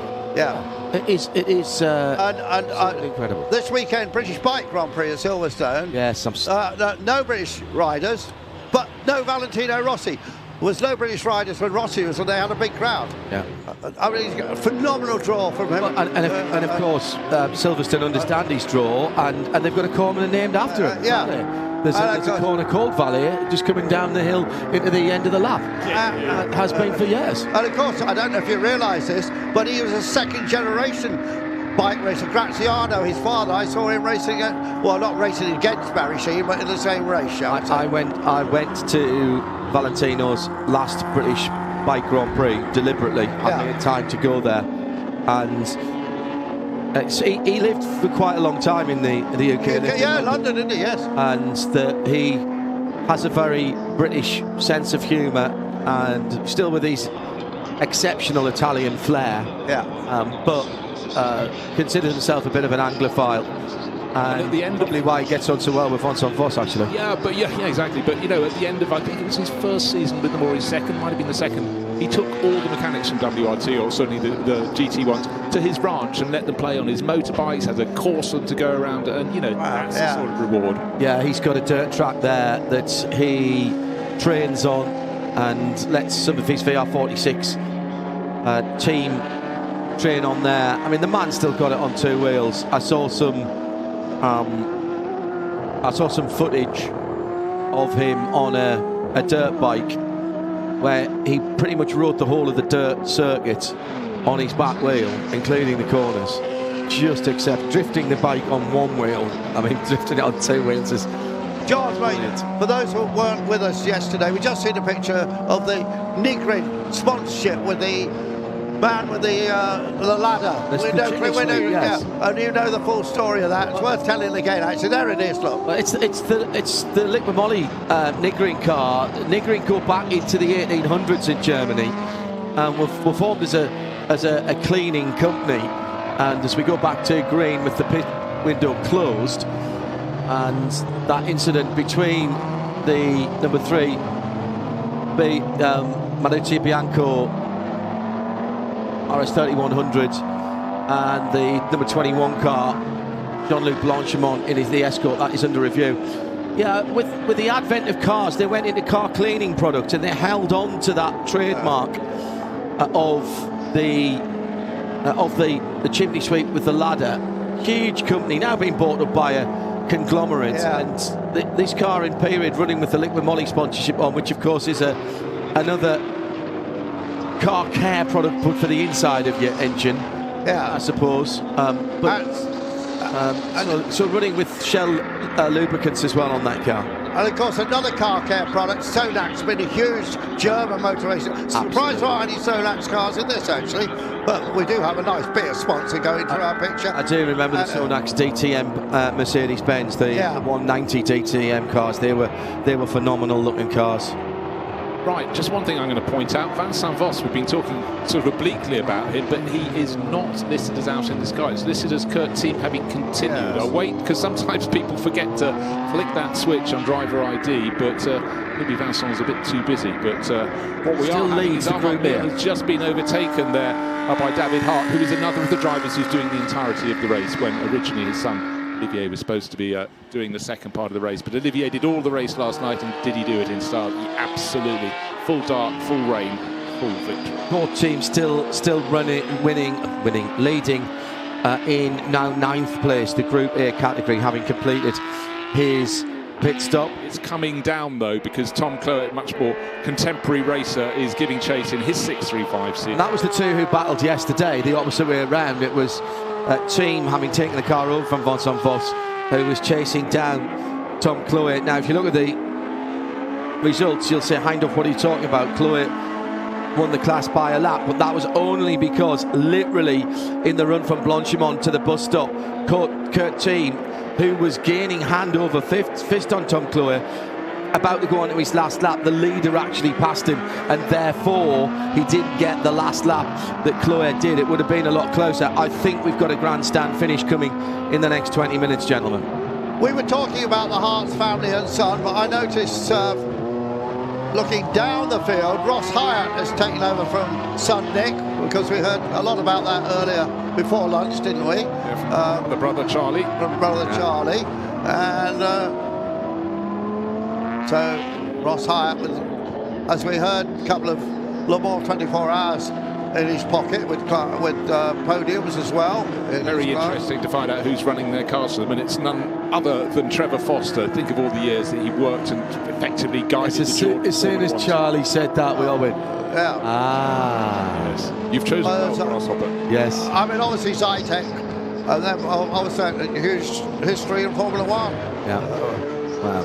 Worked with the nascent talent that was to become Michael Schumacher. Yeah. I mean, he always had talent, but Trevor was right there at the beginning. And actually, the list of Trevor Foster alumni is very, very long indeed, in terms of teams and drivers. Great to see him still involved. Great to hear that he's still involved. Guy Fawkes in 3rd place, by the way, in the Group A category, with that lovely GT V6 Alfa Romeo. Another wedge-shaped design, product of its era. Criminally underappreciated car, that for me. The rear-drive V6. Yeah, 2.5, but also the 2.5 litre. It just had a lovely, lovely engine. I later had an Alfa 3 litre V6 and a 164, and when I was a bit cross, I'd drive it and rev it quite a lot. It was music to my ears. Oh yes. Then I paid the fuel bill. In that section of the track, you can see a clear, dry line through there now. So Gunnar, big lead, 35 seconds over Glazer. Then we believe it's David Hart, Armel Meal. And what a sensational performance by King, don't you think? Yeah, well, I just think totally. I mean, last night, I think you'd have thought, actually, for your comeback race, do you want to be in full darkness and full rain at Spa? Yeah. But he absolutely just lapped it up. And today, maybe where a little less bravery is required on the return, and a little more finesse and a car setup that's suitable to the dry, that could be costing him. But for Graham King, he's leading the Escort class. Got ahead of Guy Mestro. I wanted to know how he'd balance against Mestro, because certainly with Eric Sesho, who was the first driver in the 47 Escort, had the better of him. But a little outburst there from Andrew because it got busy and David Hart's dived too deep. Yeah, he did. He challenged Sebastian Glazer for second place. I think he's going to have to give that back. He's going to have to. Yeah. That was he redressed that himself there. I think that was a smart thing to do. Other drivers in other championships take note. It was his mistake. He knew it. He didn't have to be told on the radio. Well, he couldn't have been because he doesn't have one. He realised there that he was pulling back over and letting that Spa-Francorchamps BMW go through. The battle will recommence after the redress. Just at last source, we got another great shot here of the BMW. I mean, it's a sexy-looking car, but I love the streaks down the side of the bonnet for airflow. I don't know if they actually really do anything, but they look wonderful. And also the little spoiler on the top of the rear window. That was an addition for the RSX. Just got on the paint in the Belga car. Left rear wheel locking up on the down change maybe. But he did the right thing, joined where you're meant to rejoin, but then immediately pulls over to the left-hand side of the road to give the Escort and his competitor room to go by, and then makes a clean pass at the come half a lap later. That bit of film should be clipped out to show people what you should do in that circumstance. We did the absolute right thing. Now, just talking about the little aerodynamic aids, well, actually fairly large ones on the CSL, and bear in mind they never actually appeared on a road car. If you bought them, you'd have them in your boot to fit if you fancy, but they weren't standard parts by any manner or... Which was an homologation trick that was copied by Alfa Romeo for the Alfa Romeo 155 Silverstone, which ran in the British Touring Car Championship. You had a double deck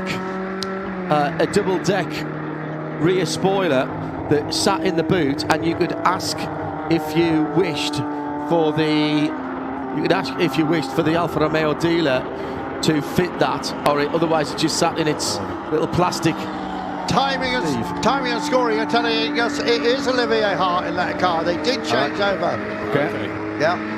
Well, there's quite a few laps to do that, but thank goodness they've straightened it out. Well, I thought it was strange, and as much there is a championship. And it is Vincent Voss in the 26 car as well, who's just done that car's fastest lap of the race. And up in ninth place. He's only got 8 seconds, 10 seconds advantage over Tom Cloet. So actually that's Vincent finding his form, finding his feet in these conditions and picking up the reins.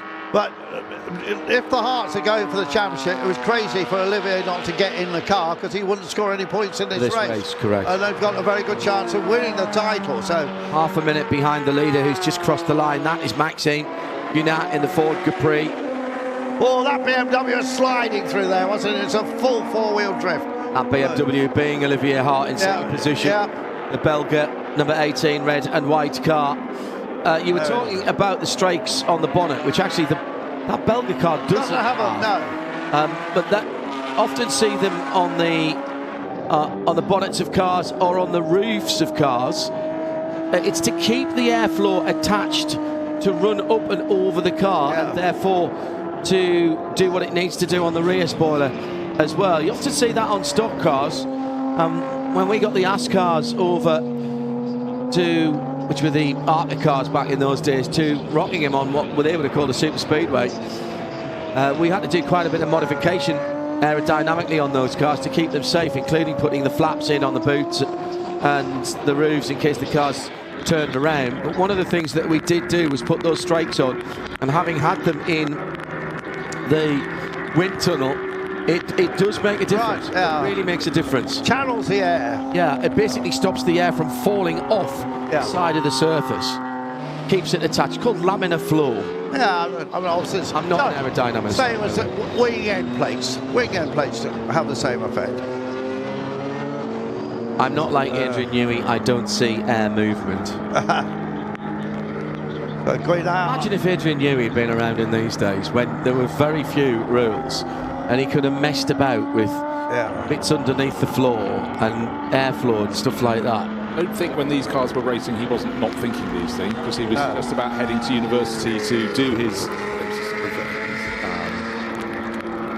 sort of more like naval design, wasn't it, down at Southampton University, which was sort of the leading place in the country for sort of dynamics and movement. Yeah, they had a wind tunnel down there, I believe. Yeah, they did. Yeah, it was. And his creative mind has done the rest ever since. Doesn't always work out. How to build a racing car is a phenomenal piece of work.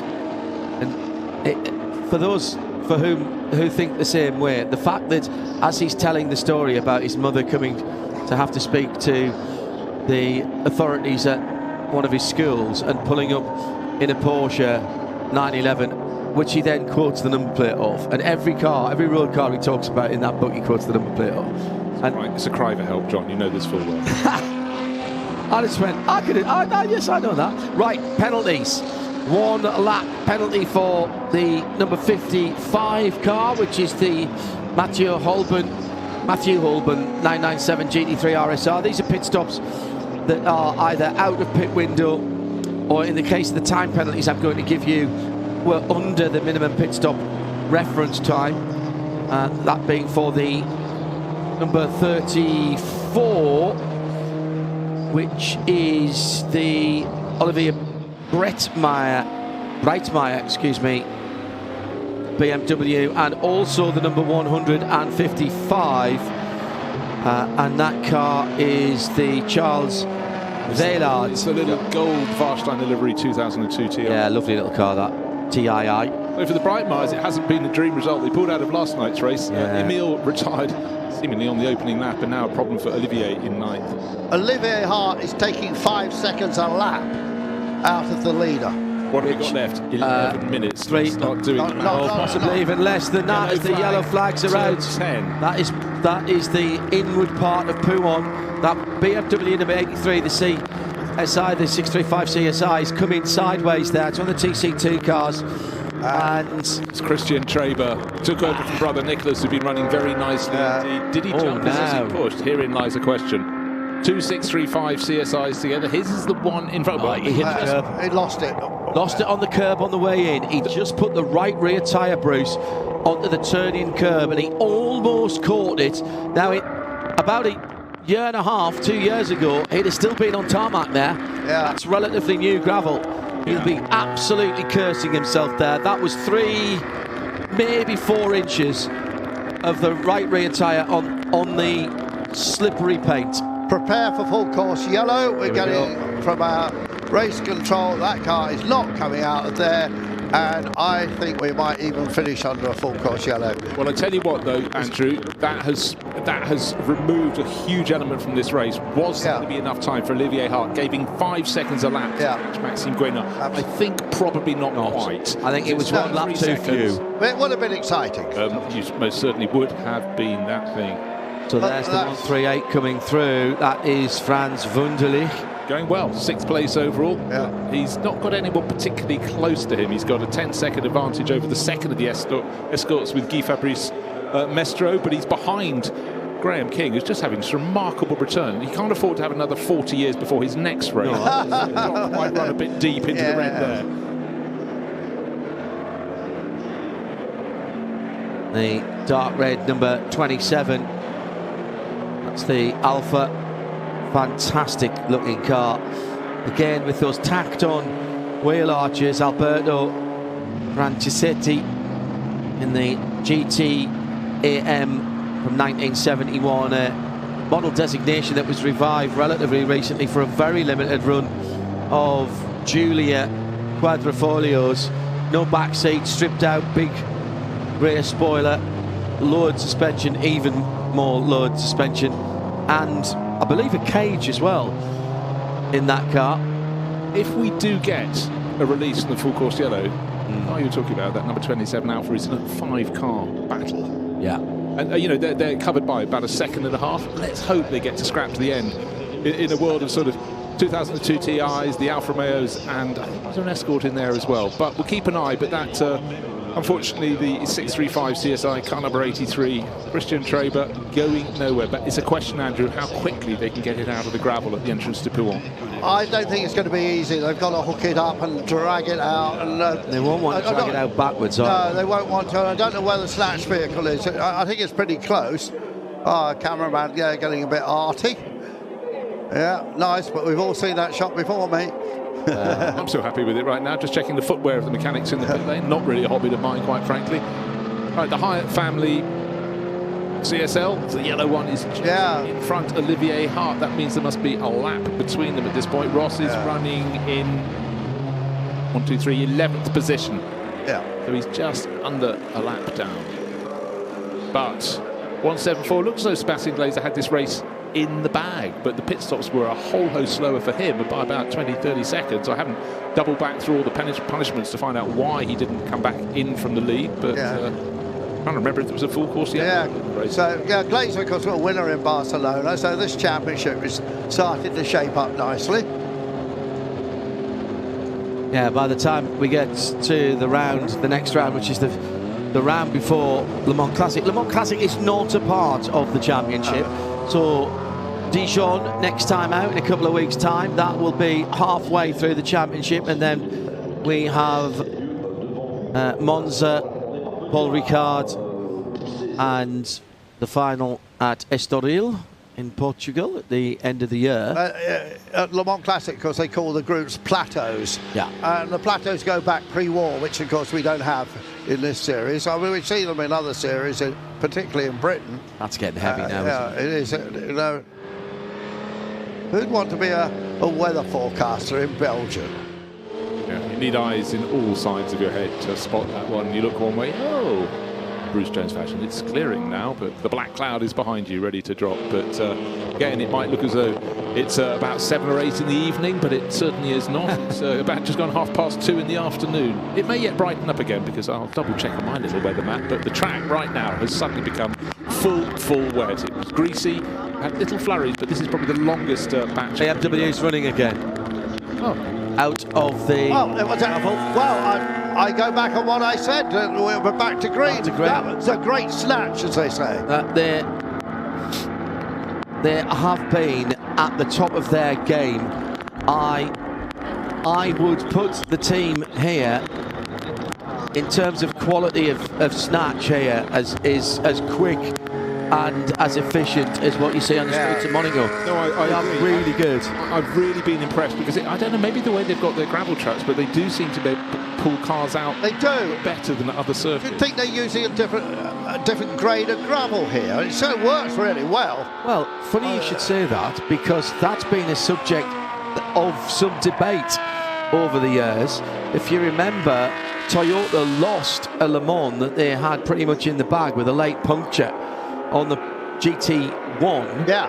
And that was attributed by the tyre supplier afterwards to have been caused by a small piece of gravel from a gravel trap, and now the 64 Escort is in trouble.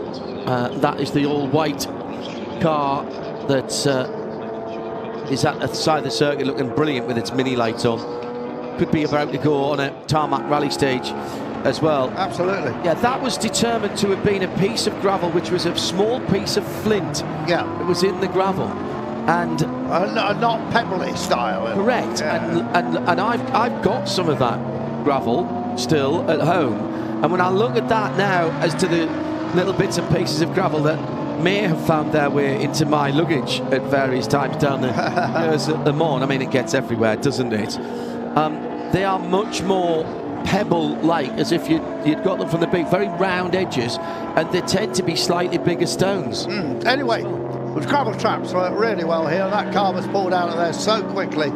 Very surprised. But it stopped any chance of Olivier Hart getting close to Guinard. Well, the only chance you have, by the way, that 64 Escort has rejoined, but bizarrely, I can't find it on the timing screen. Well, there it is. Hervé Oddione. And the Vos car is up to 7th place overall. Yeah, just gone past Guy Fabrice Mestre. So and the Escort has stopped again at the cone. So now that car needs to get going again. It's had a spin, it's rejoined. Is it still running? I was trying to look at the exhaust to see if it was moving water on the surface of the circuit.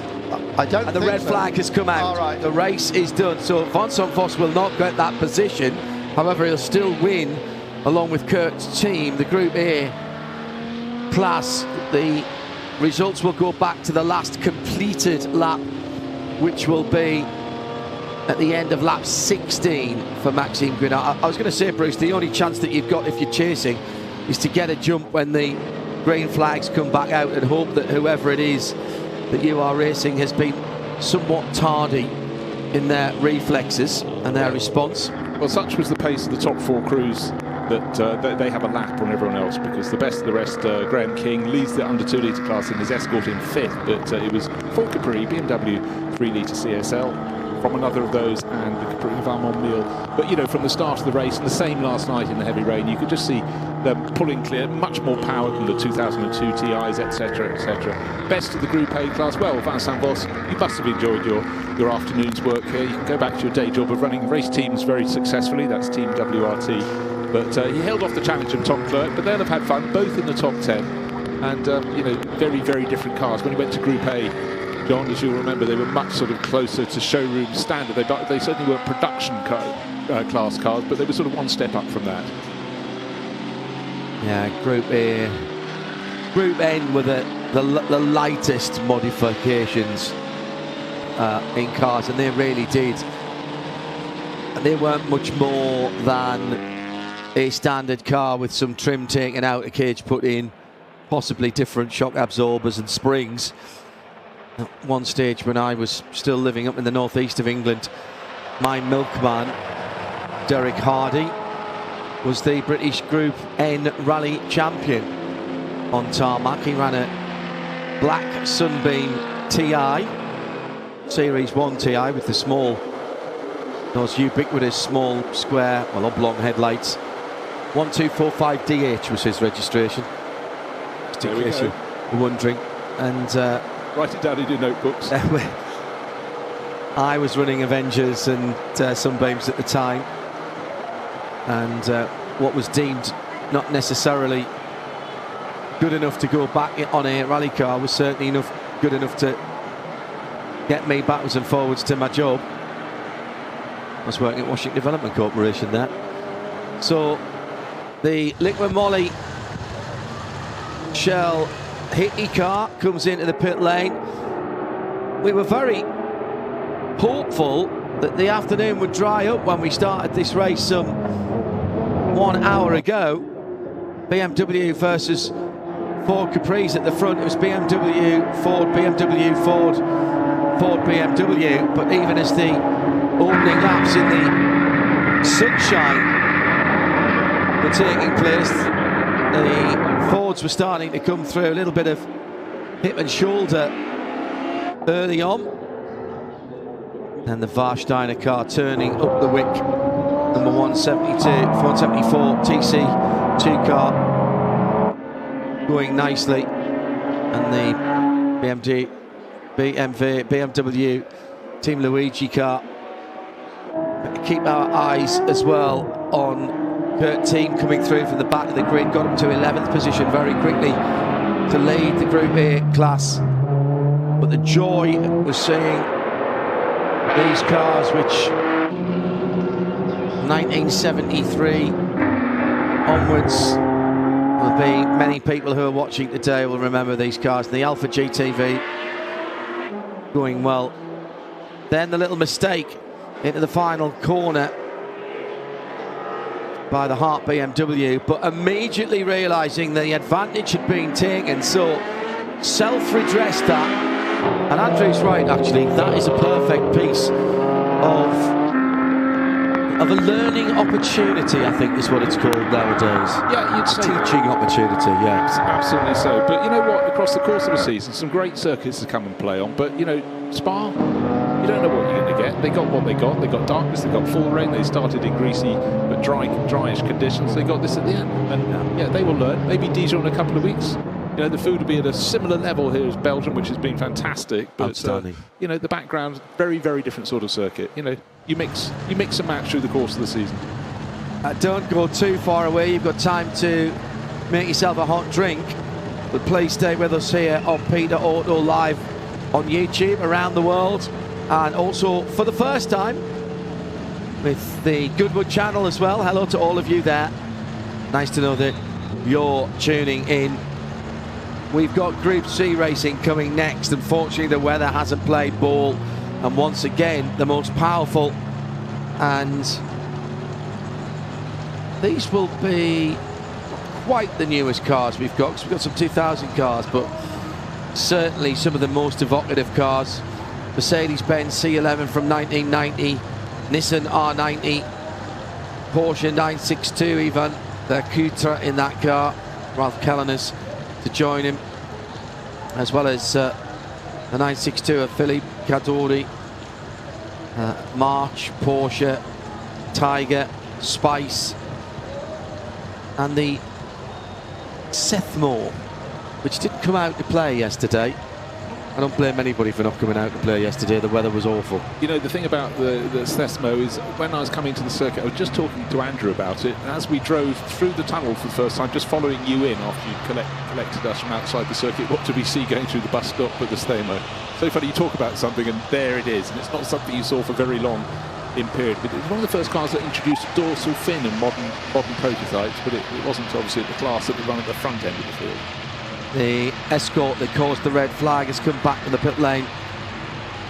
Red flag in the previous race, come back to the pit lane. I mean, despite the horrible conditions that we had for these cars yesterday, Bruce, we still had a great contest. Well, look, and it was a demonstration of driving prowess. It was, and bear in mind that almost every car you've ever seen in period, if you go to Le Mans long enough, you will, or around a World Championship, you will have a very, very wet round. And most frequently here, the Spa-Francorchamps could be the most glorious place to be in the world on a sunny day, but actually it has a majesty in the wet as well, and that's what we were seeing. We were seeing drivers sort of hanging on, and certainly some of those from about second or third place back you see nothing going up towards Les Combes. It always reminds me of a story, I think it was one of the first 24 hours I came to here, where two drivers in Group A BMW 635 CSIs were in the night, in the fog, something like 20 seconds a lap faster than anybody else. One was following the other. The follower was James Weaver, the leader was Manfred Winkelhock, and James said, I didn't know where the braking points, if he braked, I went 1, 2, I braked, and so on and so forth, and that's how he was staying on. But Manfred was on warp speed, and at one time, James got up to where he thought they were about to turn right at Les Combes and totally lost sight of Manfred, who suddenly then reappeared in front of him. He'd overshot but managed to just miss the barriers and come bouncing across the grass. And before the track went right at down the hill towards Bruxelles, order was retained. But suddenly James was thinking, I'm going to have to do this on my own. Oh no, it's all right. My guardian angel is in front of me. Yeah, absolutely tremendous. And James would have told that story with such aplomb. Understated aplomb. Just when you think nothing's happening, bang, he'd drop in that punchline. But it's extraordinary, and you do get moments. And you think back to 1995 in the night, in the driving race at Le Mans, rain at Le Mans, and the driver least phased of it all, JJ Leto in that McLaren F1 that went on to win. Put 2 laps on the field. I think it wasn't extraordinary. No, there was times we didn't have pictures in those days, not even CCTV. We relied on what we could see on the timing screen. And so I never saw that car going round in the night. The cameras had long since, in my mind's eye, I see that car going round. Funny, but we did have spotters. My late cousin Peter Atkinson would sit up at the Dunlop grandstand beyond, just on the Dunlop grid. Graham Tyler would be down by Indianapolis Arnage, that kind of area with a walkie-talkie, and they were very adept at being able to say, even in the qualifying sessions, who was quick, just by the attitude of the cars. And I was taking the messages and typing it onto a rudimentary message screen for Ian Titchmarsh and Paul Truswell in the commentary booth, which was on the other side of the track in those days, to say, I couldn't type it down quick enough because they were just saying Leto's on a different planet. Yeah. And he was. Little tiny story to go to the front end of that. Not long before, I was walking through his pit garage. They weren't the luxury elements they were now. Held up. And I was with a friend and one of his friends, friend of the friend, went, oh, look at that racing driver. They're sitting on a tiny little fold-up French camping stool with his helmet on and his head down like that. He said, I'm going to go up and shake him by the shoulders and go, wakey, wakey. That was JJ Leto, who I said, I don't think it's a good idea to disturb him. He was just so cool and calm. He was having a nap. He might have done that thing sports people do before, let's say, a skiing race where they're visualising the course. But he was sitting there, and to this day, I'm just relieved. It might be funny in your mind, maybe not so much for him. And then JJ went out and did, one of the drives of the decade. I think that in my time at Le Mans, which only goes back to 1989, and I missed the Mazda X, I had chickenpox. I missed 91.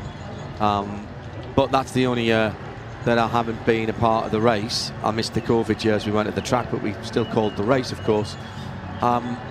I think that probably is still that stint, which was actually, I think, nearly a triple stint in those days, which meant it was nearly 3 hours. You know, he couldn't have done very much more. The 4 hours in 6 rule was in place then, and they wanted to get him back in later on before it got completely light. But there were times, Bruce, when he was 30 to 40 seconds a lap faster than the next car, not the whole of the just then, and it was otherworldly. It was one of those.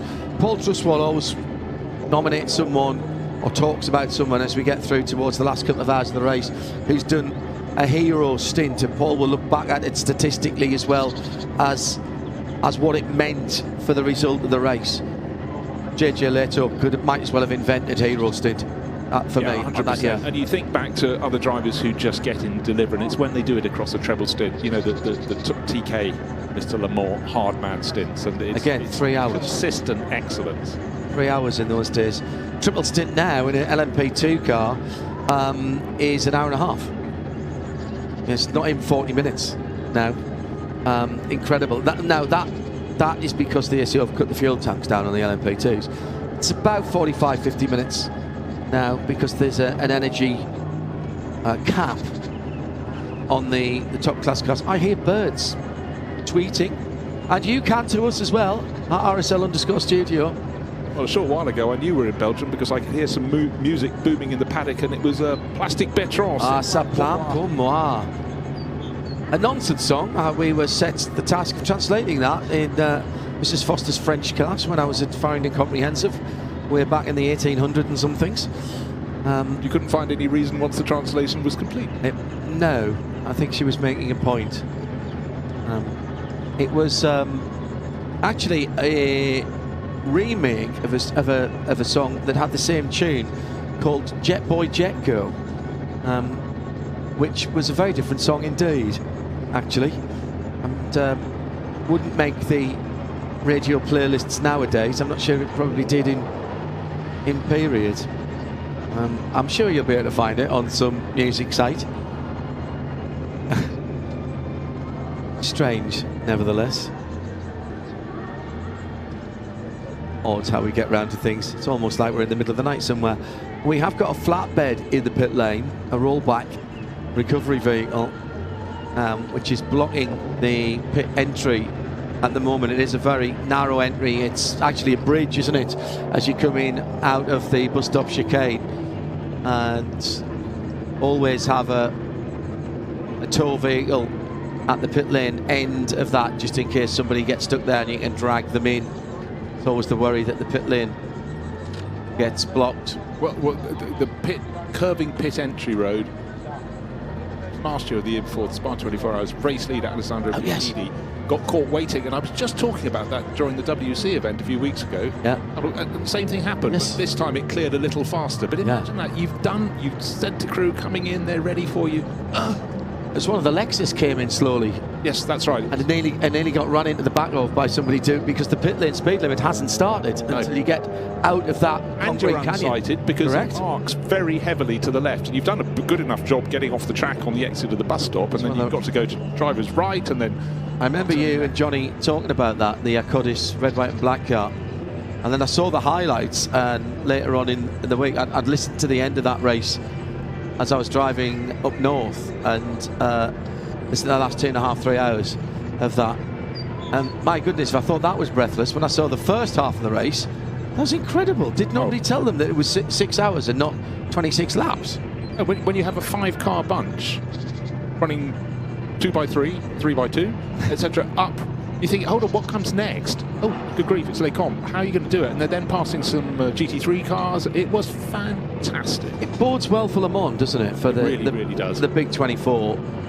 There'll always be questions, and the ACO have changed the way that they calculate the equalisation of performance, or the balance of performance, should I say, for the WEC. But Le Mans play by their own rules.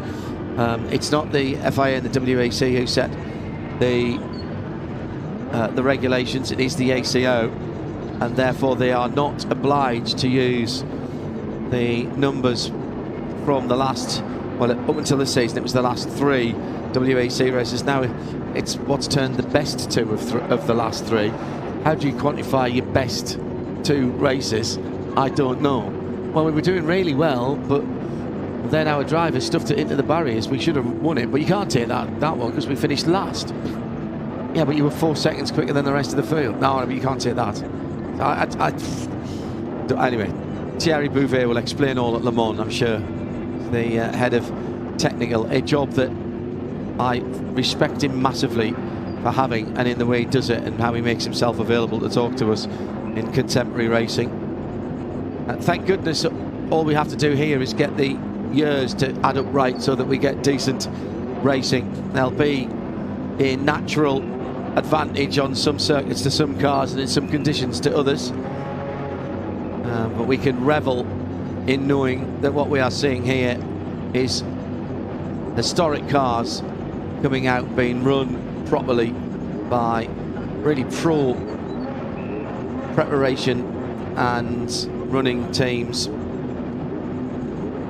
Slight delay in the cars coming out here. Yeah, I'm just flicking around trying to find any messages coming on the screens. Nothing as yet. The weather conditions are improving. There's a hint of sunshine on the top of the trees on the climb from Radion up to up the Kemmel Straight to Les Combes. Okay, a bit of cloud hanging there. So we should have been running for these cars a couple of minutes ago, and it will be a safety. Oh, a safety car start has just been popped up on the screen. Yes, safety car has been deployed, and therefore it will be a safety car. So as soon as they roll off the grid, in fact it has started, right? So the cars were on the grid, we just weren't seeing it, and they are now rolling.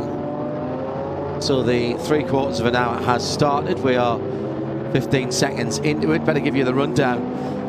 The mighty Greek driver Crichton Lendudis in the fabulous C11 Mercedes-Benz Silver Arrow from 1991, Le Mans in 89 with the predecessor car.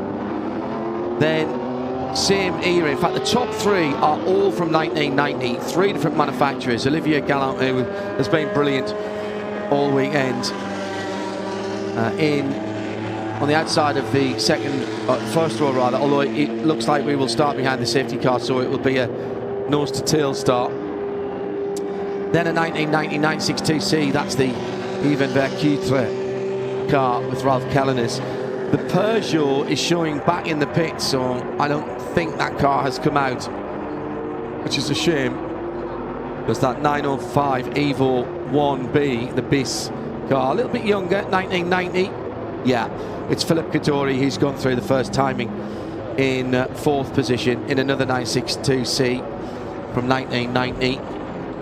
Great looking car. Then the Spice, which is the first of the invitation class cars. That's the Chuan family outing. The Nissan R90 CK. Richard Mines. Patrick Patrick Dobry in the Spice. Cal Meeker is the best of the C2 cars in the smaller engine Spice C90P. Another invitation.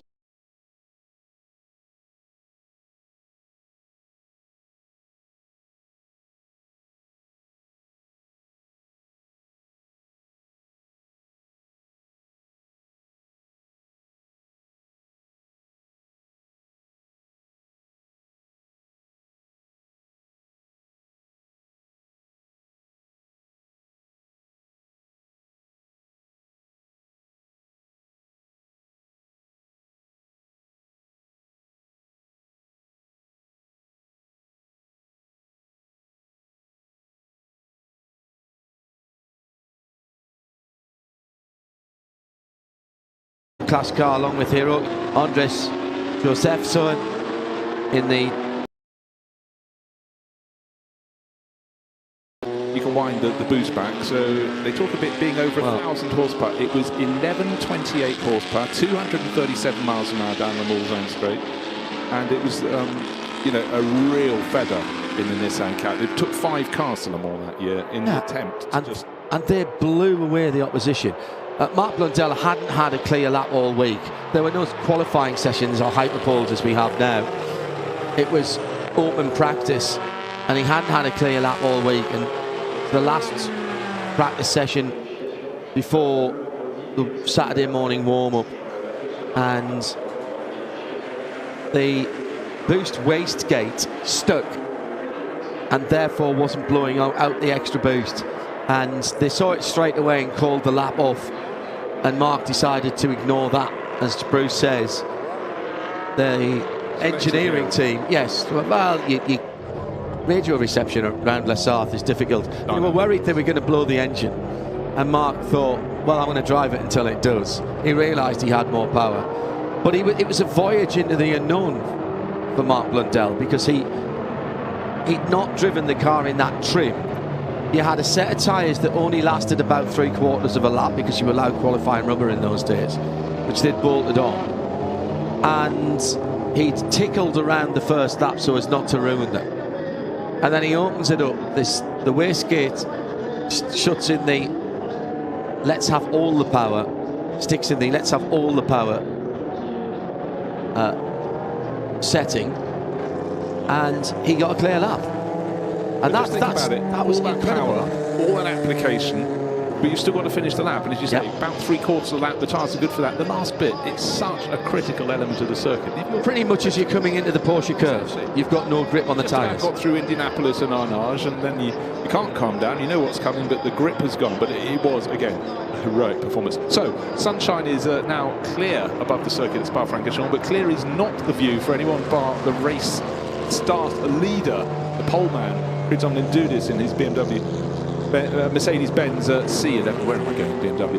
And then Olivier Gallon is the best of the rest as they run around, but he's got the first face full of spray. But the good news is, again, these cars have got a huge amount of downforce, fair bit of aero, and tyres that ought to really suck the rain off the top of the surface. But what, 10 minutes ago, it was a really, really slick layer of water over the top. And some great liveries. Looking at how the car run from Motor Historics, the one that Damon Hill finished so well at Le Mans. It's the Italia Sports, it's the pink car. Philip Kaddouri's on board that. That's starting 3rd in the C1A class, in 4th place overall. He's behind Ralph Kellener's Porsche 962. They're both 962s, but obviously the one from RLR, Richard Lloyd Racing, you know, he really worked to improve the package every year, John, didn't he, with putting sort of spats over the rear wheels, anything he could do at various points to just try and make his cars more aerodynamic, because in those days the speed down the straight at Mulsanne Straight at Le Mans was just so vital.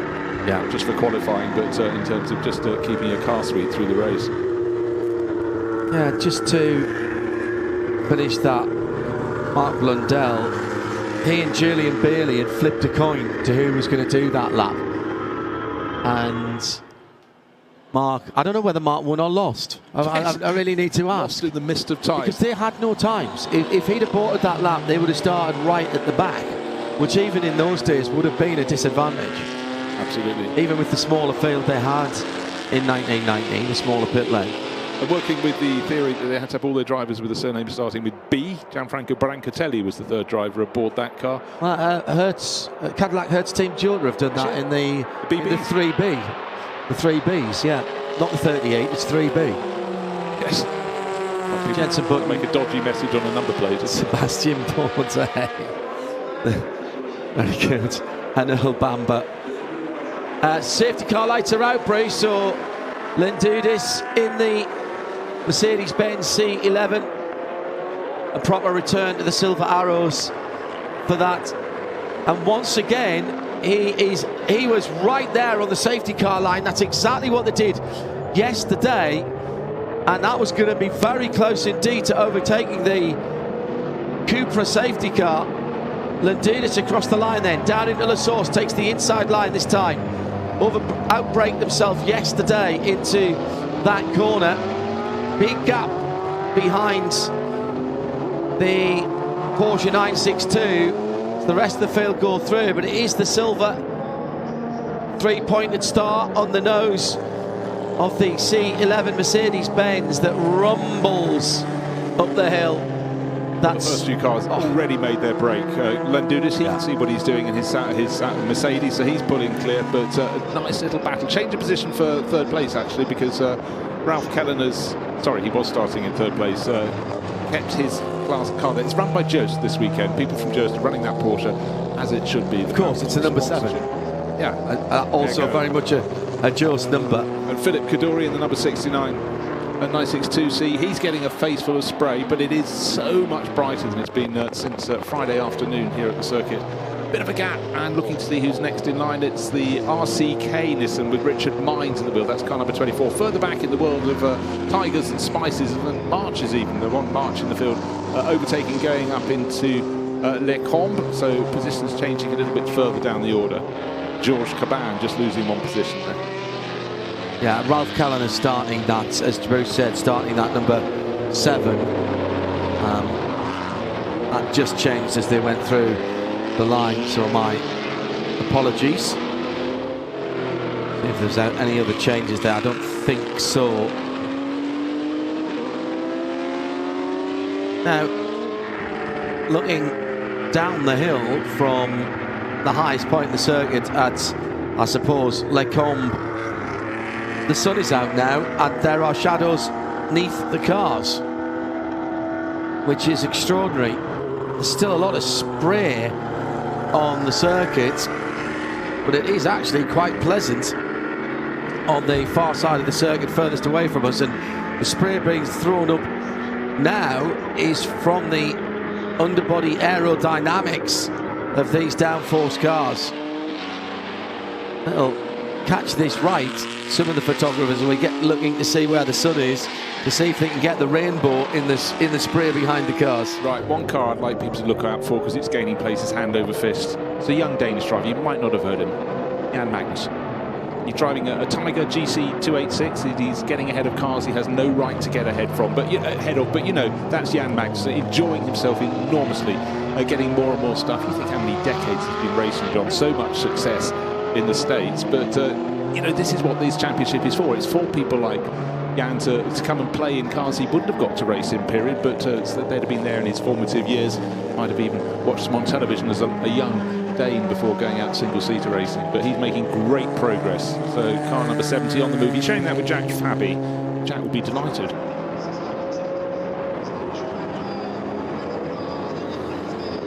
That Mercedes looking superb. No change at the front. It's 2.4 seconds back to Olivier Gallard, but it's plenty of power from the number 83 Nissan. That's the sort of more like the IMSA Series one there with the RCP, slightly sort of lower nose on that. And then with the light, such a plain livery, isn't it? The Blaupunkt, the blue points, Jost Porsche, white, pale blue lines on the flanks. That's your job done. Bit of orange. Got there. The C2 cars, the secondary class of Group C, running to a different specification, smaller wheels, different engine configurations, different fuel tanks as well from memory, fuel tank capacities. But interesting, as we mentioned yesterday, sharing the same windscreen, so they often look a little bit out of proportion. Now, sometimes when you've got wet conditions, they're definitely wet. Though the sun is shining, the cars are really putting up a lot of spray. Horsepower can be a bit of an embarrassment, and I think Xavier Micheron, so much grunt in his Nissan, but he's not that far ahead of Georges Capin, who's got plenty of torque. But it's that, you know, with the turbo engines, it's that push that sometimes can catch you out. But the track is drying quite quickly.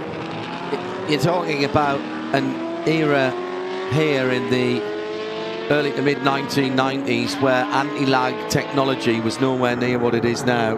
Those compressed air systems that you hear charging up and rattling away off throttle on the onboards of the GT and the prototype cars in World Endurance Championship and at Le Mans nowadays weren't anywhere near as well developed. You had rudimentary anti-lag systems on rally cars, which pretty much in some respects just involved putting neat fuel into into the top of the engine. Yeah, sometimes things can be quite untechnical, wonderfully simple. Things I can understand. I do like that. Of course, Toyota got pinged in rallying for nitrous injection, where they were storing the nitrous under pressure in the roll cage, which was pretty interesting.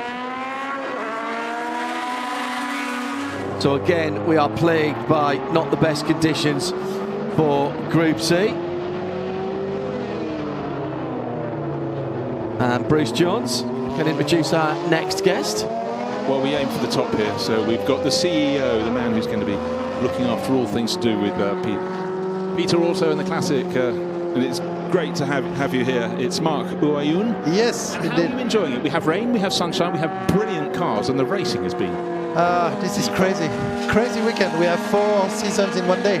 Yes, but the main season, unfortunately, is rain today. So, well, they had rain when it was in period as well, didn't they?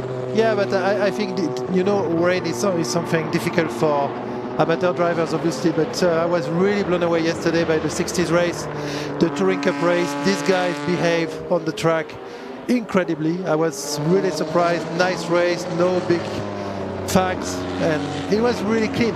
Yeah, we were saying this. We thought there was every opportunity for them to make mistakes. Exactly.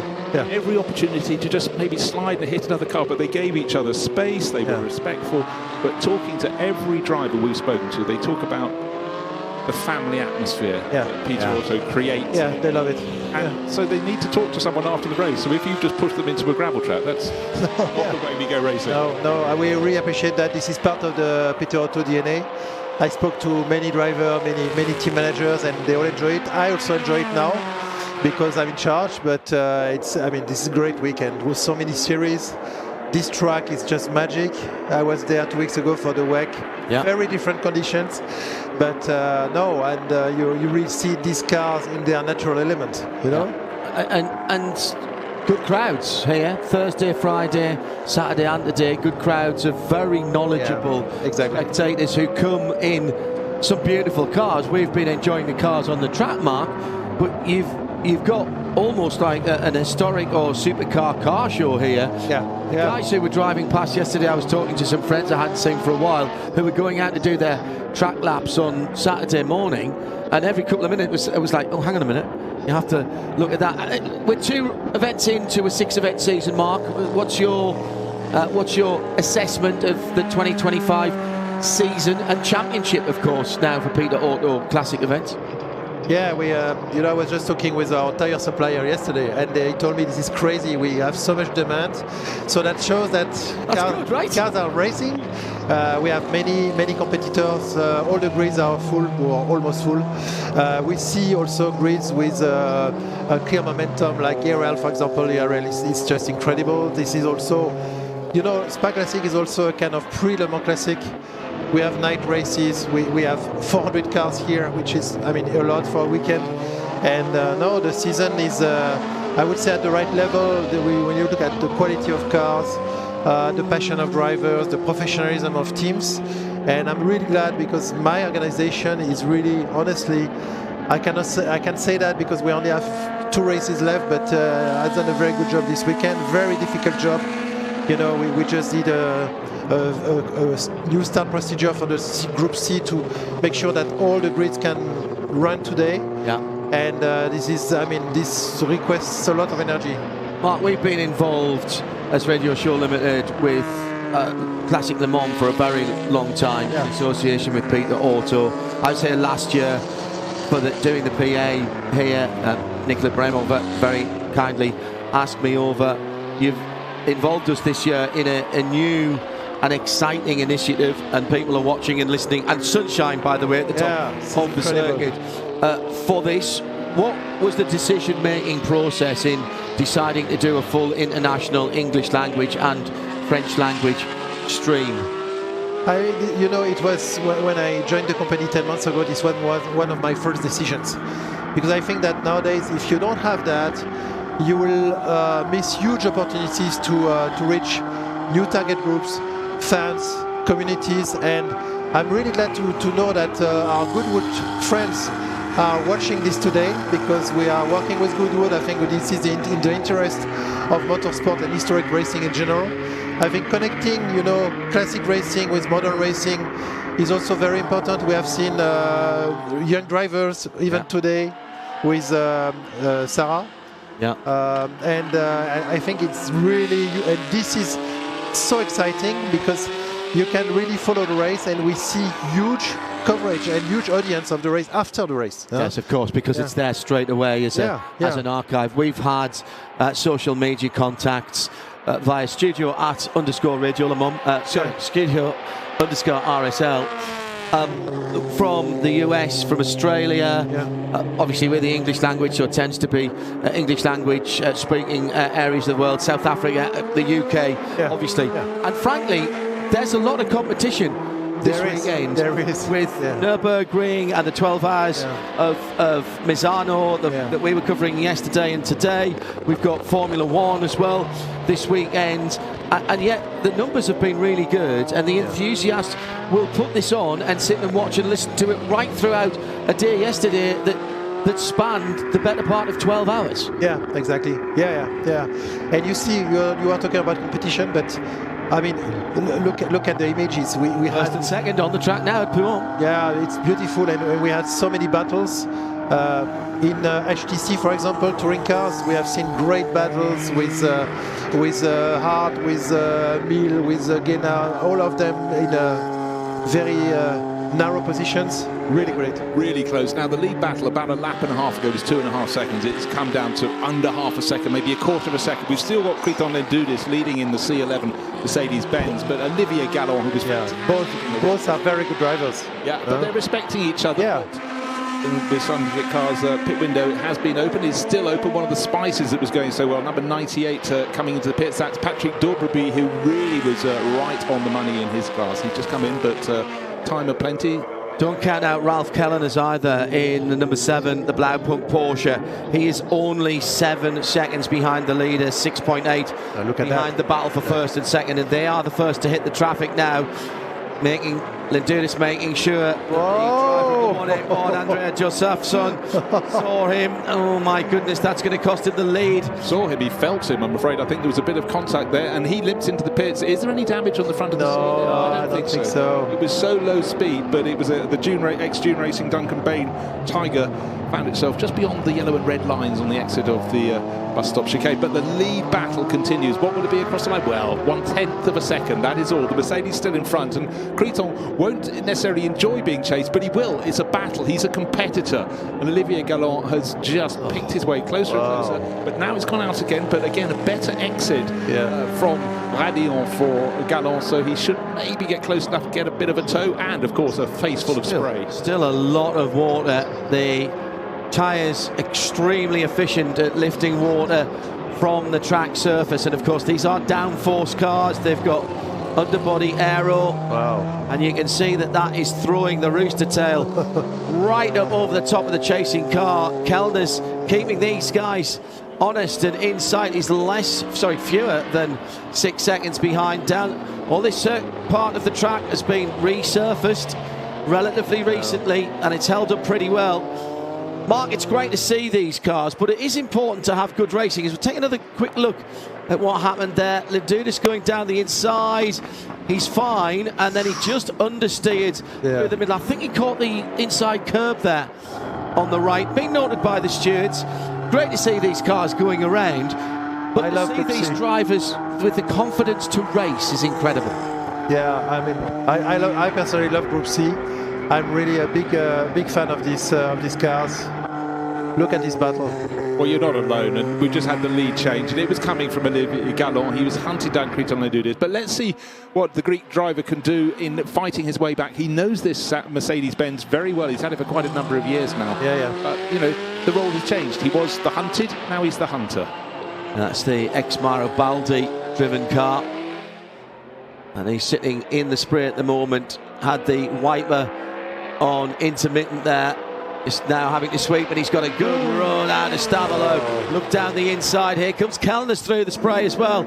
Side by side into Blanchimont is not the accepted way in these cars, possibly do it in some of the other classes in the touring cars.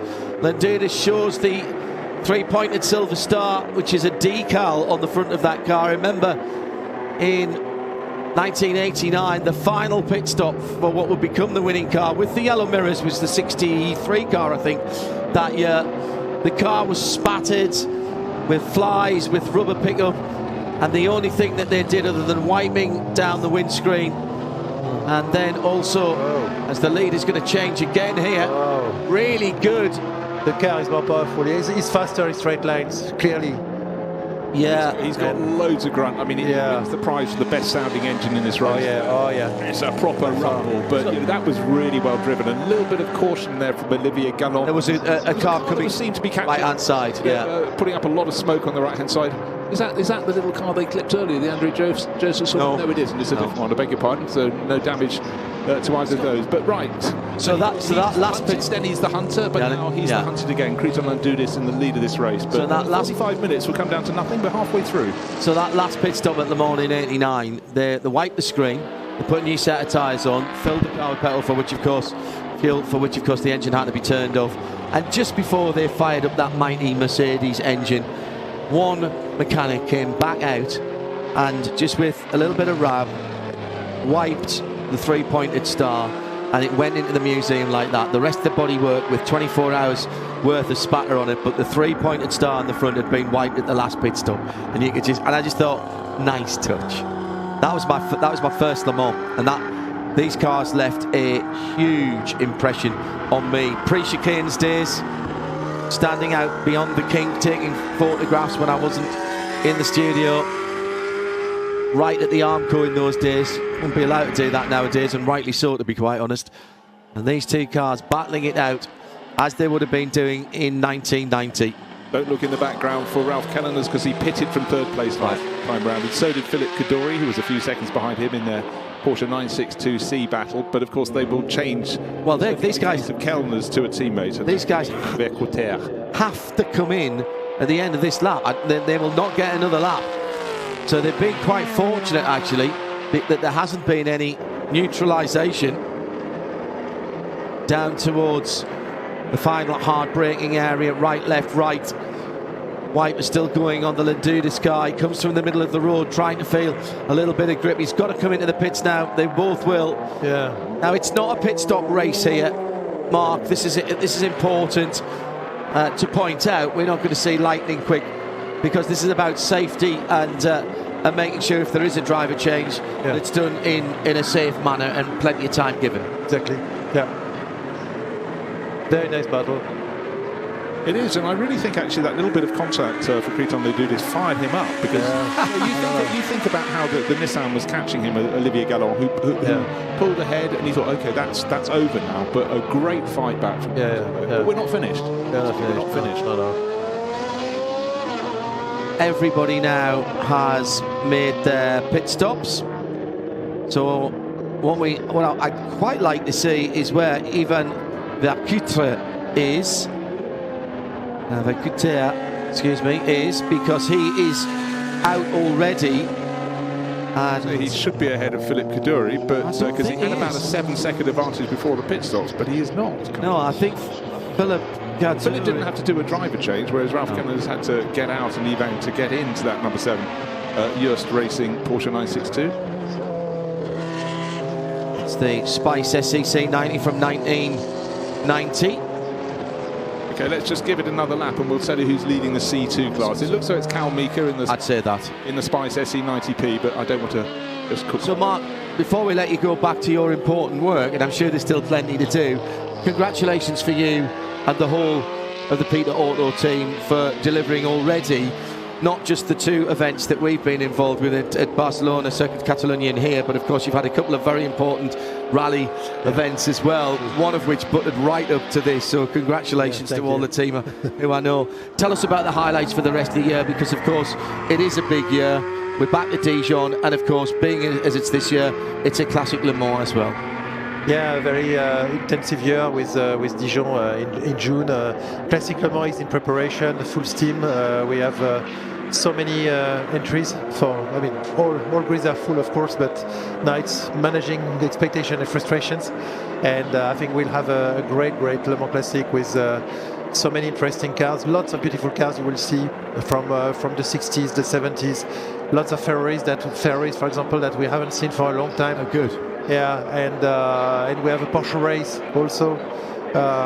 You will see, we have big celebrations, and this will be an incredible motorsport, but not only motorsport event, because we have also live performance, very famous good concert, and famous singer and groups, music groups. So it's going to be a bit like Le Mans. It's the Le Mans atmosphere. Yeah. And then we continue with Imola, end of July, Imola. Then we have 10 000 Tours de Castellet, beginning of September. Then we have Rallye des Légendes, and we finish with Estoril, beginning of October. So it's crazy timing. No rest, yeah. Mark, thank you very much for joining us. And thank you for your great comments. You know, I'm listening to the live, sometimes in French, sometimes in English. I really love it. It creates something totally different from our races. Thank you. Everybody can enjoy, and I personally learn a lot from what you say, guys. So thank you. I had a great time here last year working with Vincent in the PA booth, and it gave me a completely different appreciation for this event, and the fact that we're taking it through your innovation, we're taking it to the world. Yeah, exactly. You know, not everybody can get here. We understand that. Thank you to everybody who has done. There'll be people watching this now on Monday, Tuesday, Wednesday who have been here, seeing what happened. Well, thank you if you did come here, making this a real event. It's been a pleasure to be part of this, Mark, and thank you very much indeed to you. Thanks a lot, Nicolas, and everybody involved in the TV production. Yeah, thank you very much, and safe travel back. Looking forward to the next one already. Thank you so much. Bye. And that will be Dijon-Prémois before we head to Le Mans Classic. So still plenty to come this season. The sun is shining on the battle for the lead, and it's gone the way of Nissan and Olivier Galland with Lendudis in second place, just trying to keep him honest at the moment. Andrew? I think he might have jumped him in the pits, you know. He did? Yeah, he did. And terrific play. The Perfumier from France against the Greek ship owner. What a battle it is. And then the hotel owner from Hong Kong. What a trio at the front there. And then even Coutret taking over. He's dropped back a bit. But I think this battle could go to the flag, John, between these two. It ebbs and flows a bit. Galland pulled away a little bit at the moment.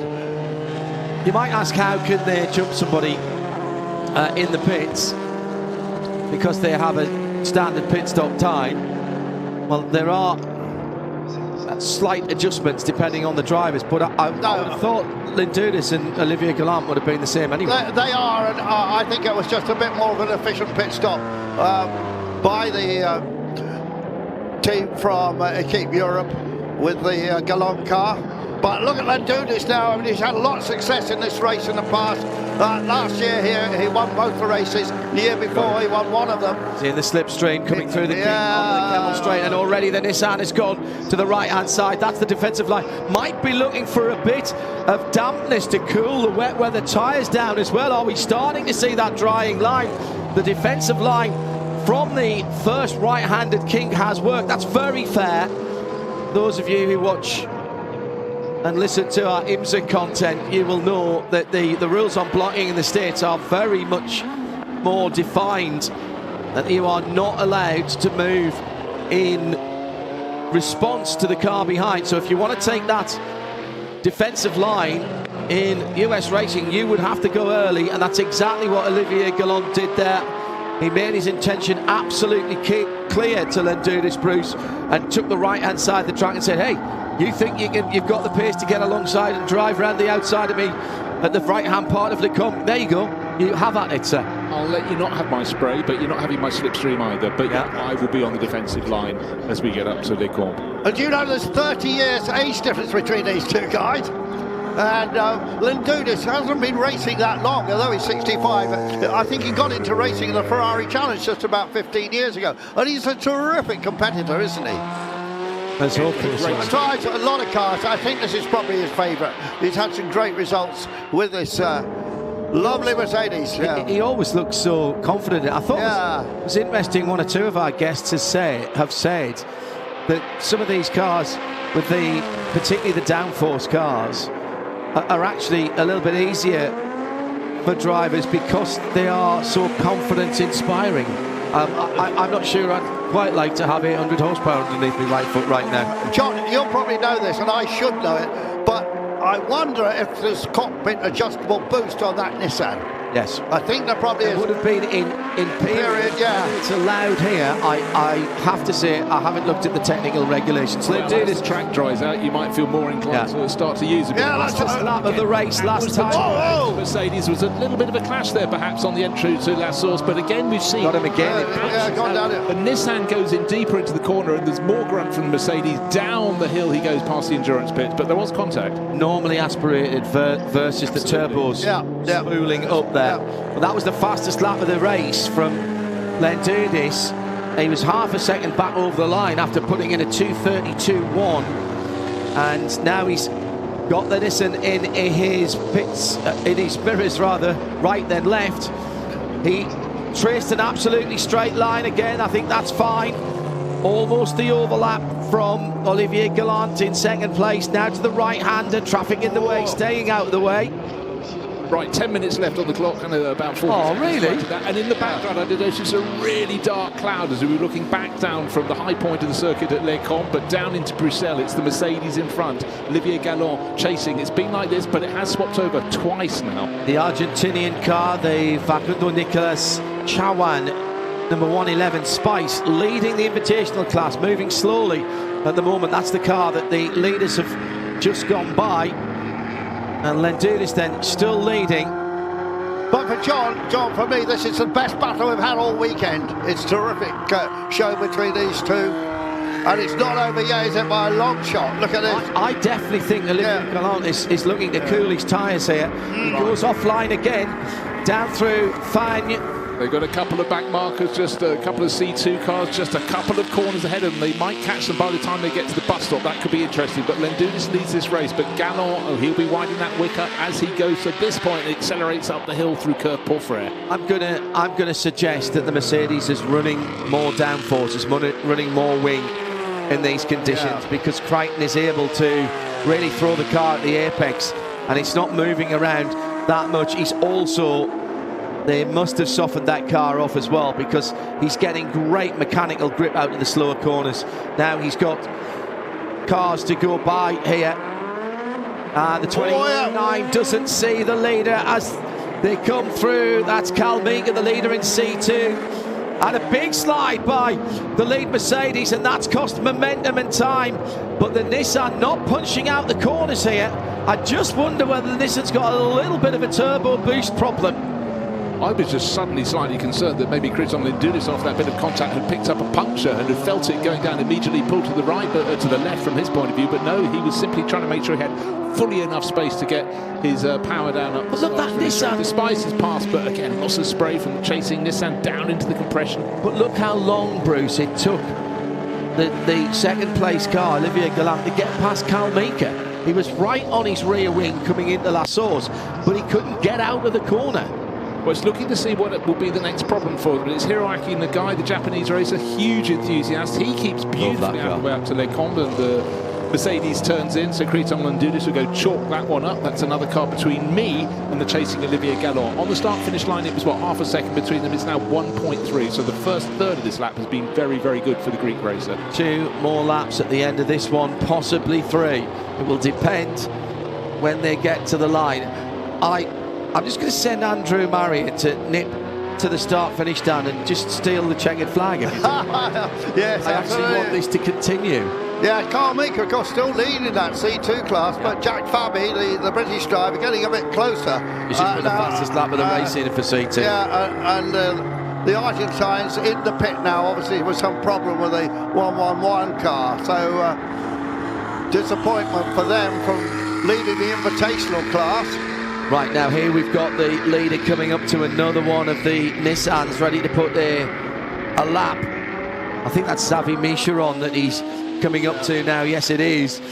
They are not in the same team, so there will be no team radio orders to say slow the Mercedes down. But we can pretend, can't we? We can visualise, we can imagine that this is a battle in the 1,000 Ks back in 1990. And the Mercedes and the Nissan are battling for the victory in 7.5 minutes' time. One Nissan dispatched, the second Nissan coming round to its similar coloured Nissan red, white and blue car, and has to go the long way around, but isn't overly held up by the YHP sponsored car. Marvellous stuff, isn't it? You forget how lovely and compact the designs of these cars were until you see them racing again. It was interesting, John, wasn't it, back in the day, how the Japanese so wanted to win Le Mans. Toyota came close and had victory, really thrust away from it in the closing stages. A famous race when Eddie Irvine broke down. And in the end, it was little Mazda who became the first Japanese to win the race. And this had threw a load of money at it and never made it. I mean, talk about bragging rights, but, you know, they worked hard. That was a European-run team, and Pierre Dieudonné is still working so hard with Team WRT, a part of their brains trust, one of the masterminds of that. His interview that he did for us on the on Radio Le Mans, when I spoke to Pierre about that, and for the anniversary of the victory a couple of 3 years ago. It's on the archive if you go back to the 2021 Le Mans 24 hours at radiolemans.com. He gave his time very kindly, and Jackie Hicks was sort of in the background there and was a bit of an ambassador to that, and had a word with the ACO, and they increased the fuel allowance on that car just before that year's race. Otherwise, the car would not have been competitive in the least. And there was a hand of Hicks on that car as well. I'm sure with the Pierre Dieudonné and the other people who were involved in that had enlisted the undoubted diplomatic skills of the most famous Belgian. Yeah, but it was also, you know, what was to be celebrated. It was, as a Brazilian driver once said to me, that was Gilles de France, David against Goliath. Yeah.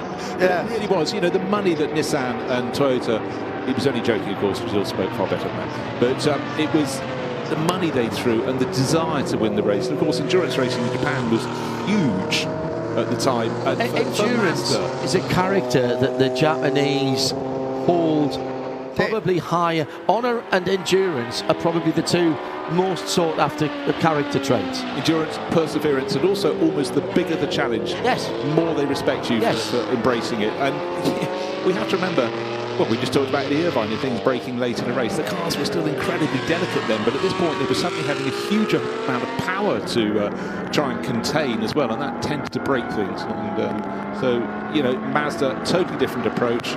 Under the radar, they had, you know, their trials and tribulations the previous couple of years, but, you know, they nailed us in 1991. New fastest lap by Lendudis at the front of the field. He's stretched out now to 3.5 seconds from Galan Philippe Kaduri.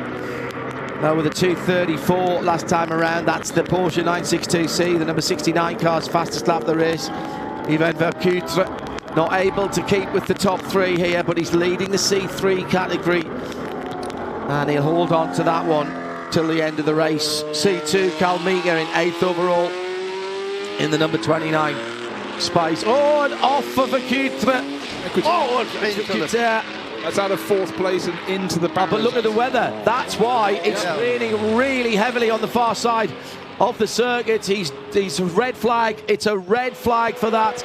And I am absolutely in agreement with that, with 3 minutes to go. Right thing to do. We've made all the right calls, haven't they? Race control have been exemplary. Yeah, they have, Let the race go if they can. Treat it under full course yellow if you can. But this is just aquaplaning there. Victor, not a chance he was going to get that back at canvas.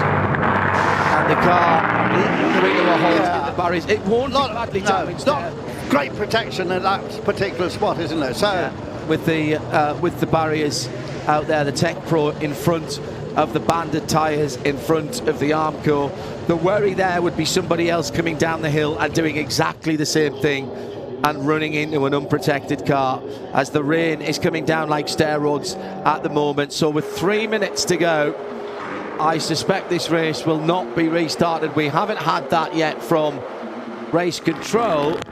So going back to the start of lap 13, was Lendudis leading? Yes, he was. Yes. Yeah. Yeah. So Lendudis will get the win in the Mercedes-Benz C11 from Olivier Galland, and then in third, Philippe Kaduri. So those first three cars, all C1 cars. Vercuter, having caused the red flag, will still win his class. Yeah.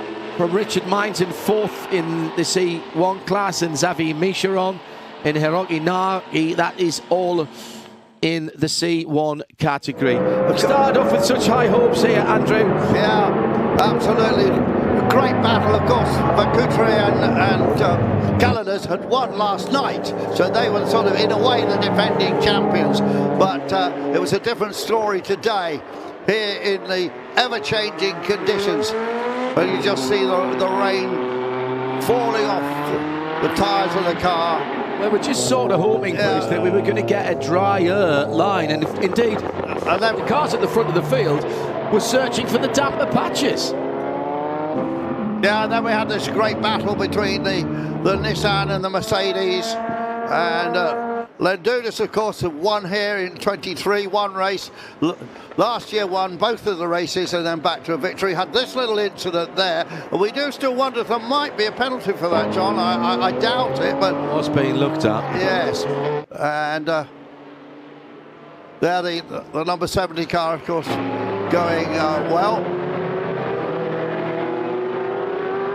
And the ever-present clouds here. Here's the car that caused the red flag, car that won last night, into the barrier, very well protected. There won't be too much damage there. But the Blaupunkt 962C. So Andrew was talking about that. Marvellous sight of this car. And one of our mates has got one of those, or to a degree. Kenny Atchison, of course, he's bought his Sauber Mercedes. I saw Kenny last year. And I mean, he's obviously a lot older than when I saw him racing at Le Mans in the 90s. Yeah. But my goodness me, in terms of his attitude to life, he has changed not one iota. No, of course. Absolutely lovely to see him again. Kenny moved into the beauty products and soap market and made an absolute fortune to it, which has enabled him to buy his Sauber Mercedes. And he did run it up the hill at Goodwood last year. And he said, I'm going to take it very gently indeed. No. And he said, the nice thing is, when I was racing, my kids never saw me race. That's right. I was telling me this when I saw him. And here I am at Goodwood, and they can see me. I'm just going to take it gently. But lo and behold, he won his class. Of course he did. And, you know, of course, great mix of drivers they've had at Mercedes over the years. And of course, we must again remember Jochen Mass, who we lost so recently. A marvellous guy who was very much part of this team. And of course, John, Mercedes-Benz returning to Le Mans this year. GT3. In the Le Mans GT3 category after a master stroke. A checkered flag is out. Race now from race control saying we will not start. So the results down the left-hand side of the screen. Just to recap for you. Mercedes number 31, Crichton Lendudis from Olivier Galland and Philippe Kaduri per second and third. Even Vercuter taking over the car that Ralph Kellner started. Richard Mines in fourth from Xavier Micheron. Hiroki Nagai.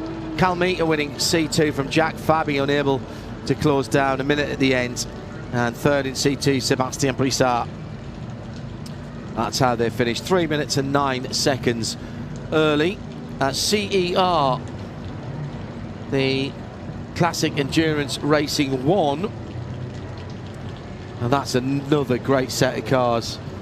If you like the cars we've just had, you will love what comes off the grid next. But it looks like we'll have to have a safety car start again, I'm afraid, for that, because it does look a little bit nasty.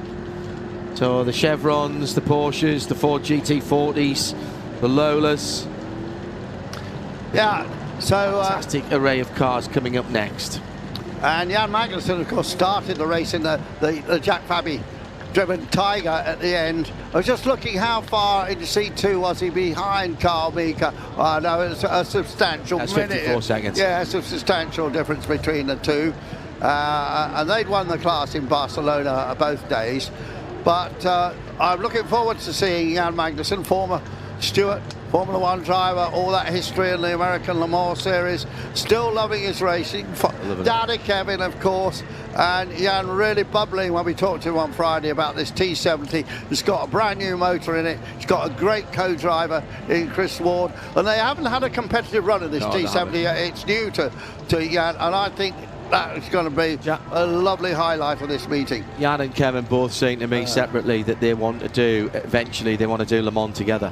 Yeah, in some way, shape or form. It hasn't quite worked out. Kevin will be there this year, of course. Jan with lots of history and class wins in Corvettes there, and most interesting chat with him 4 or 5 years ago about when he was in Formula One with Stewart, and he said, "Do you know, I was just too young. I wasn't really mentally prepared for what it took." Now, some people can do it at a young age. Obviously, we've got Oliver Behrman doing it now at a very young age. But he said, "I wasn't prepared. I made some big mistakes, and I've got no regrets. I did it, and I had a marvellous career as a professional sports car driver." And well, if you're a works sports car, if you're a works driver, actually in anything, whether it's touring cars, sports cars, GTs, prototypes, you're the best of the best, because the manufacturers do not hire journeymen. No, they don't. Because it's not just about the driving. You have to be the full package. It's almost expected that you will be on it from the moment you come out of the... Yeah, it's everything that goes around it, Bruce. Yeah, no, entirely. But also, you look at people like Oliver Behrman. He's gone over and finished his schooling in the Ferrari Academy. You know, he was a support net, despite the best work that Jackie Stewart did at Paul Stewart Racing to put an arm around. He came from being a very wet behind the ears Danish youngster who had no support network, and he was propelled upwards. It was too soon. I mean, the talent he had. He was winning Formula 3 race after just dominated it. I mean, he didn't come from Copenhagen. He came from a smaller town, but he's such an enthusiast. At Silverstone Classic last year, you know, I'm a Turner owner. He was racing a Turner that a mate of his had. Do you know what? He won his class. He loved it. Things he's trying to do to impress you, Andrew. Yeah, I know. But I'm looking forward to this next race. And these... I mean, one or 2 days we've had. And, you know, in here, I've never been in a TV broadcast with so many great guests, actually. Never. It's refreshing, isn't it? Thank you to our ace wrangler, the responsible adult, who's been doing it remotely. Yeah. Thank you very much indeed. And it's not if we're in an obvious place that people they found us here, basically an underground car park. Yeah, we're camouflaged. I mean, we can hear the race cars, but if there's a drone strike, we're okay. We'll be fine. We'll survive. So, cars moving already. This another stacked grid. And what do I mean by that? 60 cars on the entry list. Now, that's what's on the timing screen now. I suspect not all of those will start. So, prototypes over 2 litres, prototypes under 2 litres. GT1s are the 3 substantive classes. 24 GT1s, 20 sub 2 litre prototypes, and as far as the over 2 litres, 15 of them to add up. Does that add up to 60? I don't know. I can't do the arithmetic at this time of day. But my goodness me, incredible stuff. And we got the Hearts back again, yet again. Have they missed the race yet? Hardly, have they? And they're going to be competitive. David Hart and Olivier Hart start on the pole in alongside a glorious Ferrari 512M from 1971. So if you, like me, were introduced visually and orally into sports car racing by the Steve McQueen movie, this is what we're talking about. That kind of era of car with the 512M. 5 litre, in the days when the numbers meant something, 5 litre 12 cylinder. Doesn't quite work like that nowadays. Little story, John. Remember the guy who drove the Ferrari in the film was called Eric Stahler? Eric Stahler, yeah. Went to a Donington Park race meeting 2 years ago, and there was a guy in the programme. It was Eric Stahler. Now, it took me a little... That guy was obviously using a pseudonym. Yeah. And it took me a little guy, and suddenly worked it out. and he just loved the film, so he was racing under the assumed name of Eric Starler. Great. But this Ferrari is in the colours of Scuderia Brescia, of course. It is actually not an original. Right. It is. It doesn't matter. But it doesn't matter. The engine will sound fabulous. Yeah, but all the parts would have been, the engine would have been. I always said if I started a race team, it would be called Delaney Starler Motorsports. But let's just look who's in 15th place on the starting grid. That name, Siffert, Porsche 917. Short tail as well. And Joe Siffert, of course, one of the mainstays of racing these Porsche 917s as well as BRMs, and winning for Rob Walker. This is his son, Philippe. Yeah. He's his direct line son, and he will. He won't be spectacular with this car. He does Spare's car, isn't it? Yeah, Philippe's done quite a lot of racing and quite a lot of Formula Ford and single-seater stuff. But to see the Siffert name, just unbelievable. This short tail 917 with the number 1 on the side in the Gulf Racing colours, the pale blue and Etruscan orange with the pinstripes, is actually a Daytona car. I think it's one of one. Kevin Jeanette certainly had it for a while. Yeah. Categorised by the skylight above the curved windscreen to help the drivers be able to see around the steep banking. So now, interestingly, the cars are on the track, but the timing hasn't started yet. So we are going to get these cars coming round onto the start-finish line. The cacophony of sound tells me that the cars are out. They're down on the track as far as Campus Corner at the moment, curve Paul Frere, but the final ones in the pack are only just going up towards La Source, so they're going to 60. If they all come out, the moving ants, as you call them. Yeah, dancing ants. Yeah, absolutely. Which is a track map with each of the numbers going around. Thank you, Al Kamel. The closer they should be together. However, David Hart starting on pole position in that Ferrari 512mm, the best of the load of T70s, and it will be Jan Magnussen sharing with Chris Board. Expect that to be an exceedingly strong driver combination. And then Charlie Hyatt, we had him in the studio earlier in his Chevron B19, will be running solo. And again, John, the race is an hour, and I think in changeable conditions, and it really has been from one side of the weather to the other through the course of today. And the cars are going to assemble on the grid when they come around. That's going to be an advantage, having one driver doing the race. So I think the Hyatt is looking for good things. The Jan Magnussen Lola is dark blue with the white racing stripe.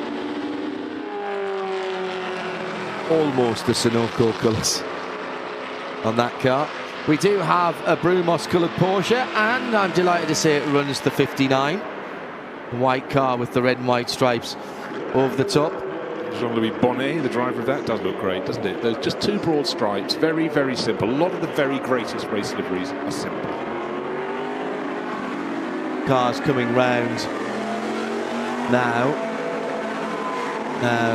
This race due to get underway in about 5 minutes. We haven't been advised of a safety car start as yet, so I will let you know if that comes through. Possibly waiting to hear what some of the experienced, very experienced drivers have to say when they come around. Even at almost dawdling pace, the cars are turning out of La Source to go down to the downhill grid in front of the endurance pits. There's spray behind these cars. Okay, big tyres putting a lot of water off the track, but it does seem as though actually maybe it's a good thing they're starting down the hill going into Eau Rouge, because the thought of them coming up to a very, very greasy and wet La Source, which of course is a much tighter corner, maybe that would be a bit too much in terms of expecting all the field to come through. A field full of Chevrons in particular fighting against the T70s, delivering their performance, John, as we've talked about over the course of this meeting, very, very differently indeed. Two-seater open-top sports car, much smaller engine against a big thumper Chevrolet engine by and large, the Lola T70s. Great-looking cars, but again, it was the diversity of the fields back then. But I know you have a particular penchant for the Chevron combinations through this field. They're lovely, absolutely lovely. Weather coming in, but the circuit bathed in sunshine in parts at the moment. Thank you to all of our guests who've found us down here. In fairness, they were giving very specific instructions by the responsible adult on how to get here. So thank you, Eve, for wrangling the guests by remote control, which is very impressive to get everybody down here.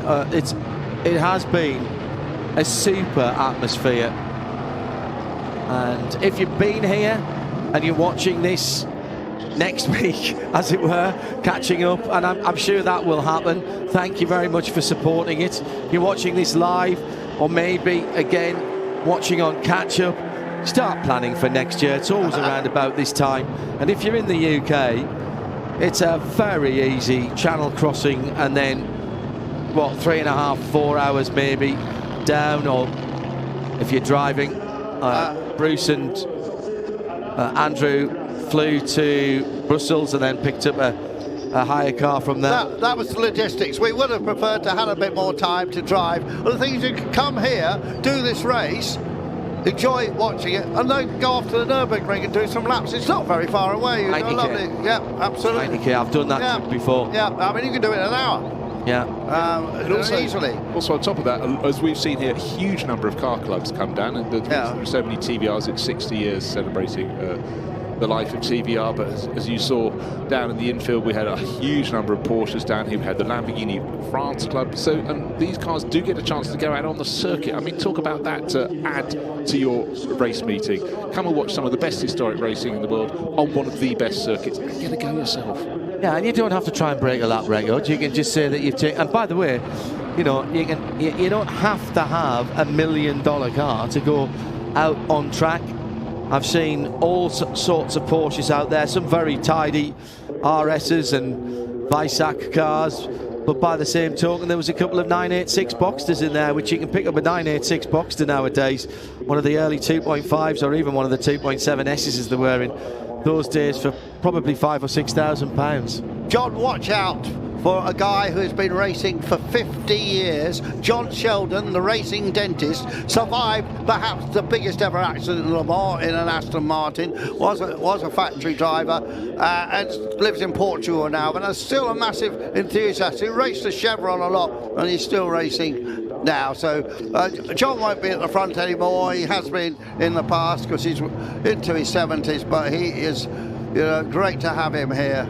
And run through some of the classes as we mentioned. The Proto One more than 2 litres, David Hart and Jan Magnus make up the front row. The under 2 litre Chevron B19, Charlie Hyatt on pole position for that category. That's the number 100, and he is on the inside of the second row of the grid, and that's the little red and white Canon B19 car, open top car, and the GTs, as far as the GT's concerned, Stephen Gubesti in the Ford GT40 Mark III, number 52.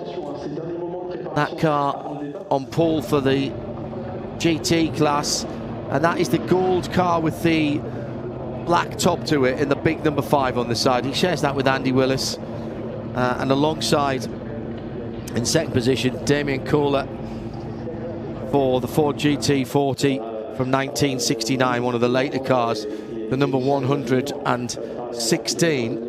That's the blue and white car. Unusual Di Tommaso tucked in behind third in class. Ralph Kellen has just hopped out of a 962. Yeah, Ralph Kellen's work, Di Tommaso company is back going again with some investors, and Ralph is their development driver, and so he still worked on a Di Tommaso, and he races the old Tommaso as part of this package. Do we know if Damien Kohler is part of the Kohler family that does the bathroom accoutrement? Ah, yes. Kohler in Wisconsin. Pass. Oh, Andrew, I expect this of you. I'm expecting this of you. I'm usually pretty good on that stuff. I will. Next time I'll know. What a film. And Nigel Greensall had been a winner today. He's way back in the field driving with another of his clients, not with John Spears this time. There's look at that Canon livery, because that's the 100 car. Because they were cameras, they made cameras, well they still do, but look at the film. See the white stripe, it's got the Spool holes. It's got the spool holes. Yeah, spool holes. That's the words I was looking for. So that's Charlie Hyatt's car, and of course in period Cannon livery was John Burton. There is Chris Drake. That is the Chris same. Ward. Chris Ward, I mean, sorry. That is the same Chris Ward. Yeah. He'll take over from Jan Magnussen. He's looking down on the car they're sharing. The looks like it's navy blue with a silver. It's navy blue with a light stripe. Nose to tail. Car number 70. Well, it's a T70. That's what works, doesn't it? Yeah, very good. One person to look for. I noticed that Frederick Wakeman is starting in penultimate position in his Ford GT40. Car number 11. It won't be a quick burner to get towards the front, and of course. You know, the Lola T70 is marginally newer in years, but he's got to pick his way past an awful lot of machinery. But, you know, Frederick loves his historic racing and expect progress. Yeah, all these Lola T70s have got Chevrolet engines in them, but in period, John Surtees did a deal to race with Aston Martin engines, and I'm sorry, it was a disaster. By the end of the season, the Astons were gone, and the Chevys went back into the season. What Aston engine? Do you know, I'm not absolutely sure. I have to ask David Hobbs. Right. He was one of the drivers, and look, I wrote his autobiography, and it's in there. But yeah, Loved it. But they did have Astons for a while. And they went to. Well, there's a long story with that. I know. But they did go to Le Mans with her. And there was an issue with the plug company. It was something funny to do with John Surtees. You know, was a very great man to know, but he, you know, sometimes he can be very dogmatic about things. But read the Hobbs book and you'll find out. How has John Surtees not been made a Knight of the Realm? That was a travesty. That was an absolute travesty. The only man to win 2- and 4-wheel championships. He was CPE in OBE or MBE in OBE, but his work for charity, particularly after the death of his son, was truly enough to get him to the gun. I didn't understand it. There's some people who say, well, why weren't they knighted? There are reasons, but I could see no reason at all. When I interviewed him, I always used to say Sir John Surtees. Yeah. And he would say, you know, I've not been knighted, and I always used to say, to me. And to the end, near the end of his life, the tragedy of his son being killed in a random accident. And Henry was a fabulous guy, and he was going places. He really was. But John used that as a catalyst to improve safety. The Henry Surtees Foundation, Head Injury Foundation, incredible. John, they still own the Buckmore, the family. Yep. John's daughter run the Buckmore Park kart track, which is a super track. One of the few kart tracks I've been to. It's got lots of elevation change. In fact, I commentated on a charity karting competition there last year. It was a lot of fun. We are into the 1 hour. Behind the safety car. Let's just for a moment luxuriate in the sound of these different engines as they head up the Camel Straight, albeit behind the safety car, but the time is ticking down for this Classic Endurance Racing 1 behind the Seat Formento. Here they come now with the Ferrari leading the pack.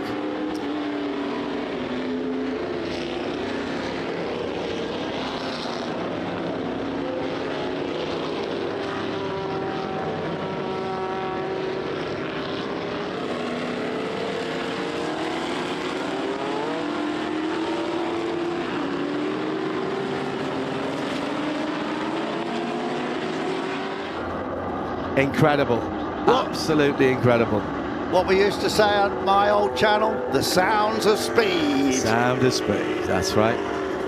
1, 2, 4, bright yellow going through. That'll stand out in the spray. That's the Mark 3B Lola T70 Spider, the Emil Breitmeyer 1968 car. Quite a rare car, that, as well. And a problem for one of the Chevron. The little red one. There's 2 red ones, so which one was it? Have we got a note on the... 186, wasn't it? Was it 186? Yeah, right, thank you. Yeah, well, that's one of a handful of cars that hasn't got to the Robert end Shaw of that car. lap, and also includes Philippe Siffert in the Porsche 917. Maybe they've decided that's a little too valuable, but anyhow, about 10 cars, including that 186 Chevron, have not made it round. So we've lost a little Chevron B8. Up front, though, we're still waiting, of course, for this safety car start for the field to be allowed to really go out and play. Track conditions, actually, the rain has come and it's ebbed and it's flowed, but right now it looks like it's almost stopped at the top of the circuit. There's no wiper on for David Hart in the 512M. Oh my goodness, listen to this as well. Mike, close to the track, have a listen. Some of these T70s are continuation cars that are officially built by Lola.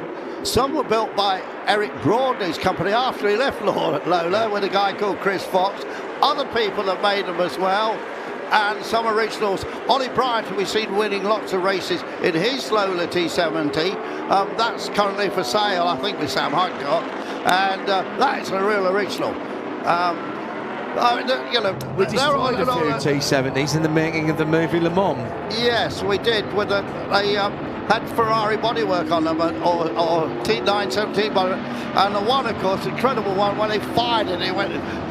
I mean, there was nobody in it. I mean, and they were playing with remote controls. Yeah, they were exactly what they were. Well. What a stunt that was!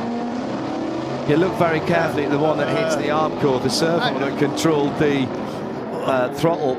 Actually stuck, and they couldn't turn it off, so the rear wheels are still spinning as it's nosing into I tell you what, this is random. One time, I think I was coming back from Alton Park. You remember the driver, Kurt Luby? Oh, yes. Yeah, I've got a friend who actually, you're going back to London, could you give my friend a lift? I didn't know him from Adam. He sat in the car and came the whole way down, thankful for the lift, and he told me he actually worked on the stunts for Le Mans, and he talked about they had a big scaffolding tower which they were using for filming, and something went wrong with that remote control car. It turned around and came straight back towards the tower, and they were standing up there and thought, who were? Nothing they could do. They couldn't even jump off, it was too high. The book Michael Kaiser's A French Kiss with Death, that's a tremendous book. Yeah, that's what inspired me to make the film Steve McQueen, The Man in Le Mans, was that book. Michael kindly gave me the Galley proofs for that at Petit Le Mans one year, just before it came out, and gave me a signed copy of that book. Phenomenal. Tells the story of the making of the movie. So, now, Charlie Hyatt just getting offline there. I think this is smart. He's just testing the grip on other parts of the circuit here, and also he's not taking the edges off his tyres. All of these cars they'll be running on wets. There's wets and slicks. There's no intermediates, I don't think, in the CER. And do they run on treaded? Now you see, I'm second guessing myself here. How good does that 512M look? That is peak quality sports car.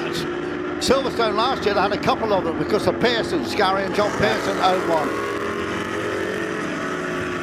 So the safety car leading this field around for the Classic Endurance Racing 1 group, but 60 cars on the entry list. I think a handful have withdrawn. We've got more than 50, north of 50 on this circuit. The clock is counting down from an hour. We're waiting for the moment and any signal, John, that will let us know that the safety car will withdraw. We're looking at the lights. They're still flashing as they go down towards Fagnes, but the driver at the front of the queue will be looking. That's David Hart in his Ferrari 512mm.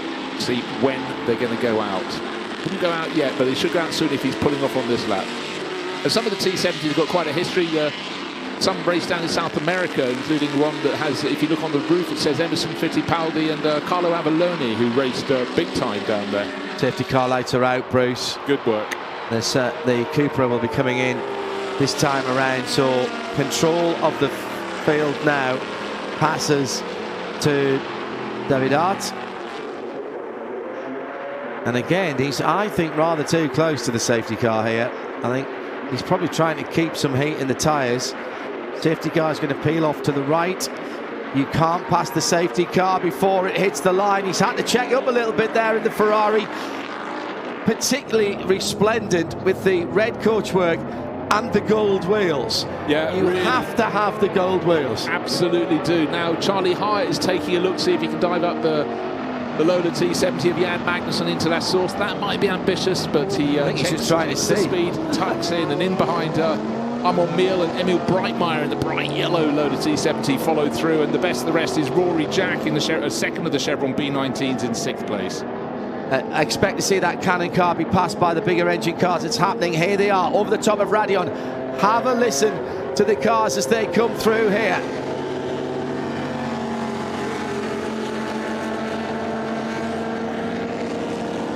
And now on the Kemmel Straight, the Rooster Tails are absolutely, 10, 15, 20 feet in the air, maybe more, as they break for Lecombe, and well done to Charlie Hyatt, who has let those bigger, faster cars go through without compromising his race thus far. Yeah, no, that was very wise. He knows that part of the circuit. He's going to lose ground to the big thumping T70s, but now Lecombe going down the hill, he's starting to catch up. He's in 4th place. He's trying to get out of the spray, down the slope. Was very nearly contact there into Bruxelles. Jan Magnussen having a big twitch as Armand Mill got right onto his tail, literally onto his tail. Yeah, what was it he called the T70s, the big beasts? But his dad and his brother driving one of those further back in the field will be trying to chase him down. Yeah, they're down in 9th place. Ross Hyatt at the wheel to start with, and his brother Nick, Charlie's brother Nick, will take over later in the race. But as he explained, of all the cars that Ross races, this is the one that he loved the most, a young enthusiast. Yeah, that's Chevron chassis B19 7110 for you people who love chassis numbers. I sort of more or less was involved in starting all a chassis number collection when I was a lad. Raced mainly in those Cannon colours by John Burton, the Worcestershire Racing Association. John has carried on racing. Charlie, he's right back with the bigger engine cars through. Fine. He'll have a look on the wetter part of the circuit as they're coming down to the bottom of the hill to Campus and through to Stavelot. Yeah. Come off the new section of the circuit. But just quickly to finish that story. Later on in its life, the great Bob Wallach raced this car. We think of Bob Wallach racing Porsches. He raced that very Chevron, yeah. Wow. Only once. But David Hart looking comfortable in the lead of the race and not backing it off. And the real story at the front of the field is that battle for second place. The two Lola T70s, Jan Magnussen, Armand Mill, and just where and when they're being caught by the more nimble, far sweeter car for cornering than Charlie Hyatt. Here's the battle for second, Bruce. David Hart away in the Ferrari, and it's the two Lola T70s, the darker coloured car, the 70 of Jan Magnussen. In behind the number 35, the bright red Ferrari. And safety car procedure under investigation for Mauro Popocini in the Lola T212, number 140. That will give him, I suspect, a penalty. Carlos de Quesada in the bright yellow with the green waistband, if you will, on that car. He's in behind the number 61 of Jim Norman. So a couple of drivers who've come over the Atlantic to be here this weekend and battling for 10th and 11th. Philip Brühofer right in there as well in that little battle behind those two Lolas. And Rory Jack going well, also just next in the 2-litre class behind Charlie Hyatt. And we saw him earlier racing an Alfa Romeo, so this is a bit of a change. Rory Jack's just put in a 3 minutes and 6. Charlie Hyatt, a 3:01 on his first proper flying lap of the race. That's extraordinary stuff in this terribly challenging set of conditions. Already had a little chevron into the pit lane. That was the B8 of Orin Nataf, number 13 car. He re-emerges in the Porsche 2.3 ST. Peter Mulder in the number 120 in the pit lane as well. They're using the endurance pit on the downhill run to Eau Rouge. We didn't see the Siffert car start, but he used to race with Brian Redmond. He was his mate. And Brian also raced the Chevron like the one we're seeing here and did some real giant killing acts. Brian, over there in Florida these days, still gets involved in organising historic motoring events together with his son. And a great guy is the Lancastrian Brian Redmond. What's the name of his event? The Targa... he's got 2 or 3, hasn't he? Targa Florida or something. It's not that. Like that. Something like that. Yeah, no, entirely. Just looking at Jan Magnussen, we have David Hart pulling away, but the gap from first to second is coming down. Magnussen starting to catch the Ferrari of David Hart. Armand Mill, not a great deal further back, and Charlie Hyatt hanging on to that little red and white Cannon liveried super drive on B19. Super drive from Hyatt. I mean, the lack of experience compared to the drivers around him, not just in these cars, but of racing in general. as Armand Mill. A degree or two wetter. I know we've said that a lot today, but the car in third place, Armand Mill, very lucky to stay on the black and white stuff as they went through not a scary corner at all. Oh, it's only Blanchimont. Hang on, my friend. He did. So let's see what the lap times are this time. David Hart to go across the timing line. 2:59.0, new fastest lap of the race by Jan Magnussen with a 2:57.7. Armand Miel 2:58.9. Charlie Hyatt 2:58.899. Incredible, faster than two of the three big bankers in front of him, really making the advantage, taking the advantage on the bits of the track that work really, really well for that little Chevron B19, and it's tiny compared to the Lolas around it. In second place, Rory Jack, what did he do? A 3:05. So 7 seconds difference, and in fact Rory Jack's just lost a place to a Lola T70. Nick Chester coming through the field now in the number 99 Lola. Yeah, Nick, of course, one of those drivers who works in Formula One in the technical side. Great engineer, but, you know, a lot of his... He's got Nick Manassian as a teammate. Exactly, but, you know, I love it when an engineer goes racing. I mean, Adrian Newey loves doing it. It just helps with their understanding. I think... Hang on a second. I think we've got the Ferrari going slowly. We have. That's the leading car, and Jan Magnussen therefore leads the motor race from Armand Mill and Charlie Hyatt on the podium as the 512 is touring. The Ferrari 512 has slowed right down. That is an absolute disaster for the number 14 and for David Hart. David Hart was really controlling the race. We were waiting to see if Magnussen would get back to him. And now... I thought the gap was coming down just because Magnussen was becoming accustomed to conditions. I think you were right. Yeah, gave it a lap and then thought, right, I'm going to shake Armand Mill off. I managed to do that, and I'm going to go off after the Ferrari. But the Ferrari hasn't even limped back. It's pulled off. Oh, side-by-side in contact there from second and third Mill and Hyatt.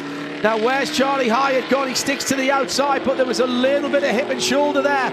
And the little slab-sided Canon-sponsored car has come out of that okay.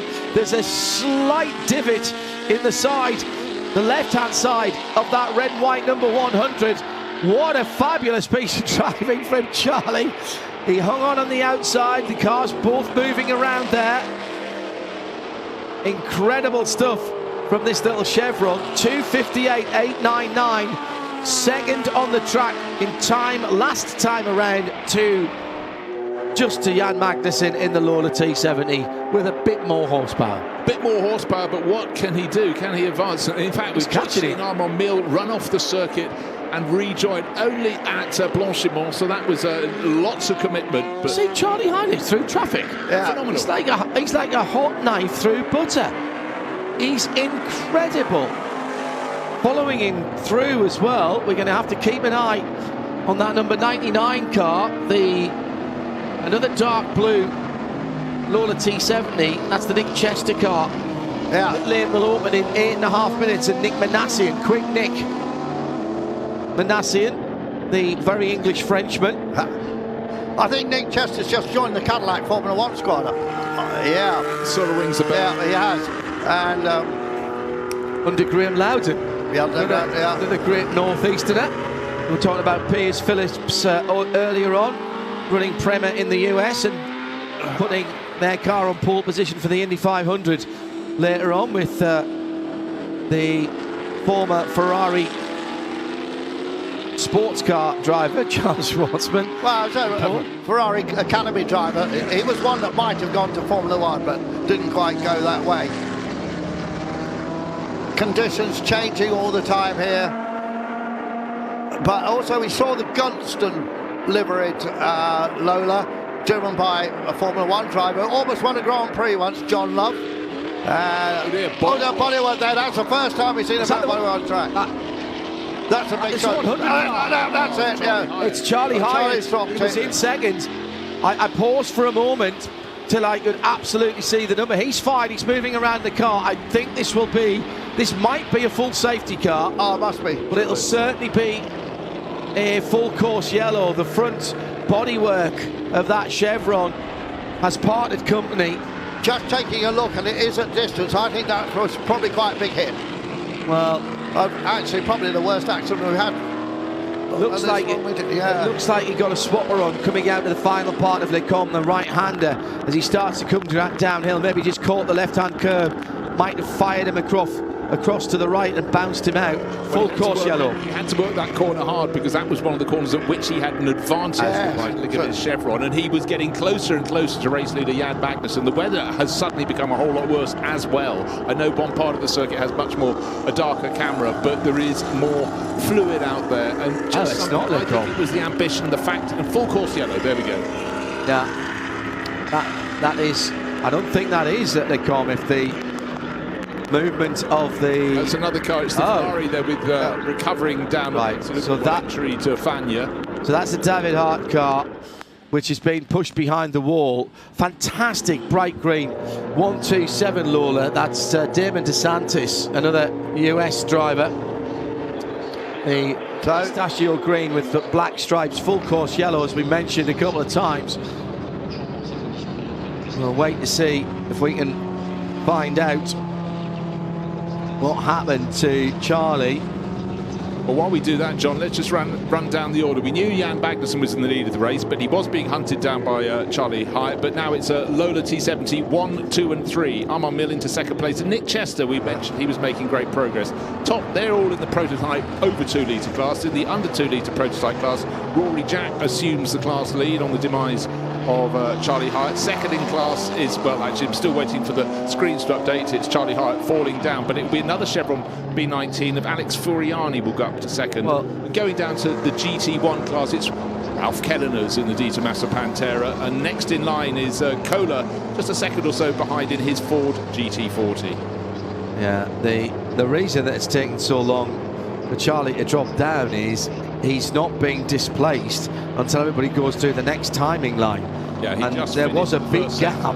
There's a big gap between the front of the field and the back, and of course as we slow down to FCY speeds, those gaps actually in time wise get bigger until we get back up to speed again.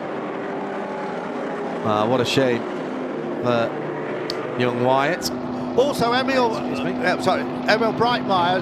the Breitmeyers had all those problems with their touring car, their BMWs. Emil's up there in 5th place in his T70, so Team Bright having a better run in this category. It's the number 124. Yes. Bright yellow STB. Yeah, just going through our picture actually. So at these lower speeds, there's a chance for the drivers to just take a little look-see as to where the rain is heavier, but it's a hiatus. It shouldn't. Well, I don't want to guess how quickly they can clear it all up. But you know, the chase has been, the gun has been spiked, the chase has been broken. Charlie Hyatt, you know, fantastic efforts, but you know, he did have a certain Jan Magnussen in front of him in a car that delivers power, of which it has a whole lot more in a very, very different fashion. Would have been a great chase to watch. And the pit window's about to open. Yeah, we've got it about 3.5 minutes. So that will be one more lap for the front of the field. Where is our leader? Just coming into Le Combe now. So it will not, I don't think it'll be open for Jan Magnussen, and he comes by next time around, but it'll be open for a lot of the cars behind him. He's got about another, probably, well, actually no, we're at FCY speed, so maybe it will be, because he hasn't yet done a full lap under FCY. Oh, that's fantastic, that T70.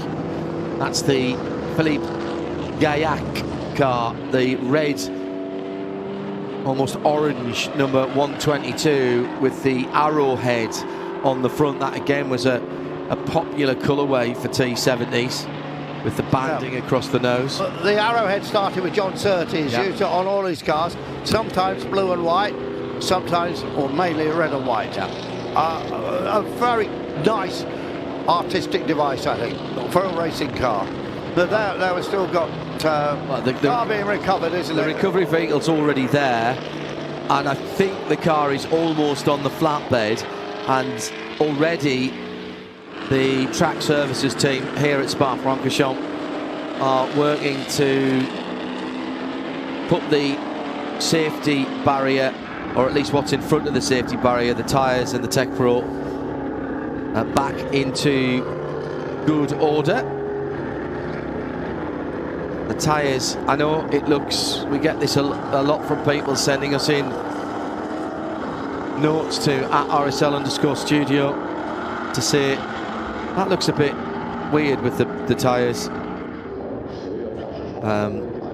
But banded tyres are still one of the best things at dissipating energy. Absolutely.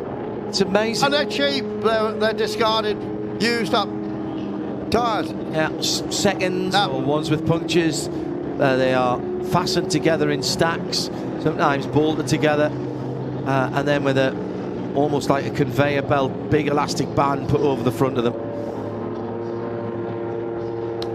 So the course car has picked up the number 31, hasn't it? No, it's still just a FCY. Oh yeah. No safety car at the moment. There's the Data Masso of Ralph Joey Kelleners leading the class. Yeah, white with the, well, let's go back to the world of black hoods, but that's what it's got. Yeah. And those big arches at the back. Yeah, that's a Group 5 car, isn't it?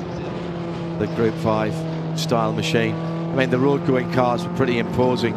Ford V8. Yeah, well, they were sold in Ford showrooms in the States, and it was a real masterstroke from that arch wheeler dealer, Alejandro de Tomaso. So, green flag racing again. They've cleared up Charlie Hyatt's stricken and presumably slightly crashed B19 Chevron. That wasn't even a full lap of full course yellow.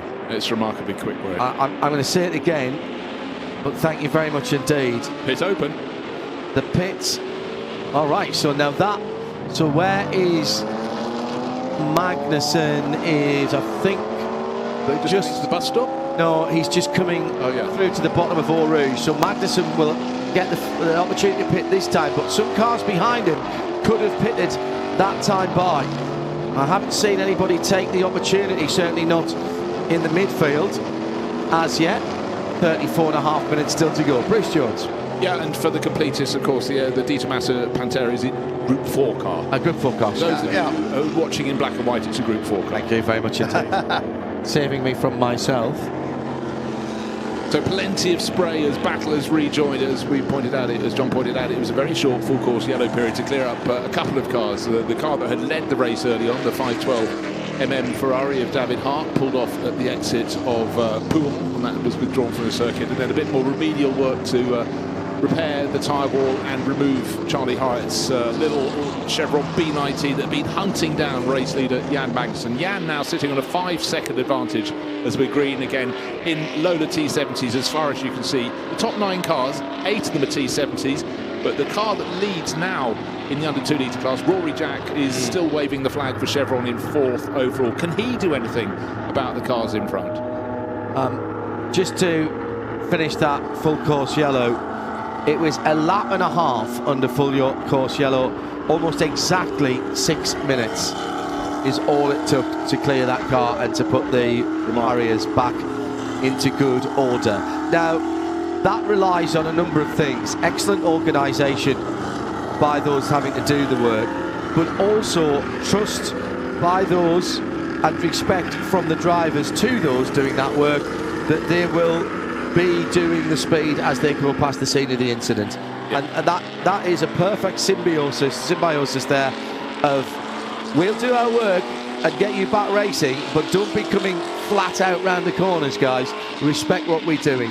In an almost Nürburgring style of respect there shown from the drivers all this weekend. And we just had a massive slide on for the SDP yellow Lola. Right, Maya. Yeah, you're really sliding through that corner. Intriguing situation here is, when will Jan Magnussen hand the Lola over to Chris Ward? We'll probably do it half and half, I would think. Rory Jack's in trouble. Oh dear. Rory Jack is in trouble, overtook a car under the safety car period, and he's going to cop a minute's penalty for that. Okay, well, that put another Chevron B19, the third one to lead the under 2 litre class, Alex Furiani. He's down in 10th place at the moment, but that will be a gift for him. And you welcome gifts, you take them with both hands. Beautiful Ferrari Daytona coming through on the start-finish line. And we have seen some pit stoppers. Gianluigi Candiani, Ralph Kellernes, Damien Kohler, Dan Balfour, Jörg Eberhard, Niklas Ditting, Eric Meiddat, Nigel Greensell. These were all from the midfield and had the opportunity to come in. And here comes Jan Magnussen. Yeah, and while into the pit lane. Much bigger penalty, a full 4-minute penalty goes to Jim Norman for overtaking 4 cars under the safety car procedure. So the American driver, lovely to have him over the pond from the States, but it's gone the other way for him. And while we're talking about the US, we mentioned about a few US drivers here and bringing their cars over. Jim Farley, we mentioned him earlier on. Jim Farley is in this race. The man from Ford, the number 98 Ford GT40. And hello to everybody in Daytona who is listening in, home of the Rolex Daytona 24, the Daytona 500, of course, the HSR IMSA Daytona 24-hour Classic. Not a work day there, but always a work day for some of the IMSA staff and the enthusiasts around there, watching and listening on to our World International feed on the Peter Auto YouTube, and also syndication through the Goodwood channel as well. Hello to all of those of you who are affiliated with that channel and tuning in for the first time. This is the second round of the championship season. Barcelona, the Circuit de Catalunya, already done a month or so ago. And in 2 weeks' time, that's all you have to wait for your next fix of this style of racing, Dijon-Prenois, which incredibly, with the motorsport career that Bruce Jones has had, he has never visited before to see a race. I've not seen a race there. I've peered over the fence. Joe Bradley took me there when we were on our way down, doing a bit of a motorsport tour that ended up at Catalunya, funny enough, but there was nothing going around it. It certainly wasn't a race. How have you never been to Dijon in the years that you covered F1 when they were racing there? Not covered the championships that they were competing. I didn't go to any of the Grand Prix there. In fact, in the early days, I was a journalist rather than talking into a microphone, but it's one I will welcome with open hands. It's also a part of France famed for its fantastic wine and its brilliant cuisine. So I won't be taken kicking and screaming there. I will be on the hop to get there. I'll be able to show you around, Bruce, because I went to all the Grand Prix there. So, weren't they great? And it was such a tiny circuit. Yeah, they added that little loop. Yes, and of course, the famous wheel banging race. But there is Nick Chester now leading the race. Just overtaken Rory Jack, no surprise. And Rory in that little Chevron B19, and then very nearly chucking it away. Nick Chester, the tail hanging right out. The little red and white Chevron behind. He's not behind as close as you think, because he's got a 1-minute penalty to be added to his time at the end for overtaking a car during the safety car procedure. Now, if you haven't done your pit stop, and quite a few of the cars at the front of the field, I'll come back to that in a moment, because we have problems for the bright yellow, another car with STP decals on a Daniel Raustan's number 8 Chevron B21, little open top machine. It's time to head to the pit lane, because we are running out of pit window down to the last 3 minutes, and laps for pretty much everybody here are 3 minutes or more, so you're not going to start another lap at the moment. Nick Chester in the dark colour number 99 heading around for another lap. He has yet to pit, and he's at the moment at the top of the hill in that 99 car, right in behind that bright yellow Lola. Rory Jack's come in with that minute penalty. Carlos de Quesada also in his Lola T70 Spider, the number 60. Here comes Alexander Furiani in the pit lane in the B19. And meantime, we're still waiting for the overall leader of the race and the leader in Pro Tour 1 for the plus 2 litre cars, and that would be Nick Chester. The colours on that Lola T70, the yellow with the white and then central red stripe is, of course, the colours of the great Joe Bonnier, the Swiss driver who raced in Formula One and also had his own sports car teams. And one of Jackie Stewart's best friends, actually, Joe Bonnier, in Jackie's home in Britain. You know, he has a bench to every friend he had who was killed in racing. I think there's over 20 benches, and there is one to Joe Bonnier. Joe, one of many drivers who sadly lost his life at Le Mans. Yeah, but, such a star. Oh, just got the Porsche 917 there coming down the hill. No, I'll tell you what, it's the pale green. It's the T70 through the murk. Yeah, that's the Damon DeSantis. Yeah. car. I've just looked actually, and although James Farley's in the programme and was on the end. He's not here. He's not. That car's not here. The number 98 car. Here, but I guess running a company sort of rather can preclude the fun sometimes. Whoa! Now, we've had quite a few people going around at Speaker's Corner. That was a save, though. Yeah, exactly. It was a save because it whipped around actually before the turning point to the corner, but kept it off the slippery grass bits and stayed on the tarmac. So Battle will be rejoined there. The 365 GTB Group 4 car, Jeremy Langsfeld and Christophe van Riet just going out the pit lane with the additional spotlight on the front of that beautiful car. It looks ready to do the Tour de France. It really does. Yeah. Which is recreated by Peter Auto. As the Tour Auto, yeah. They've just had the event recently, a marvellous event. I did it once as basically pit crew. When I retire. Yeah. And you can do it, you can either do it as a competition or regularity. Yeah. So regularity, you just have to hit certain time targets, and they don't time it. Lots of hill climbs in the middle of it. And a couple of races. 3 race meetings, and they always go to Clermont-Ferrand, which is the Circuit de Girard. It's where Michelin are based. I've driven the old road circuit there. You can still drive pretty much all of the road circuits. Oh, it's the same circuit. Yeah. Close. There's a permanent circuit there now as well. Yeah. Which you can't get onto easily. No. Unless there's a track day there. The old road circuit is still all there.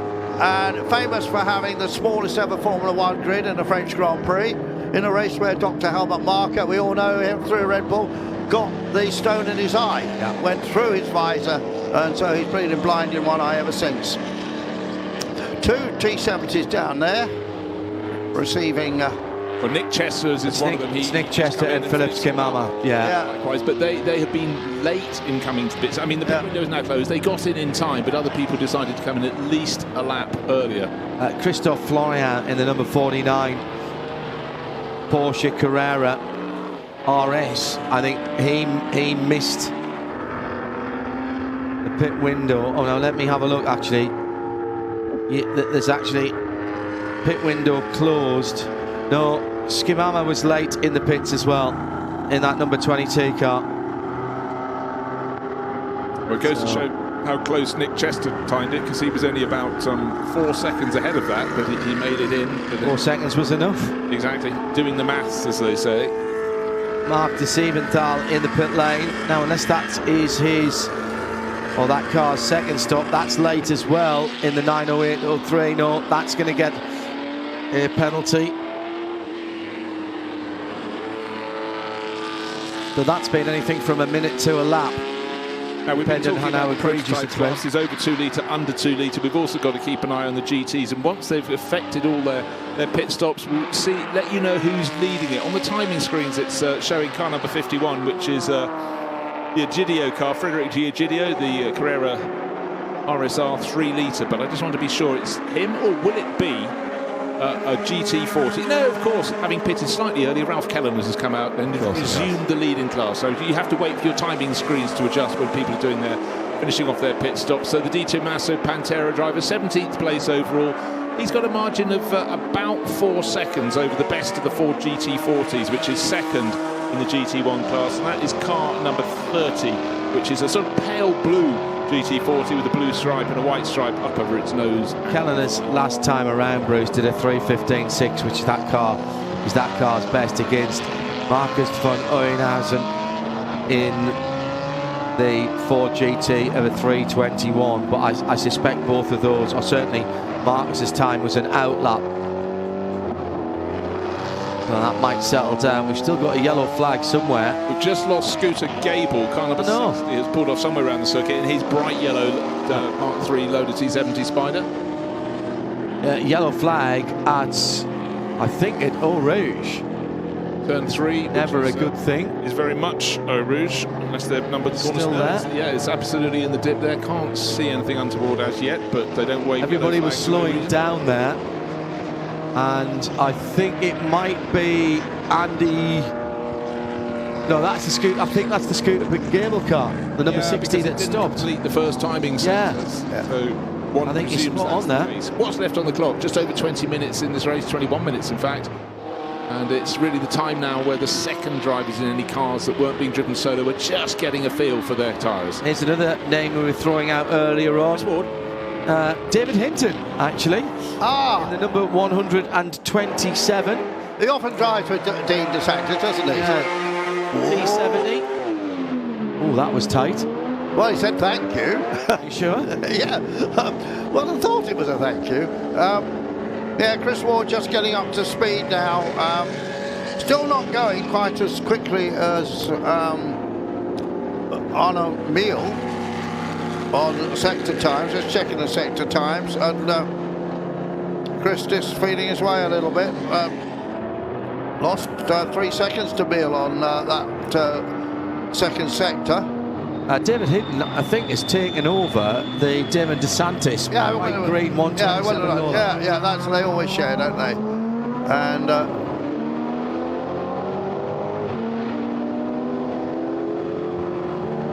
Henri Gemperle has jumped into the Mark Siebenthal car, the number 4. But at the front of the field at the moment, with the pit stops having all been completed. Except actually, Philippe Giac has not.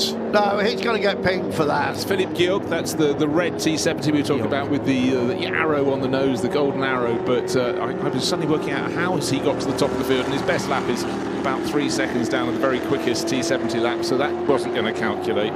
Got to keep an eye on who's going to move up. Remember, Jan Magnussen was leading this race when he called into the pit, so his car will be going well. Nick Chester is handing over to Nick Minassian, so that's how annoying. Very well indeed. And number 60, there is Carlos de Quesada's car at the side of the circuit. Another one of the Lawlers with the green waistband, as I described. Now, he hasn't got out of the pit lane. That is the endurance pit lane exit. That's Scooter Gable, who just took it over, just went through the timing beat. So his run in this race was very short, downhill, uphill, didn't actually reach the racing circuit. And that's why the yellow flag is at turn 3, which is Eau Rouge Radion. Now, I suspect he could probably roll that car back down the hill if he was allowed to. Whether they will want to leave it there or drag it away. Chris Ward is the fastest man out there now. He's got up to speed. Surprised me not at all. Taking a couple of laps, getting the feel of the track, and then Chris is now pushing on, and definitely the quickest guy. But he isn't going quite as quickly as Jan Magnussen did in the opening part of the race in the same car. It's interesting that it's shown that Jan still got it, because you know Chris is right on it. I think he was chief instructor at Silverstone for a long time. Yeah. Just pointing out, it hasn't been a great day for the Hyatt family in this race, because Ross Hyatt didn't quite get to his pit stop. Another one. T70, so he went out just about the same lap. No, about 3 laps after son Charlie had a little slide and went out of the race from second place. Why do these people push the envelope like that? It's not worth it. Okay, you're looking for the yellow. But you've got to give it a couple of. You've got to go in 2 laps before the window closes. Yeah. You've got to work it out. Yeah, but Giac is miles out. I mean, he's nearly 10 minutes. Oh, he's loving it. I'm leading a race. Hell, he's pitted now. Oh, he's pitted now. Yes. Yeah, he pitted at the end of the last lap, but he was miles out. He forgot. Maybe he forgot to start the stopwatch, or stop the stopwatch. Or reset said watch. But anyway, he's going to get a big penalty for that. Still very wet on the track here at Spa-Francorchamps. Good afternoon. If you are just joining us, coming up to 4:45 Central European summertime. Thank you for spending some of your Sunday with us on the Peter Auto YouTube live feed. If you missed any of early on today or yesterday, the archive is there. Get yourself a nice beverage and consume beverage and motor racing at your convenience. It's the advantage of this platform. And again, thank you to everyone at the Goodwood channel who are syndicating the English language feed this weekend. Regular Goodwood voice of Bruce Jones with Andrew Marriott and me, John Hindhaugh. Although I used to be a Goodwood voice. I did the first of the radio stations at the hill climb and at the racetrack. That's years ago. It was just before sliced bread had been invented, wasn't it? But that, of course, wouldn't have had that in period. But what I love, John, and you were pointing this out earlier when we had interviews in here, is the numbers you consume on these things. Some people will watch this midweek. They need to find the time. They've got to watch a couple of races per night if you want when you get home from work. And so the sort of figures you get, the streaming figures, are huge. And not everyone can sit down at a weekend. There might be another race. They might be having a family occasion, like those inconvenient weddings and things, which I have to miss a race or two for later this year. But or they might be here racing. Exactly. And might be here watching their own race at one corner. Correct. And want to come back and watch the other stuff. I know that there are people who have had to travel home today, who are here Thursday, Friday, Saturday, and are probably listening to the audio right now online, and possibly even with the passengers, only the passengers, you know who I'm talking to here, watching via a mobile connection or something like that on the way back to Eurotunnel. Interestingly, we got Ward's third and fourth now. Because Robin Ward has taken over the third place to Lola. So not Manassi, on which... Not Nick Manassi. He usually tries with Nick Chester, but it's Robin Ward. Oh, look at this glorious Porsche. We haven't seen much of that car, have we? Fantastic. Robin Ward and Chris Ward, I don't think are related. Seem to think of Robin Ward running Ferraris and Lotus Elans and things. But, now, that number 4 Porsche... And 908.3. Martini livery. That really just gets you going. Well, I maintain that putting Martini stripes on any base colour of any car or motorcycle does not make it worse. It can go on dark blue, it can go on red, it can go on silver, it can go I love it on dark red. I love it on dark red. That some of the current Martini products have gone back to a dark red cap sealer. Robin Ward, sorry, I just had a sharp intake of breath. He's going lapping a Ford GT40, but there was very little space between them as the Lola T70 turned into the first part of the bus stop. But luckily, the Ford GT40 kept under the way. And the reason that Robin Ward is pressing so hard is he's only a few 3 seconds down on Emil Breitmeyer, and you'd expect him to be the quicker of those drivers. So he's got his tail up. Unfortunately, Vim hasn't got the tail out. Round La Source he goes, down the drop. We've got under 14 minutes remaining in this race. So it is chase on for second place. Emil is up the road by 25, 26 seconds in the lead. Spot on time, by the way. After everything that's gone on, we are pretty much exactly on time over 4 sessions, 2 days of racing. Credit again to the Peter Auto organisation as the big T70 with the STP Roundel heads into Le Combe, the number 124. That's the Mark 3B Spider, Emil Breitmeyer, one of a... Well, that looked like a Spider to me. I didn't think I saw that listed as a Spider, but there's a couple of cars listed as Spiders that I don't think are Spiders. Interestingly, the Jim Norman car was listed as a Spider as well, as was Carlos de Quesada. We've got a warning flag for 86, and fastest lap was with Jan Magnussen. It's just been stolen now by Armin Meal. He's just gone a tad quicker, so Meal really piling on the pressure. Well, he's Chris Ward is not really catching Robin Ward, you know. Here's going to be a scary moment for the driver of the Chevron Brienne. I think that's Dan Balfour, 286 car. Yeah, as he gets passed by some of the bigger machines. John, you've raced a Chevron B8. What a beautiful car, isn't it? Just Derek Bennett really got that design right. He was an intuitive engineer, was the boss of Chevron, and certainly died in a hang gliding accident from Bolton in Lancashire. But a really intuitive engineer, some beautiful cars. Bolton, which is twinned with Le Mans, isn't it now? Yeah. As by the way, is Indianapolis now. Is it? Oh, that's it. There was a ceremony yesterday with the two mayors of Indianapolis, Indiana, and Le Mans in France, and they are now sister cities. Two of the greatest motor races in the world, said the press release. Yeah, that little B, any of the little B8s, the BMW engine one was the one that I drove, but there was a number of power plant options. It's a perfect starter classic.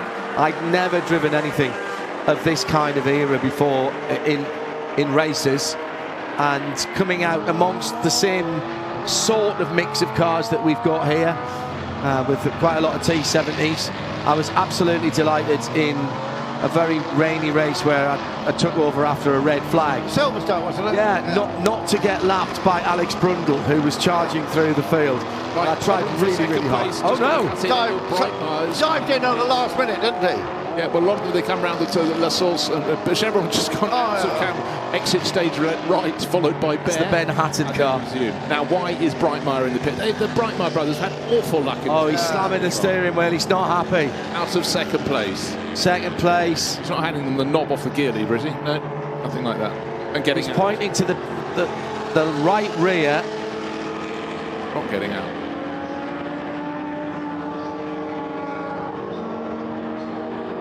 Now this is very frustrating. The rear deck's coming off. And suddenly I've got Robin Ward listed in the head of the race. What's happened to Armand Meal? He's tumbled down the order. He was leading by best part of 20 seconds. We got R. Ward from C. Ward, Robin from Chris Ward, 8 seconds between them. But Armand Meal listed down in third place. Can we see him on the tracker map? Because he was sitting on that comfortable buffer. I was just about to start seeing him. He's now fallen to fourth, fifth, down the order. And again, a bingo card set of numbers for drivers who will be getting penalties for pit stops, either too short or not in. Armand Meal was running slowly or has stopped, but now it has resumed. So you're going to see a very long sector time for that number 35 Lola T70. And John, just the 122 car, of course, which led and stayed out for a long time. Yeah. That's been pinged. That'll drop him well down the order. Dollars to Quesada at the side of the track there with his Allegra Motorsport overalls on. Yeah. And the number. Well, that's probably. Is that not Scooter Gable? It could be. Yeah, sorry, it was Scooter Gable. He just took the car over from Carlos and didn't even get up to the crest of the hill at Radion on the pit exit road. So real disappointment for him to have a race this Lola T70 and have it snatched away just as he was girding his loins. The number 60. Actually, there's a lot of spiders identified in the programme that clearly aren't spiders. There weren't that many spiders built. 8.5 to go, Andrew, and a raft of numbers on the screen. It stopped out of window, getting a 1 lap penalty. Henri Gemperle in the number 4 car. The number 16 of Serge Kirchhoff. The number 19, which is further up the field. I'm looking through, that's Nigel Greensell. He's going to lose his 4th place. Oh dear. And he was charging as well. So he's going to get a lap penalty. And I'm trying to see if there's anybody else who is at the sharper end of any of the classes. 22, no, that's fine. 114. Okay. So pit stop infringements also coming through for a number of cars at the moment, and I won't go through them all. I'm just checking to see where they stand, to see if there is any great import. 2 open top machines battling away, and the 2 Wards just it's stabilised for about 7 seconds. Chris Ward is not making any impact And Rory Jack there in the little 2-litre car up into 3rd place. The guy shown in 4th will drop a minute, so he'll drop down. So I think it'll be Shamama in 4th. That's not Yves, that's his brother Philippe. And it will become 3rd place because Rory Jack, remember, was one of the first drivers to get a 1-minute penalty. Oh yeah, he's got a penalty as well. I mean, there's Furiani in another Chevron B19 is leading the under 2-litre class. He's 7th, he'll become 6th, he'll become 5th. Are you taking notes? Francois Rivaz is in the Opal Fruit Orange number 55, and in the Opal Fruit Lime or Lemon, so come on, orange versus the lemon, that's Daniel Roustin in the Chevron B21. So a couple of Chevrons scrapping it out. A lovely little battle. Look at this. Great motor racing. They are battling for 12th and 13th overall and 6th place in the sub 2-litre category. Have we mentioned that Rob Hall is in this race? He was a late addition the to this. T1, We're looking at drivers who can hop in and make a difference, and he's sharing the number 155, which is a car that's sort of there or thereabouts in class. He took over from Philippe Buhofer. It's the Lola T212 from 1971, so a little bit earlier than some of his rivals, but he'll be picking his way up the order. And in fact, again, with quite a few of the cars ahead of him picking up penalties, things are going to change. And we've now had Frederic Rouvier moving into the lead of the under 2-litre class. Chevron B19 passing the similar car of Alex Furiani. They're running 2nd and 3rd in class, but we know that Rory Jack, who in his B19 is way ahead of them, but he's got a 1-minute penalty and he's not 1 minute clear. So chopping and changing as we go. I'm about to go down and do the podium. I have no idea who I'm going to see in any of the class leads when I get down there. But what I can tell you, with 5 minutes and a little bit of small change remaining, it's 2 Lola T70s at the front of the field. It's award from award. It's a Robin in 99 from Chris in 70. But you're right, absolutely spot on there, Andrew. It's stabilised at almost precisely 7 seconds, the gap from 1st to 2nd, from Robin to Chris. And Chris is in number 70. He's doing pressing as hard as he can, but the blue stripe up the dark liveried Robin Ward car, who's very, very comfortable with hanging the tail out when he leaves the bus stop chicane, is seeking the dry line, but he's clear. No, he's not. He's lost a second, but the clock is counting down. Under 5 minutes remain. Gorgeous looking car, isn't it? That dark blue with the light blue stripe. Absolutely phenomenal.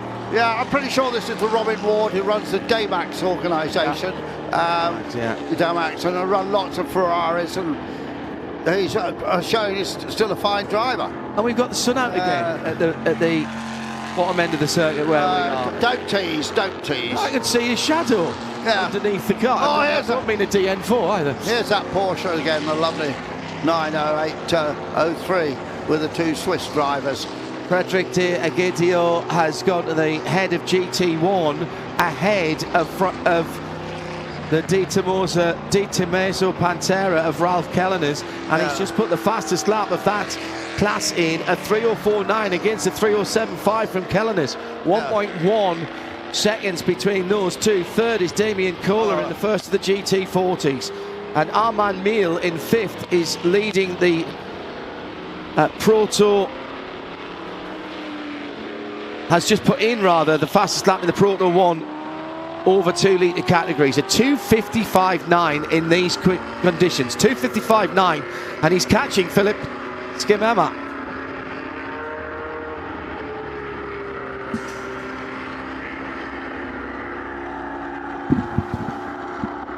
So heading through the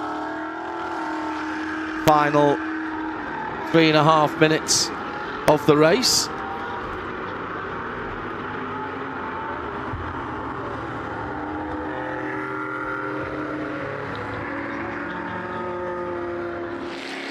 Robin Ward from Chris Ward from Rory Jack.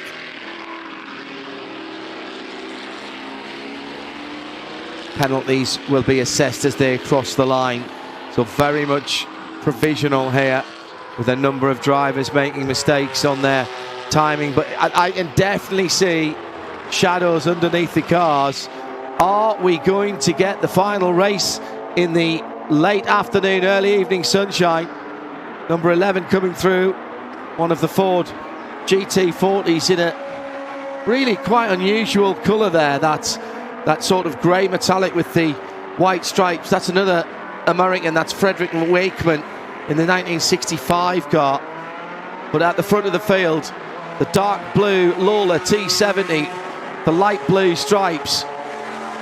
He's really struggling for grip now, just gone by the Henri Gemperle driven 908-03. What a beautiful car that Spider is. And Chris has just closed up on Robin. Yeah.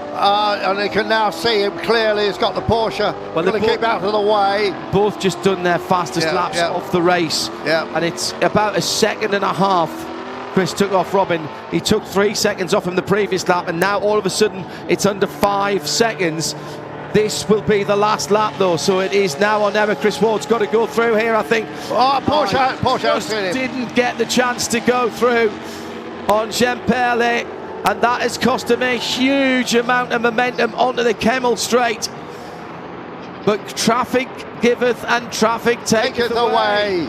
Armand Miel still charging, now only 5 seconds away from a podium position in the +2 litre prototype class, and it's Philippe Gregg who is the target at the moment, and he took 6 seconds off him last time around, so that's going to be a grandstand finish for the final podium position.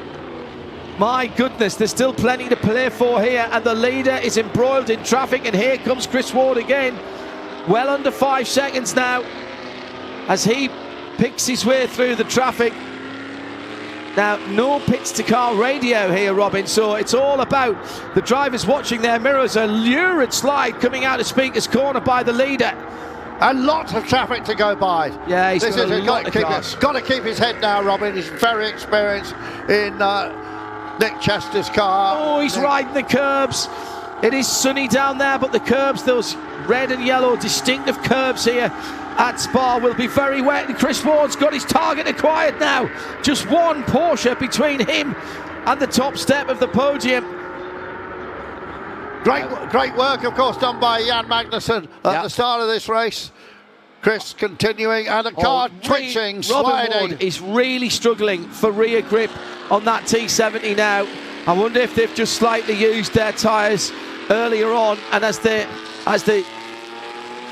grip, or at least the standing water is going away, they're losing a little bit of grip there, but surely he's not going to lose it now. Coming down, he's at the bottom of the hill, starting to climb just a little bit now. It's 4.5 seconds. Ward's taking more time, but it's not going to be enough. He needed another lap. Or is there a final turn of the card as that bright green Lola is right there and holding him up there? Yeah, definitely holding him up.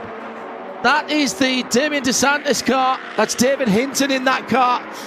But I think he's going to be all right so long as he just deftly applies the throttle. He's gone flat out there and almost kicks it sideways, but he'll win it. And at the end, it's going to be somewhere in the region of 4 seconds, I think. 3.8 seconds. Chris Ward needed one more lap. Do you know what? If he hadn't been held up by that Martini 908, he would have been a lot closer. I'm not sure that's cost him the race, Andrew, but it cost him a crack at it. Absolutely. The British 1, 2, 3 again here. Just shows the strength of British drivers. Rory's going to lose a minute, don't forget. Oh, yeah, he's done. So he's going to lose that. That's right, yeah. We'll wait for him to come around. The other battle I'm keeping an eye on is Philippe. And Armand Miel's gone through into third. Armand Miel has gone through into third on the last lap and takes the final step on the podium and third overall. He deserves that, doesn't he? That's a heck of a drive. 159 Porsche is off on the side, having had a spin. That's the Tariq Mahmoud Carrera 3 litre RSR. I think that's the car that was started by Nigel Greensill. I think Nigel was in that car earlier on. Now, I think he's just avoided doing any damage to the beautifully sculpted front end of that red and yellow, the shell-coloured car. You should see the skid marks on the grass. The witness marks, yeah. Witness marks, I like that, yes. I've borrowed that from my Australian colleagues. Ah, right. They're very good. They have some good with their turn of phrase and lightning. Let me run you through some of the winners because it is changing with penalties being applied. Robin Ward wins overall, and in the Lola T70 number 99, that black car, he will also, or dark blue car, will also take the +2 litre category. Shame that we lost the Ferrari early on. Chris Ward in second, Armand Mild in third. The Chevron B19 of Frederic Rouvier is scored now as the winner of the sub-2 litre category in fourth overall, with the penalty for Rory Jack's indiscretion. He will come home in second, just ahead of Alexandra Furiani. That's a Chevron 1-2-3 there. And then in the GT category, with the fastest lap on the last lap of the race, Frederic D'Egidio in the Carrera RSR Porsche, number 9, the 911, number 51, from Ralph Kellernes, and he was pulling away at the end. He put 7 seconds into the Di Tommaso Pantera, the Group 4 car. Third position, Nicholas Ditti in the GT40, the best of GT40s, the number 33 car. Again, very attractive car. That number 33, another grey car, but with the black stripes, FNB 188C. The 65 car. We're just seeing some of the highlights now. And of course, we saw the Charlie Hyatt crash. I'm sure Charlie's all right. Did we see? Did you see? No, I didn't see it. Didn't see aftermath. Aftermath, exactly. What a Lola T70 fest, wasn't it? If Eric Broadley's still been alive, he will absolutely love this. Yeah, split between the two great chassis manufacturers of the era, with the Lola T70s taking the more than 2 litre class and the Chevron B19s taking the sub 2 litre class. One of the most well-known entrants for Lola T70s was, of course, Sid Taylor Racing. And Sid had the Irish gift of the gab. He managed to get Denny Holm to race in the Grand Prix 1 week, and then he'll be in a GT race in one of these T70s the next. And lots of Grand Prix drivers race these T70s, people like Trevor Taylor, who was the number 2 to Jim Clark at Team Lotus. Lots of people race these T70s. Magnificent motor car. Yeah, just never did any good at Le Mans. No. But in Britain, just dominated big bore GT racing. I am just checking to make sure there's been no further changes to what I announced to you, and I believe that what we gave you there in the classes is what is correct. We have, to round off what has been a sparkling weekend, and the sun is out now, so we'll have some, surely have some more sparkling racing.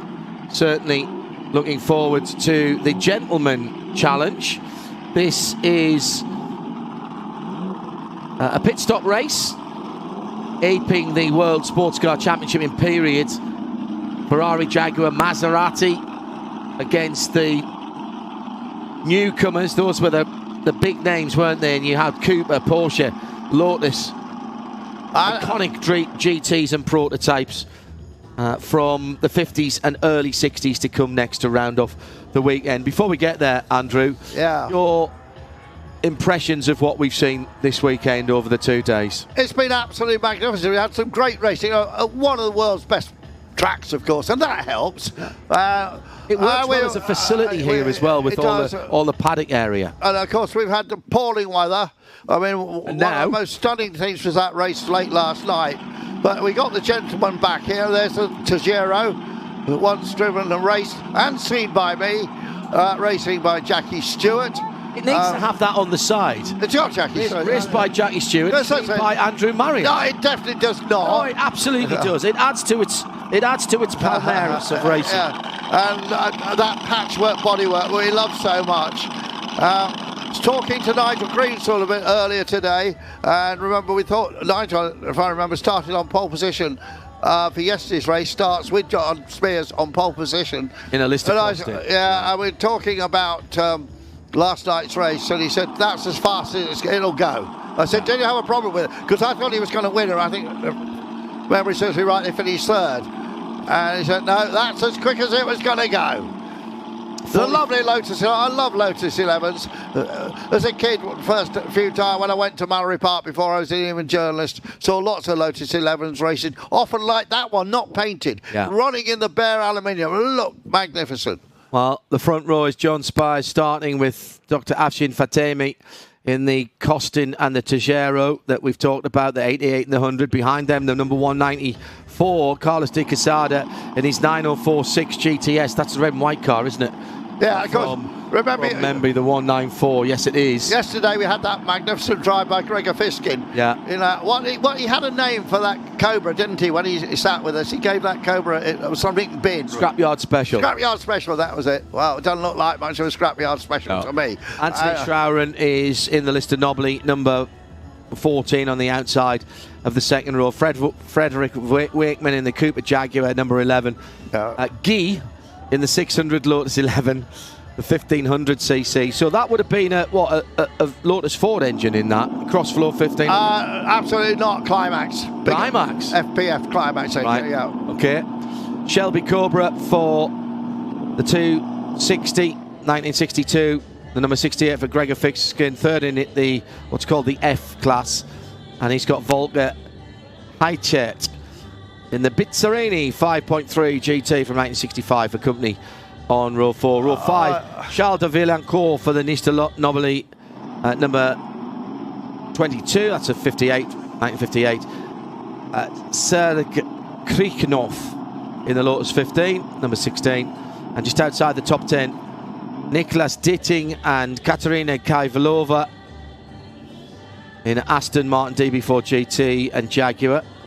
And I'm just going to see if there's any other pole sitters that I've missed further down. No, I don't think so. 47 car grid for this second race of the Gentleman's Challenge. Yeah, huge entries here. And Mark Ash. Hello to the Ashworths, by the way, the number 87 car. Met them last year in the TVR Grand Tourer Mark III, the little white number 87, and they come a very long way, Mark and Simon. Well, Simon and Mark, father and son, and met them in the underground car park as I was leaving last year, and had a good half an hour chat with them. And as I said, we were only on the PA. I was only on the PA last year, helping the French commentator Vincent here, doing a little bit of French, English, and German between the pair of us. It's very good fun, and I thoroughly enjoyed it. And the kind of enthusiasm that Mark and Simon, with that little TVR Grand Tourer, brought, they know, because the way the class system works, they're in the F class, so they're up against things like the 904 and the Afshin Fatemi Tajero. They are not going to get a clash result. They don't care. They come here to enjoy a weekend of motorsport and to compete in a weekend of motorsport. And do you know what? It's that Olympian spirit, the Corinthian spirit. It's not to win, it's to take part. They're racing one of the great circuits in the world, and they'll have a lap time they've done in the past, and they're going to try and beat that. And that is their target for the weekend. And if they manage to do that, they'll be so happy. Yeah. So fans still enjoying this great fiesta of sports car and touring car racing. Has crept up to 15 degrees. The track temperature, now, have you got your starting pressures right here? The track temperature now 21 Celsius. Oh, Roasting. I'll get the sun cream out. So I'm not sure who Junior is. He's right up there in 5th place. Junior is driving with someone else who drives under a nom du course or racing. Could be many Junior. Guy and Junior driving together. And we've yet to get to the bottom of that one. There is a couple of Ferrari 250 short wheelbase cars from the early 60s. Alexa de Beaumont is driving one, and so is David Hudson, in the 888 numbered car. That's in a dark blue. That's fantastic. Alexa driving the number 5 car. That is also in a dark colour with a sort of a blue lipstick around the radiator intake. In the Barcelona race, John, a couple of the guys who won the races are not here, and it was a list of Nobly. So Dr.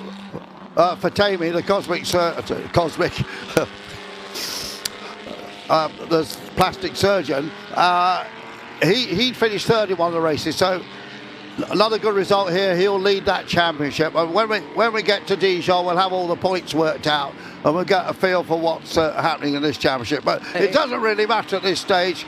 John Spears and Nigel Greensell, I'd be a bit surprised if they're not at the front of this one. But you make a good point, though, Andrew, in that a lot of the really big classic events, even some that don't boast the variety or number of entries of this one, are simply a one-off, either an invitation or a single event.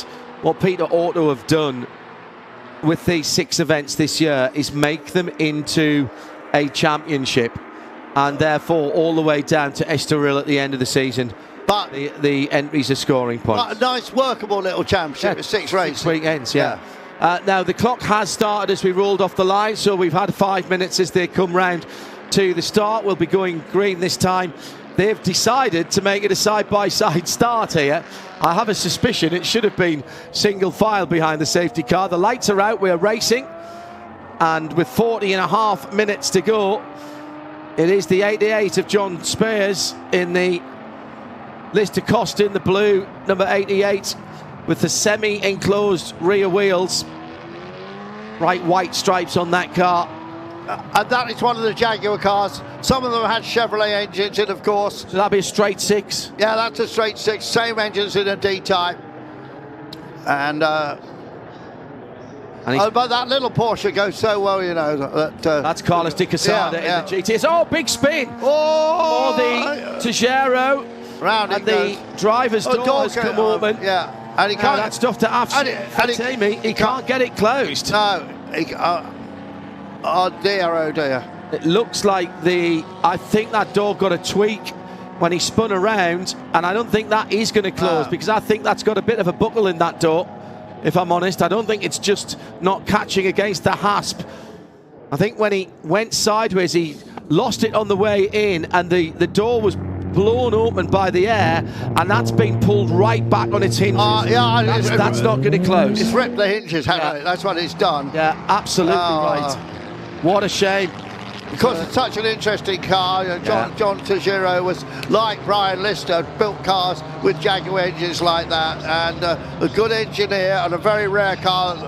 I think they only built 3, and the other 2 I think have got. What's the engine in that, Zan? Well, that's got a Jaguar engine, but a lot of them had Buicks in. Right, okay.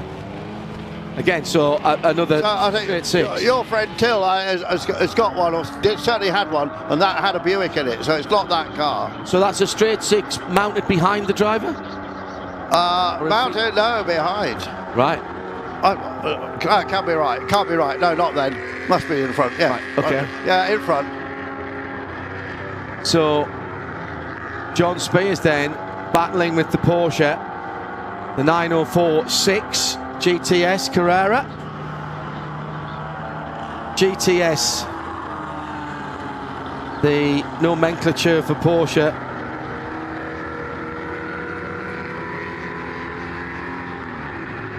For I always thought the sweet spot in the Porsche range, Grand Touring Sport.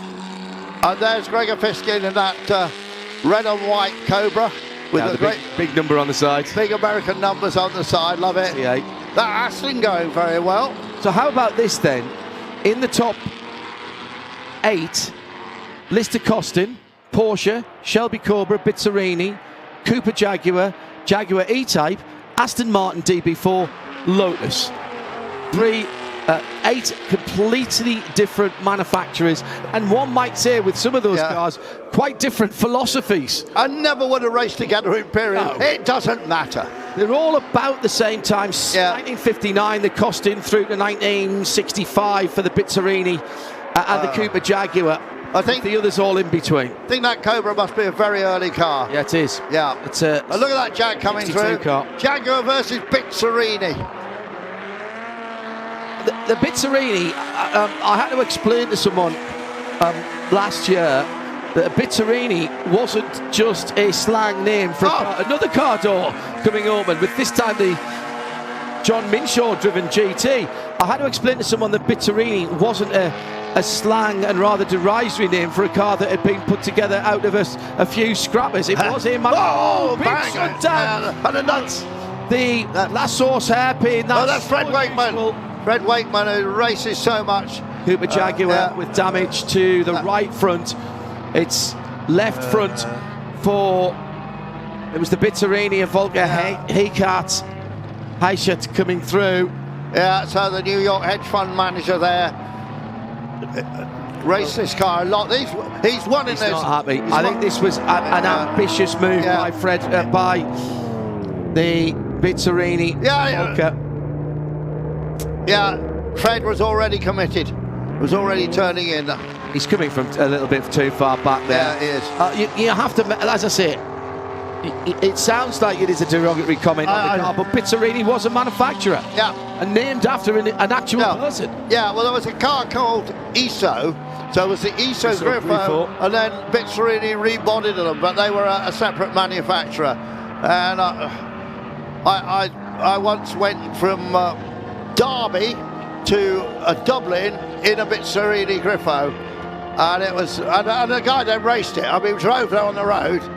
That car, subsequently, when I joined Motoring News, I managed to arrange for it to be road tested by the famous editor of Motoring News, Mike Twite. We went up on the train to Derby. We came back on the M1 before speed limits. I think we're up to about 140, 150 miles an hour in the thing. So there is the Giro. He's holding the door shut. Well, he can't. Holding the door shut with his right hand because the hinges have stretched out and the car won't fit. The car door won't fit in the aperture for the door. Now he's going to get a black and orange flag. He'll have to bring that car in. Three reels of racer tape might fix that. I think he's coming in actually. I think that's the sense. He didn't just want to walk all the way back. Yeah, that's very unfortunate. The wind going backwards, the airflow gets underneath the rear edge of the door. It ripped it right through and it's pulled one of the hinges. The red car just behind this MGB is very rare. It's an R0. It was a little car manufactured, started by a lady. And that one where were they from? North London. Right. Yeah. And what's the underpinnings of that? They built their own chassis and they mostly had Bristol engines in them. But this car is very rare because it's got an Aston Martin engine. It's a one-off, I think. Don't know the full history of it, but it's extremely rare and great to see it out racing. That's the lovely thing about this Gentleman's Trophy, because you've got these catch-all regulations which allow you to run cars like this. Lovely, looks so modern compared with the cars around it, except of course for that marvellous Ferrari. How much is that worth, John? Would you race that? If you have to ask, you can't afford it. You can't afford it, no. RML have recently built their RML 250S WB and to great acclaim. And it's not exactly a replica, but it is after the fashion of. It's a reimagining of. Reimagining, yeah. I saw the car at Silverstone last year. They had two of them as course cars, didn't they? Yeah, well, and Ray, they had a celebration of RML at Silverstone last year. Unfortunately, you missed it, John. But they had the Delta Wing there, the Nissan Delta Wing. They had they obviously had touring cars which had a lot of success. Had a marvellous display in the paddock. But their standout car was that. The short wheelbase. I mean, they've done a terrific job with that. Let me see the P39. Oh, right. This is the next one. I'm going to see that next Friday.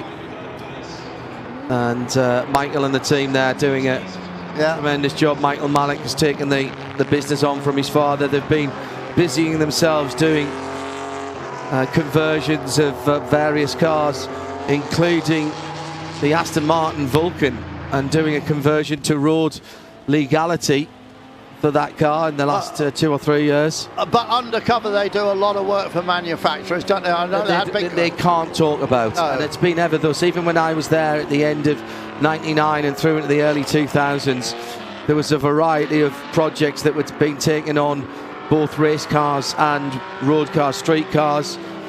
Did a lot of the fettling of the Mercedes 722 special edition cars that were ostensibly built by McLaren, and then handed off to RML to do the finishing and the tuning of the suspension, etc. They did a lot of work for Nissan undercover, didn't they? Down through the years. Yeah, all kinds of interesting projects. Oh, the skunk works there was incredible. There was a Nissan Micra, which popped up on my timeline the other day. Originally it had a transverse mid-mounted British touring car 2-litre twin cam engine, and subsequently it got swapped for a V6 350Z engine, and that's still rallying at the moment. David Leslie and I went out round the industrial estates to shake that car down. My goodness, that was live, and that led on to a couple of Nissan Dukes with Nissan GTR running good. Yeah, that's the one I particularly remember. Well, there was two versions of that. There was the standard version and the breathed-on version. They were done as basically as exhibition cars. I drove the left-hand drive one at Silverstone on the national circuit on a day that was as wet as we've had here, and it was hellishly good fun. And it was never meant to be anything other than just a proof of concept, if you will. We took it out to the Dubai 24 hours and ran it as the safety car. Right. And I think they sold 10. Oh, wow. They took 10 orders over that weekend, and Nissan said they're not for sale, they're not for sale, they're not for sale, and ultimately they did the higher output one, and I think they sold 8 or 10 of those. Now, I noticed the Bizzarini, the white and gold car that caused the accident there, is in the pits, and they were trying to pull the bodywork off the front, so I think he will drop right down the field. But John Spears just keeping ahead of De Quesada in the Beck-built Porsche, and Gregor Fiskin keeping the watching brief, and then Tom Minshaw. Such different cars in this race. And then we've been following the Allard J2, the 44 car. Sidney Allard, a great constructor, British constructor in South London, and built Allard dragsters, the first dragsters built in Britain. And his son Alan went on to run that business. But people love racing these Allards. I mean, they got the cycle wings, and a lot of success with one of those. Patrick Watts has driven one very successfully. Former British touring car racing. Factory touring car racing in Persia, who now does a lot of long distance rallies. And we got a Lotus 11 off and beached, and that is the 309. That's the Tom de Vries and Loris de Bruyne. Yeah.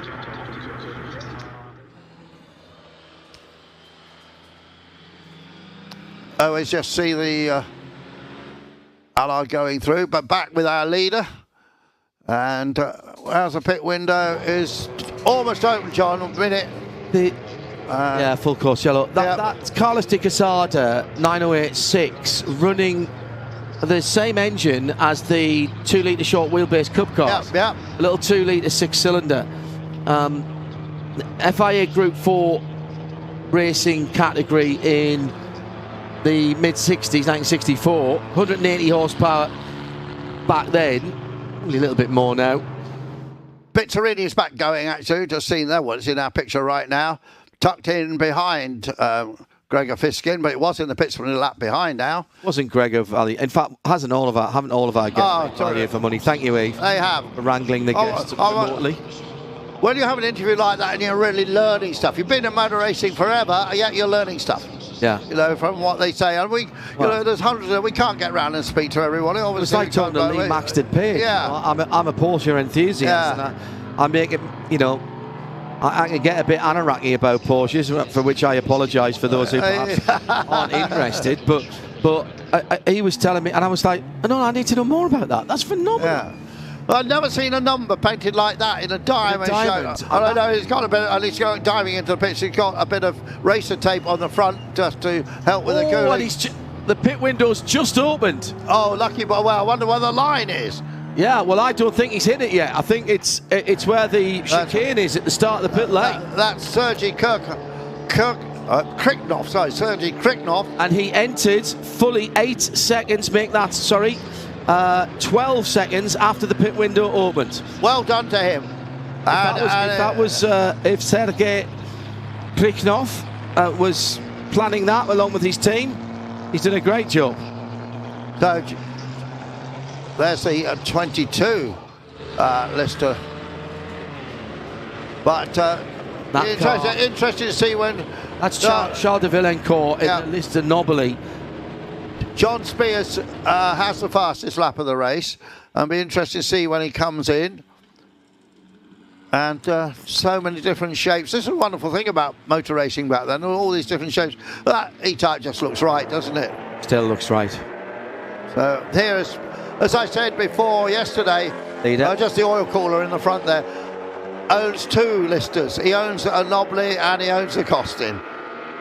And the Costin, I mean, again, we're into the early era. That's a 1959 car. Yeah. So the Airstream styling, a little bit smoother, the half-faired rear wheels with the scoops to air towards the rear brakes on that car, all coming from the early days of the jet age and airliners and people beginning to understand aerodynamics, or at least trying to smooth out the airflow. I think Frank Costin, who did that body, brother of Mike from Cosworth DFE Engines and so on, I think he was came out of the aircraft industry. As many did. And a couple of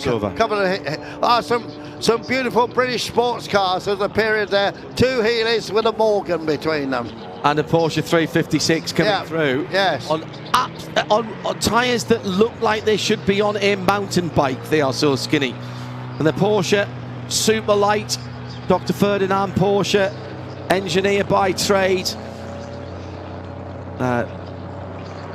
contracting himself out to various projects in his early engineering life, and then started to put cars together for himself. Couldn't afford to do any advertising, so started doing hill climbs and local races in these very small engine 11 and 1200 cc's, little flat 4 engines back in those days, but kept the car lightweight. A similar philosophy in some ways to Colin Chapman at Lotus. Absolutely, kept them light, let the engineering do the work, and he reckoned that would bring people to him, and so it did, and so Porsche, and you know, the numbers were the project numbers. And you know, a project might be a camshaft for somebody. It might be an engine. It might be the full car, the 356. And when it came round to the 911, it was project number 901, and that was going to be the name of the car. And indeed, in 1962 and 3, when the cars were being mooted, they came out as 901s, and a certain French car company with a lion for its logo said, oh, hang on a minute, we've got the rights on 9 dash something. Yeah. Zero, yes. Something 0 something. So you can't call it a 901. And Dr. Ferdinand Porsche was a bit cheesed off for that. He's quite happy. He had a logo for his car, so he thought, well, I've designed a 9 and a 1, so it'll either be a 991 or a 911. Let's make it a 911. And then of course, it's a 911, 911. Then of course we had a 912 as well. The 912, the 912 was the was the 4-cylinder car, and with the flatter sides. Yes. And so they're actually a really interesting car, and they have a massive following, the 912s, and they've never had the same sort. They've never had the same sort of value proposition, and they're actually a really good way to get into older Porsches from that era. We were hearing, weren't we, that a 911 short wheelbase is anything between 150, 175,000 and above for a road car. Well, you'd buy a 912 of the same sort of era, mid-1960s, for considerably less than that. A factor of quite a lot. Great shot to the leading car. I think he might come in this lap and hand over to Nigel. He needs to, because he will not get another lap after that. He's doing 3.5-minute laps, and it's 4 minutes and 50 seconds on the clock. So what he does not want now, he is, to borrow an IndyCar phrase for later on, he is in the danger zone right now, because if a full-course yellow comes out now, he will miss the pit window. They're pretty smart, that team, and they can't control if somebody else falls off, Andrew. That is absolutely correct, yes. Bruce Jones back in to harness here in some of the best weather we've had at the weekend. It's making me feel sad. Yeah, last race of this fantastic meeting. Whilst you were out, I asked Andrew for his impressions. Now, Andrew and I did the first race. This is your first tour of duty for the new international English language broadcast for Peter O'Toole. Your impressions of everything in terms of what we've seen on the screens and broadcast to the world, and the atmosphere at the event and what you've seen on the track. The atmosphere, I will pick on that first and foremost. Just from the moment, even if you walk quietly on your own around the paddock, before the cars have gone on the track, it's phenomenal. The array of cars. We had 400 cars coming here to race. Then a lot of them are two-driver cars. So let's call it, on average, about somewhere approaching 600 drivers here. OK, we had lots of drivers doing multiple races, but it was a treat. But then you start seeing people. Then you go, hold on. People you know. People you know you haven't seen for a very long time.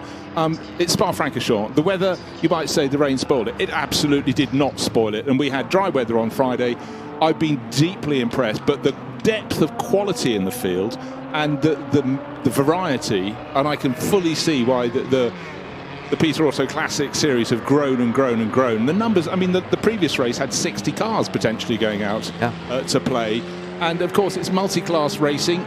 It takes a while to get your head around all the rules about how long the pit stops are when you've got drivers of different rankings, and even they are getting their heads around it as they go. But I can see why it's growing, and it's going from strength to strength. Great circuits too, but I think every single driver who's been here will come home with a host of stories from this meeting. The rain certainly gave it a real twist. And those racing past midnight last night, I mean, they could hardly see what they were doing. Phenomenal. Yeah, and some of those guys were back as we were to go back out on track. We were here at just after 8 o'clock, having not left the circuit till nearly 1 o'clock in the morning, and we won't have been the only people who were doing that. The mechanics and the people who were prepping the cars, several cars in different classes, they will have been back here at 8 o'clock this morning to get the 9:30 cars ready to go. That was a pretty quick turnaround, but no, I don't see anybody with anything other than smiles on their faces. Absolutely not. So just waiting for John to bring his car, Lister, into the pit lane, and I haven't seen it yet. There's the beautiful... Oh, negative. The front two cars, the two Johns, John with the H, and John Spies. It's just in the fastest lap of the race. Now, he comes into the pits this time. Yeah, he will stay to the right through La Source. He's just gone past one of the lovely Aston GTs in that California sage colour, which is so lovely. Peels off and dives down into... And John Minshaw will do exactly the same from second place. And these pits are really steep as well. There's downhill. You have to chock the front wheels. Yeah. Or leave the car in gear, or both. Should be round in about half a minute. He's cutting it quite tight, actually, John Minshaw. Yeah, just one other thought. Just been doing one of the many podium ceremonies, waiting for all the class results to come through.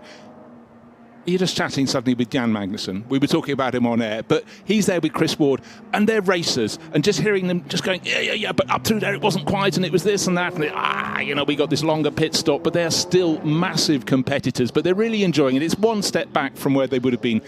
They had the 20 seconds, did they? 30 seconds. 30 seconds. Yeah. So they got to within a handful of 4 seconds, I think, by the end. So the chase was on. Yeah.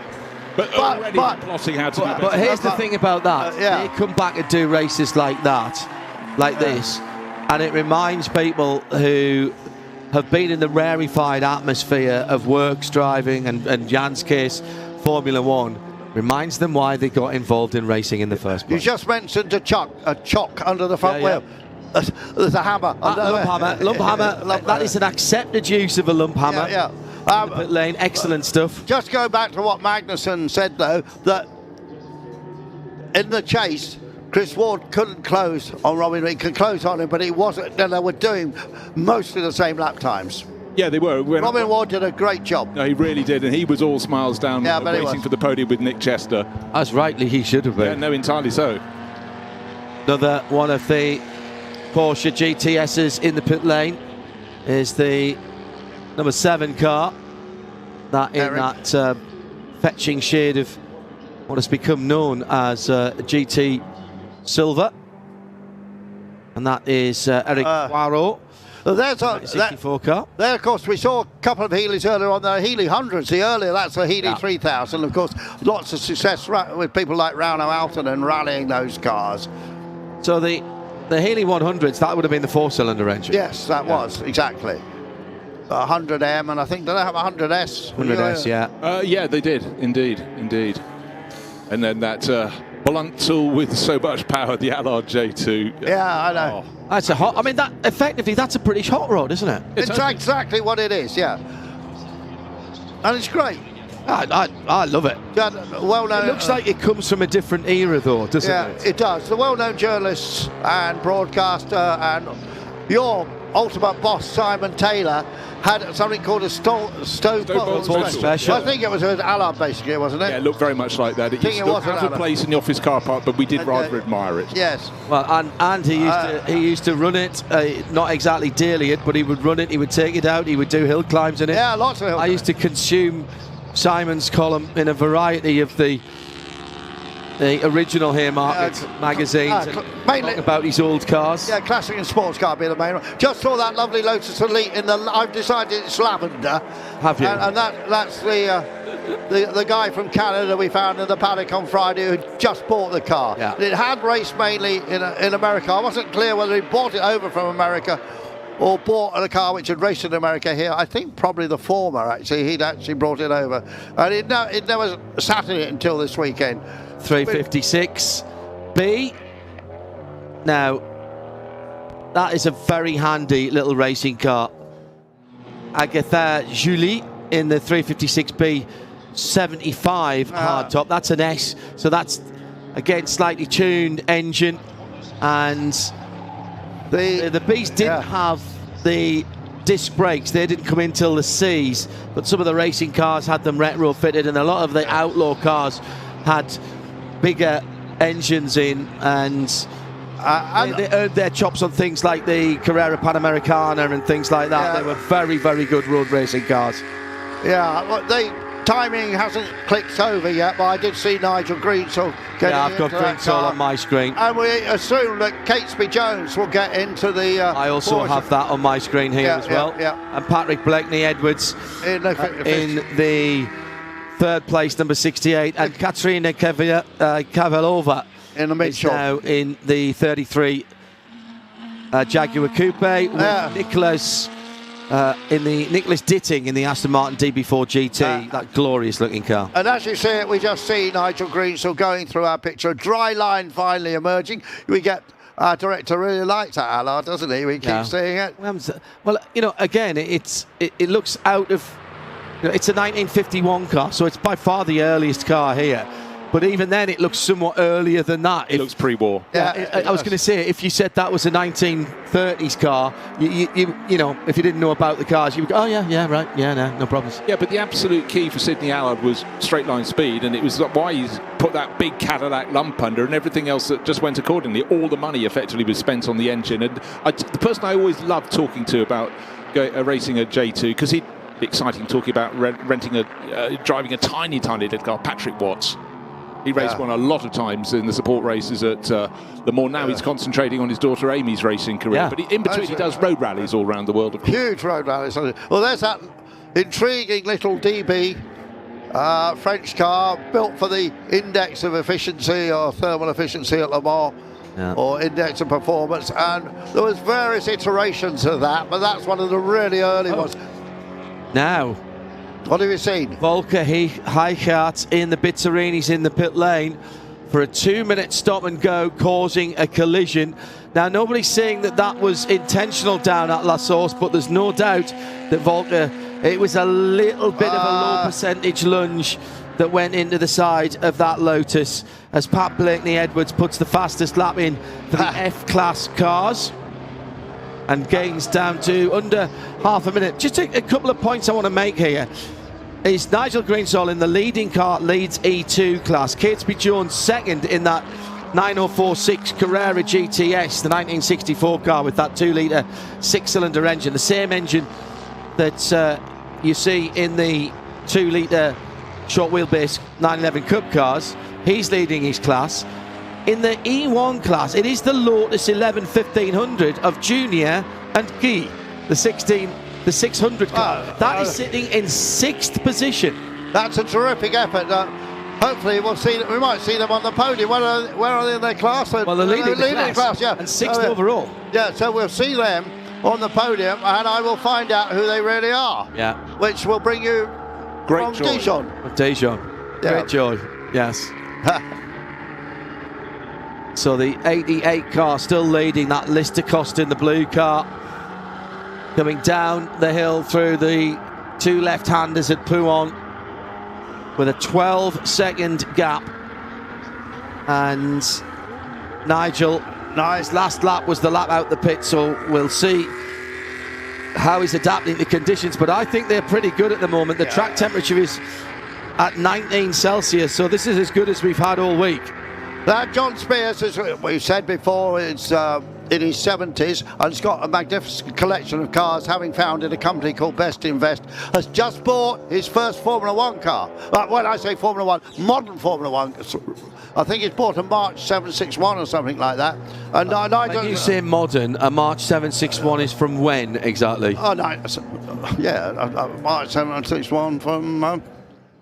1976? 1976. Mysteriously, can you imagine that? That's quite recently, really. Quite a year. Was that the Ronnie Peterson Italian Grand Prix winning? Yeah, I'm pretty sure it is, because he only buys the best, doesn't he? And why I bring these two to these things? Yeah, Nigel's really bubbling, because we said earlier, didn't we, he'd raced in the Boss Formula a lot of the single-seaters. He hasn't driven a decent single-seater for a while, so they're going to be testing that car very soon. Seeing some of the other cars through the field now, the black and red number 104, that's another one of the Healey's out there. Yeah, a bit of what we call FaceTime for that car. Yeah, and rightly so. Absolutely. That is the Francois de Chanterac. That is one of the 4-cylinder cars from 1956, and that's running 11th in the GT category. We got 2 Healeys circulating together, which is nice.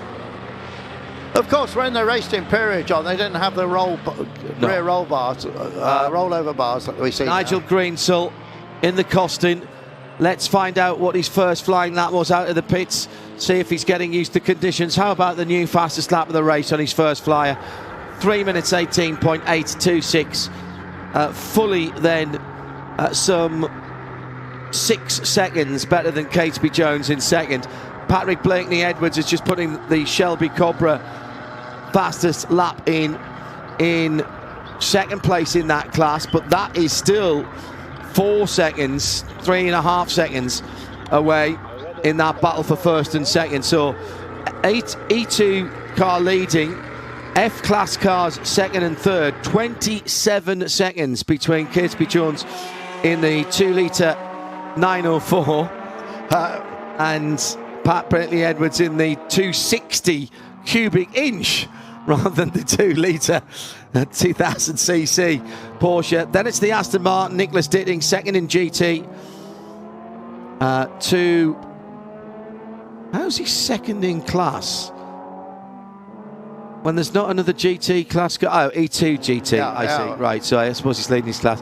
Katerina Kavlova in the 33. Then Junior in that slightly battered number 600, the unpainted Lotus 11. Paul Arsalan in the Healey 3-litre, the number 31 car, third in the F-class at the moment. Now that's another car on podium duty at the moment. And in E1, second is Michel Grossfilier in the Allard. That's second in its class. Well done to them. And third in the E1 class. I have to go a little bit further down for. In fact, I don't think Fred Wakeman's still running. No, he pitted in the Cooper Jaguar earlier and has lost some laps. So we're down to our last 7.5 minutes, I suppose, of this magnificent... It's Heinz Stamm in the Aston Martin DB24 Bertone Coupe. It's third in the E1. That's a really nice variety in that E1 podium finishes. So this extravaganza of spectacle and speed that we've had at Spa is coming to a close. Final laps, and we could see the well-known duo of John Spires and Nigel Greensill back on another podium, unless something goes wrong The car seems to be running beautifully as it blasts past the Morgan. Just to let you know that the timing tower on the left is a little out of date, as that locked up a wee while ago. So here comes Greensell to start what I think will be the penultimate lap of the race. I think he'll see, figuratively speaking, the last lap board or the white flag next time around if you're an American. 3:18.124, just another fastest lap of the race. So I asked both of my co-commentators, and that's Catesby Jones putting the fastest F-class lap in as well on a 3:19.1 in the Porsche 904-6 Carrera, the Reds car that he shares with Carlos Di Casada. I asked my two co-commentators about their thoughts on what they'd seen here. They get to go in a couple of weeks' time to Dijon-Premois for the next helping of this, and a distinctively different circuit to what we've seen here, but still with some gradient changes at Dijon. Yeah, I mean, they'd be fighting for entries there because they can't have 50-odd cars around Dijon-Prenois. Yeah, it's not big enough, so I suppose they'll give the people who are doing one in the championship precedence, but I'm sure they'll be fair about it. But we might have some more cars. I mean, the famous Mr. John B has a lot of racing cars in France, and was at the first round, isn't here. I suspect he's got some conflict, but he could bring some nice cars to that meeting and add to the fun. Yeah, and you certainly feel that would be his warm-up for the Le Mans Classic as well. I wonder if one or two people might be looking to get some wild card entries for...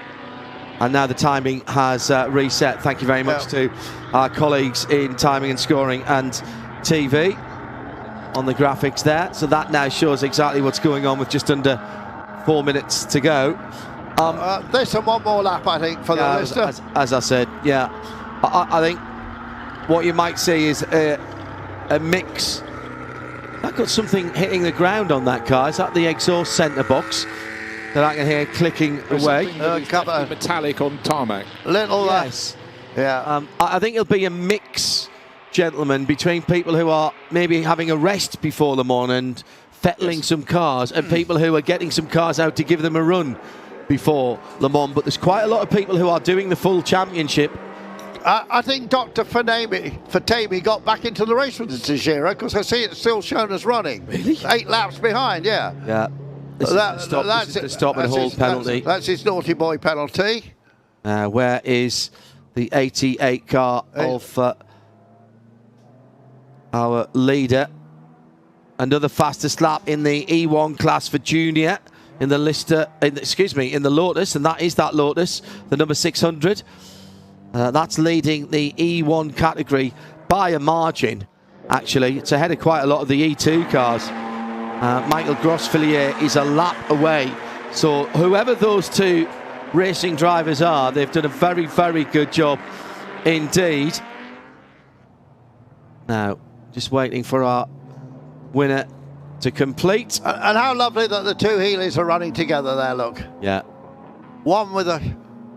Neither with British registration. No, neither with British registrations. And indeed, John left-hand drive. Yeah, both. Yeah. Nigel Greensell has started, I reckon, his last lap. And that was another fastest lap of the race. Oh, okay, so you get down to a 17 to my 16, Catesby Jones, says Nigel Greensell, and just bangs in a 15 flat. Yeah. They are different classes, those cars, but... Oh, the Lister's got miles more horsepower than the Porsche, but it's beautifully balanced. Yeah. And the two Americans have driven it so well. Yeah. Both I believe, from Florida. As I say, they will get a class victory. 3:18.485 for Pat Blakeney Edwards in the Cobra as he's chasing down Catesby Jones. Now, those are two F-class cars. And what's happened here to the beautiful Lister number 26 in that light green colour? Going for a bit of an adventure. That's all right. That's absolutely fine. Didn't panic, didn't lock up, didn't slide into the barriers and break anything. Absolutely fine. Carry on. That was Jacques Sandoz in the Lister Nobile. Just outside the top 10, lost a bit of momentum there, but he'll had a run he'll be pleased with, I'm sure. But certainly Nigel Greensill, well, I mean, how far this lap, he knows it's the final lap for him. He's probably backed it off a little bit, but when you're sitting on a 25-second advantage over Catesby Jones's 9:04.6 Carrera GTS, it's got the job done. It's a minute and 18 seconds to the next class car, which is the Aston Martin, albeit that's a GT. So where's the next E2? Charles de Villencourt in the Lister Nobile. He's nearly 4 minutes back. Yeah. That tells you how good a job the guys have done in this. The checkered flag, the final checkered flag of the weekend, is being readied.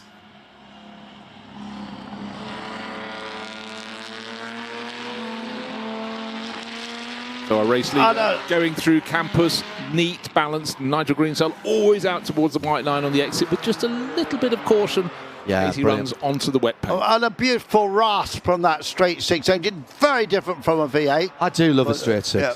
It's a very smooth engine. A lot of designers will tell you that ultimately a straight 6 is one of the most efficient ways to design. And we got a red flag. Oh, what a shame. So in our 19th and final race of the Peter Auto Spa Classic for 2025, we won't see the checkered flag. Nigel Greensill will take the checkered flag as Junior goes across the line with another fastest lap in class for E1. And I cannot tell you what that problem is as we head towards 6 o'clock. We do, in fact, we're on the curfew. Yeah, we should have been finishing at 55, so they couldn't have had another lap around. So there may be a problem out on the track, but on a Sunday the curfew is no racing engines from 6 o'clock. Well, 19 races, 18 of them we had more than a modicum of racing. Just the one race that didn't happen because of the weather last night in the worst of the downpour.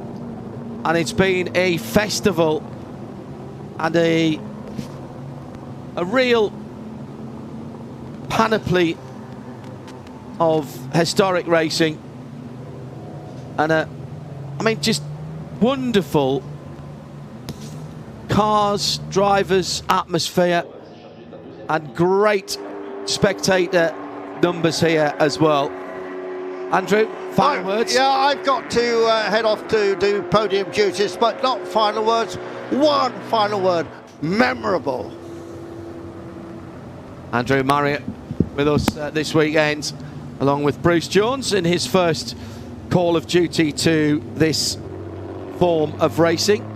Well, I did do the Le Mans Classic about 9 years ago, or 8 years ago, whatever it was, but I'm just delighted to be back, but sort of in the saddle for the bulk of the rest of the championship. Cannot wait for Dijon-Prenois. But the thought about this, most of the races here had about 3 or 4 classes, so there were always class battles to look for, sometimes a bit complicated for people like Andrew and I running down to the podium because there were late race penalties for minor infringements. But overall, people did a fantastic job in really tricky conditions across a couple of days. But that's Spa-Francorchamps. Yeah, absolutely right. Andrew's heading off to the podium. For those of you on the front straight who I know are tuned in, we'll get our final podium of the day. Please stay and give due credit to Bizzarini. That was a little bit unfortunate, diving down the inside. They've got a 2-minute stop and hold. Allard on the podium. Oh, just brilliant. It is the diversity of machinery. You know, be it a little coupe Porsche 356 and the big listers, whether cost-in-bodied or the Nobly, that was the nickname of the rather lumpier different version, where they had Jaguar, Chevrolet engines. There was diversity, and you know, it's what people come to see. And a lot of the drivers here, as we pointed out earlier, John, took part in quite a few of the races, 3 or 4, and it's always actually when you're trying to host a podium ceremony and you go, have you got him yet? You go, no, because he's in the top paddock about to go out in the following race. Yeah. But you know, the machinery, a lot of this stuff I've seen before over the years. Of course, MGB GT's racing, but the fantastic Aston Martin in that race, so super rare. The 2.4 Bertoni Competizione Spider. It's a joy to see cars, and so for people like Heinz Stamm, who brings those, it's special for everybody, not just for him to race it, but for everyone to see it. And see them racing, and see them at speed, being taken to the red line and shifted up and down, and the double D-clutch noises. Well, thank you very much indeed to Andrew and to Bruce. A particularly thank you to Nicolas Bremont and the rest of his team for making sure we had all the right pieces of paper and information at the right time. Our responsible adult was Eve Hewitt, who wrangled the guests. This has been Spa. Next, Dijon-Prenois. I'm John Hindhaugh. Bye-bye.